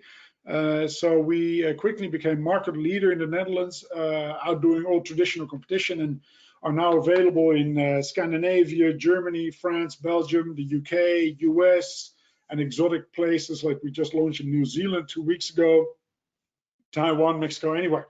So more or less a global brand within a time span of 6, 7 years. And how do we become that successful? Now let me talk you through the 3 steps in our strategy. The first of all, first step in our strategy is to create awareness. Simply create awareness amongst chocolate consumers about this bitter reality that still exists in the sweet world of chocolate today. And because we're convinced that when consumers and retailers simply hand in hand ask more questions about the products that they put in their shopping baskets or put up on their shelves, that the producers of these goods will have to change their ways. Now, how do we believe we can create this awareness? We actively search for those people amongst our consumers that we call our serious friends. So those are the people that not just buy our chocolate because they like our chocolate, not just buy our chocolate because they like our mission, but those people that actively spread that mission amongst family and friends. And I'll get back to why that is so relevant later on. Where do we find these serious friends? Well, for example, we opened 2 stores in the heart of Amsterdam. One literally in the historic heart of Amsterdam, where we sell all the different recipes of chocolate bars that we have. And in the superstore in the Beurs van Berlage in Amsterdam, we even installed a machine where you can make your own bar of Tony's, your own ingredients, and your own wrapper, so you can make more than 22,000 different combinations. And that store wasn't crazy enough for us, so we also announced we wanted to open our own factory. We want to open our own factory at the outskirts of Amsterdam, not to produce chocolate, but to really spread this story of where cocoa comes from, what the inequalities in the cocoa value chain are, and what is actually happening in that lovely product that you buy almost each and every day. Now, a factory is a bit boring, and we do want to get 500,000 people to our factory. So we asked our most trusted advisors, how do you get that many people to a factory? And our most trusted advisors are our own kids. And they said, Dad, maybe if you have a roller coaster go through that factory, then you'll get those people to the factory. So we're actually looking at building a roller coaster that goes through the factory, but also through our offices. So every 2 minutes, you see that utter fear in the eyes of people flying by your desk in a roller coaster. It's going to be lovely, I think. Anyway, that's about creating awareness. It's also about stepping up the pressure that we put on organizations, but also on governments in all the EU member states, but also US, to really make sure that there's laws in place that makes you, as an organization, how do you call it, forced to show that there's no human rights violations in your value chain as a company as a whole, because we think this should be normal instead of an exception to the rule. The second step in our strategy is that we want to show the chocolate industry that chocolate can actually be made in a different way, in a more social way, in a more sustainable way, in our opinion, simply in a better way. And how? We say by following a set of sourcing principles that we feel are essential in creating that difference in that value chain, of which the most important one is to have full traceability in your value chain. So where the industry said cocoa beans are untraceable because we simply buy them off the world market, we said we'll beg to differ. And we now work directly with more than 6,500 farmers in Ghana and Ivory Coast that are united in 7 cooperatives, where we source our cocoa beans directly from the farmers. And why is that direct and long-term relationship so important? Because then we can pay a higher price directly to the farmers. So on top of the, I would say how's it called, the farm gate price, we pay an additional 20% fair trade premium. And on top of that, we pay another additional Tony's premium, so to speak, to bridge the gap between that premium and the living income reference price that we believe these farmers should be able to earn. So that is a living income. You can debate that for hours, but it simply means that you're able to have a roof over your head as a cocoa farmer. You're able to send your kids to school, which we find essential. You're able to feed your whole family, and hopefully even able to invest a little bit in your farm to get into a positive spiral upwards instead of downwards. So we help these farmers increase the quality and productivity of their fields and their cocoa beans. And we also support the cooperatives that these farmers are united in to have a stronger stand to those buyers in the middle of the value chain that I described earlier on. Now, this set of sourcing principles we share open source online on the inside of our wrappers, because the next step in our strategy is that we want to inspire other organizations to also take their responsibility and make that difference in the world. Now we're being copied like crazy. I mean, there's not a brand in the Netherlands that doesn't have caramel sea salt chocolate nowadays. But that's not completely the copying that we mean for them to do. So if we see that happening, that people copy the shape of our bars or the recipes that we have, we salute them online, and we also invite the CEOs of those companies also online and also on social media, because that kind of ups the pressure for them to come by our office and to have a cup of coffee with us, to talk not about copying the front end of our brand, to actually start copying the back end of our brand. So our value chain model, our business model. Now, we're really proud last year that we were able to say that the biggest retailer in the Netherlands, Albert Heijn supermarkets, now sources all of their private label chocolate through the same 5 principles. And we launched together with Albert Heijn the Tony's Open Chain platform, where we openly invite other chocolate producers, other retailers, other brands to simply join forces and make a better world by following these 5 sourcing principles that we all do. And from there, we can still differentiate ourselves based on recipes and packaging, whatever you want to do, but simply adhere by the basic human rights that you should have in place in your value chain. Now, we could have become an NGO. We could have become an activist. We chose to become a commercial chocolate company, changing that system from within. And some people might call us a social enterprise, but over the last couple of years, I started opposing that whole term of us being a social enterprise, because I just think that we do business like I think entrepreneurship should be done. And other companies, as people would say in the mainstream economics or mainstream commercial forces, I believe just after the last 2-3 generations have become anti-social or asocial entrepreneurship. So I don't think we should be in a niche of social entrepreneurship. I think companies that don't realize that when they are financially successful, they should also have a positive impact on the society and the world around them are simply asocial enterprises. So I'm pretty strong about that. Now, we often say we're crazy about chocolate, but we're serious about people. Now, we're pretty damn crazy about chocolate. I think 15 years ago in the Netherlands, you had 4 types of chocolate: white, milk, dark, and something with nuts sprinkled into it or something. We now have 25 to 30 different recipes. We have rotating recipes, we have seasonal recipes, we have limiteds, we have even unlimiteds, as we call them, so bars that you can actually make yourself. So we're pretty damn crazy about chocolate. Anytime you walk into our offices, and they're slowly starting to open up now in Amsterdam, our offices, the first thing you see is the kitchen where Eva and Bas come up with the craziest recipes constantly. And this is an open invitation for anybody when you're around.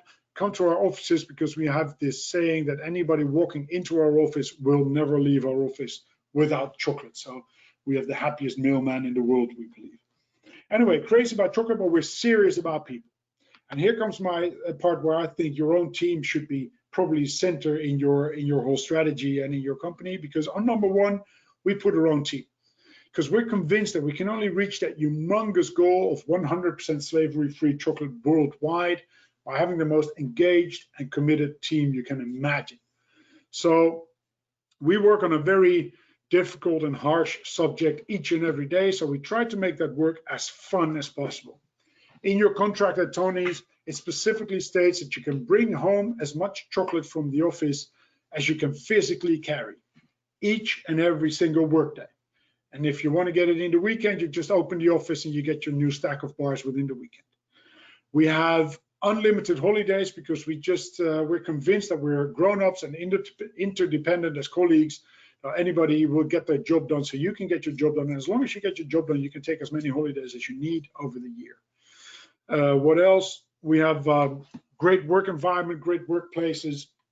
We have free lunch at the office, which is made by a cook in the office, because we're convinced that our lunch in the office needs to be better than what you could get when you go out for food. We have this crazy alarm button in the center of our office. So anytime you have anything to celebrate, whether it's personal or business, you run up the stairs, you whack the alarm button, and the alarm doesn't go off, but the disco lights start turning and the logo starts flashing and everybody starts cheering like crazy without having any idea what they're cheering for yet. But this is all around really creating work happiness. I don't believe in work-life balance. I mean, that's ridiculous, as if you're dead in the office and alive at home. Anyway, I don't believe in job satisfaction either. This should be happiness instead of satisfaction. So number 1, our own team. The thing I like the most is we have a baby bonus. Not all the employers like it when you become pregnant because you're gone for a while.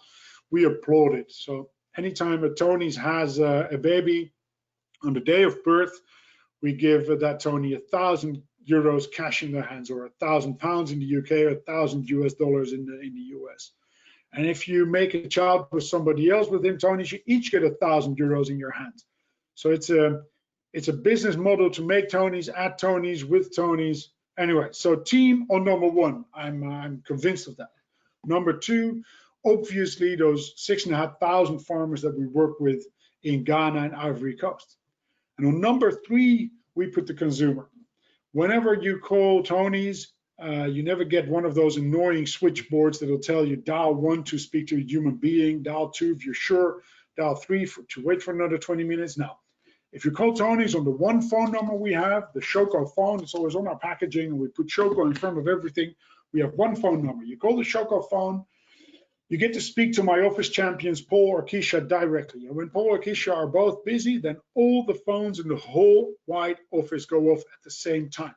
Because we're convinced that when a consumer does his or her best to get in touch with us, whether that's a complaint or a compliment, we don't care. We have to show the basic human respect to pick up the phone and speak back to that person, human to human. I, as a graduated economist, no longer believe in the 20th century capitalistic term of B2B or B2C. I only believe that in 21st century capitalism, there's room for H2H economics, so human to human economics, or empathy economy, or purpose economy, whatever you want to call it. Hopefully we're moving towards a love economy. Anyway, number four, the retailers, those are the people that sell our bars. And number five, the people that actually make our bars, that make our chocolate and make our wrappers, etc. Now, when you hear the story about how unequally divided the world of cocoa has always been, it's weird to realize that chocolate bars over the last decades or centuries have always had the same boring Excel spreadsheet kind of blocked shape, right? And really boring chocolate companies might even put their brand name on each and every individual block just in case a consumer might forget halfway through the bar what brand he or she had been eating all the time. Now, we thought that was a bit boring. So at a certain point in time, we made our bars unequally divided. There's a bit of light on it now. Yeah, unequally divided. Now, I can tell you in the beginning, we had hell to pay. People were complaining left and right about our impossibly to divide bar. That's exactly, there was a reason why we did that. And we tried to get in touch with all of those people that had a complaint to explain why we had made our bars unequally divided. Because our bars tell the story of the unequally divided cocoa industry in its purest form.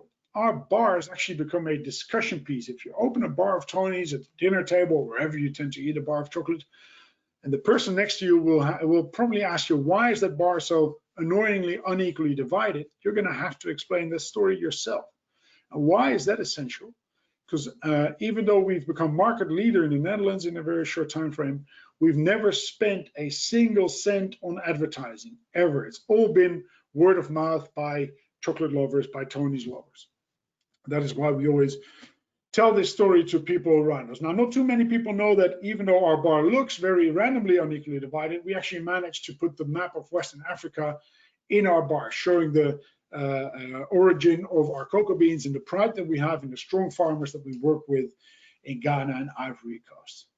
And this is, ladies and gentlemen, in a nutshell, how we believe we can work towards a 100% slave-free chocolate worldwide. Because for us, it's not about us making 100% slave-free chocolate. It's about, together with the cocoa farmers, together with the industry, together with the retailers, together with chocolate consumers, and together with governments worldwide, make sure that all chocolate worldwide becomes 100% slave-free. Now, to wrap up, I'm leaving you with a wise saying from a wise French guy called Jean-Paul Sartre, who once said, once you know something, you cannot unknow something. And once you know something and you're aware, you're responsible. And when you're responsible, it's upon you to act upon that responsibility. So the very next time you might find yourself in front of a chocolate shelf in the supermarkets, or whatever shelf for that matter, just realize that each and every purchase you make, and if I speak to business people, I would say each and every business decision you make is a vote for the world you want to live in yourself. Thank you very much. Wow, absolutely superb. Enzo, what a fantastic story! Absolutely fantastic story. You. At this time, when we do these in our conferences, at this time, you'd have a crowd of some 600, 700, 800 people standing. To be honest, that was a fantastic story. Fantastic story. And I've got so many questions. With a laptop on their stomach. How many times have you done that? How many times have you told this story? I would say hundreds of times approaching. I mean, there's not too many people that make a job out of it. And by now, this has literally become my job to tell this story across the world, because we think it's such an essential thing. And we really want to inspire other organizations to take their responsibility. And as you may have noticed, it's for me, it's actually a very personal thing too. I think this is just a responsibility that we as entrepreneurs carry. Because I'm convinced that the only forces that are strong enough to get us out of the shit that we put ourselves in over the last couple of generations are the same forces that got us there, and those are commercial forces, entrepreneurial forces. It's very interesting, because I think you're absolutely right. I think personally, and this goes outside the realms of IT service management. It goes into the realms of what we are as beings on this planet, and I love all this. I do, and I think certainly, again, I asked the question to a couple of the panelists about, what they see in organizations that get everything right, and what you just said there in a nutshell was pretty much what I see. I think, being able to build a service, and in your case, a business, around a purpose as strong as that, has its own causality, its own cause. For me, right? Service like this, stories like this, that create services like that, are magnets. They're magnets for better, and I think it's a fantastic story. In fact, Candy may still be on, actually. Candy mentioned on the previous presentation about connect with the why and connect with the who in relation to service, and this is another great example, an extraordinary example really of what that actually means. And what I certainly like as well, if you look at IT service management, we are a very structured beast. Over the last 30 years, we've been created with in some cases generations of inflexibility around what we do. We measure things, we control things, we govern things, right? And there are reasons why we do that. And some for the good, some for the bad. And what I really like about the story you mentioned, it seems that every opportunity that you've had to tip the norm on its head, you've done. And I think that's incredible. And I wish certainly as we move forward now in IT service management, I wish and hope that organizations and people can do the same things when we talk about service and what it is to be a customer, an end user, a consumer, whatever, a practitioner, that people have and are empowered to do exactly that, to turn things on their head. How many guys do you work with? How many people in your organization who are the creatives? As in, who are the creative people behind this force? Because for me, service is about creativity. I don't care how it's pieced together. It's about creativity. I only care if it's pieced together in the wrong way. Does that make sense? Yeah, but people think they are not the creative ones, and I think everybody everybody is a creative one. Everybody has creativity, and within our team, we definitely have a design team. But I would say that just about everybody has the role to be creative and entrepreneurial within our company. And to come back to something that you just said, I think even me as a background as an IT management consultant in my early career, I would say what IT does is empowerment and enables people to become change agents, right? Never underestimate the power of IT and the things that we're doing. Even now in what we're doing, there's a high factor of IT in the measurability, in the accountability that we do, but also in enabling people to really become a change agent themselves. Yeah, I agree, totally agree. And I think that empowerment thing we talked earlier about, leadership, communication, definition, and it's great you come from an IT background because you're going to get all this and understand it all. And certainly being a consultant, maybe see how that's been done imperfectly in organizations and hopefully help to put that right as well. I'm going to throw over, we've got a couple of minutes before we close, guys. I'm going to throw over any questions that the panelists have and any of the listeners have as well. There aren't many that have come through from the listeners. We've certainly got 1 point from Anne. And do you know, Anne, I share your sentiments. Anne says, I want to work at Tony's. And that's a superb, that's a superb outcome, I think, when you can get somebody who says something like that, which is superb. Although that is great. And we always have job openings anywhere in the world. So I would definitely look at our job site. But a half a year ago, I was talking to somebody and she had got in touch with me and she said, I have a long career somewhere and I'm actually thinking of, I would love to join a company like yours, Tony's, or to make a change in the world. But then I asked her, but what is it that you've built your career in? She said, I work for an airline company. And I said, I would like you to stay within the company and change that system from within instead of joining us, right? True. Because we need more people being change agents within their own companies. Yeah, I agree. I totally agree. And I think wider than that, I think certainly if you look at IT service management as a thing, and the rigor that's been put in 30 years, the change agents there to change it for the better as well. Not to say that it's, you know, in many organizations, it's not a positive thing, but certainly where that disconnect between the consumers and the people who deliver services is diminished, where that's, you know, put right. You know, any of the panelists, anybody on the panelists would like to ask a question or make a comment? We've still got a couple of guys there. Anybody want to mention something? Maybe. No. Candy, I would have thought you might have said something maybe about knowing the. I think Andrew's just covered off, I think, you know, quite strongly what you were talking about. Is that right? Yeah, absolutely. And I think that point about purpose, connecting with purpose, that unlocks so much creativity in an organization and enthusiasm in an organization. And kind of to the point you were making, David, that, you know, historically, the reason we put in so much rigor and structure was because what we had before that was, if we were lucky, we had inconsistency of service, and if we were unlucky, we had kind of chaos around service. So that rigor introduced a maturity that allowed us to then focus on, you know, where things, how to make things go right and deliver that. But once you achieve a team that really understands, you know, is not going to let it drop below a minimum standard. If you can then take that next step, the way that Enzo was talking about, and unleash the creativity of the individuals in an organization, so that they're able to make a personal service commitment every time to the caller, to the customer, to the ticket writer, rather than us saying that our commitment is our SLA. Yeah, I think that opens the door. It's true.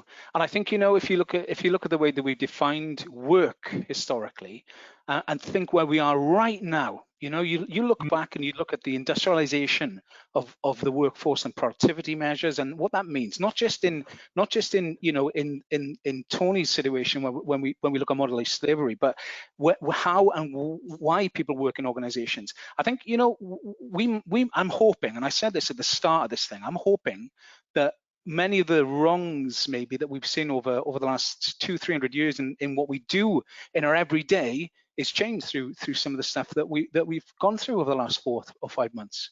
Exactly what you just said, Enzo, actually, about exactly in the same way about the work-life balance and the human-to-human stuff. It's exactly that. And I think we're on a tipping point, guys, because of the way that people are thinking now when we think about well-being and people and value and sort of value chains and stuff. You know, it's very interesting. Anyway, I could talk about this subject forever. I think it's proved that I have drank too much coffee today, which is fine. I'm happy with that. But it's been great. Thank you, Enzo. That was a fantastic story, and I'm hoping at some point, I hope at some point we can actually meet, and I want to listen to that in person. I may hold you to that visit as well. I think always welcome. Always welcome. I tend to be traveling, but at the moment we're around, all of us. So you're always welcome. Excellent. Brilliant. Thank you very much indeed. Thank you very much indeed. Thank you. Okay then. Well, what a fantastic day I think we've had. That's a selfless plug there, guys. We've got a workshop. SCI holds its own managing customer experience workshops regularly. Our next one is due. Let me just show my screen there. And the next one is due on the 20th of August. Okay, so it's a really great day's workshop. It covers multitudes of what it is to create great service. There are a few places left in that one, so if anybody's interested, please sign up on SCI's website at servicedeskinstitute.com. And that's it. Well, I think, you know, this has been a fantastic day today. Really some great insights, some great stories, and hopefully that's given our listeners some new ideas, some food for thought, and hopefully the trigger to inspire and do more, to just to change and use some of this stuff in the services that you deliver, and to act right now. It's been a pleasure. It's been a real pleasure to take part today. Thank you to all our listeners for joining us. and sharing their thoughts. Thank you again to our event partners, Topdesk, Happy Signals, and Freshworks for sponsoring today's event. Thank you to Emma, who's been working seamlessly in the background to manage today's event as well. And finally, thank you to you, thank you to our listeners for taking the time out and joining us today. We'll see you very, very soon. Good luck, and thank you very much indeed.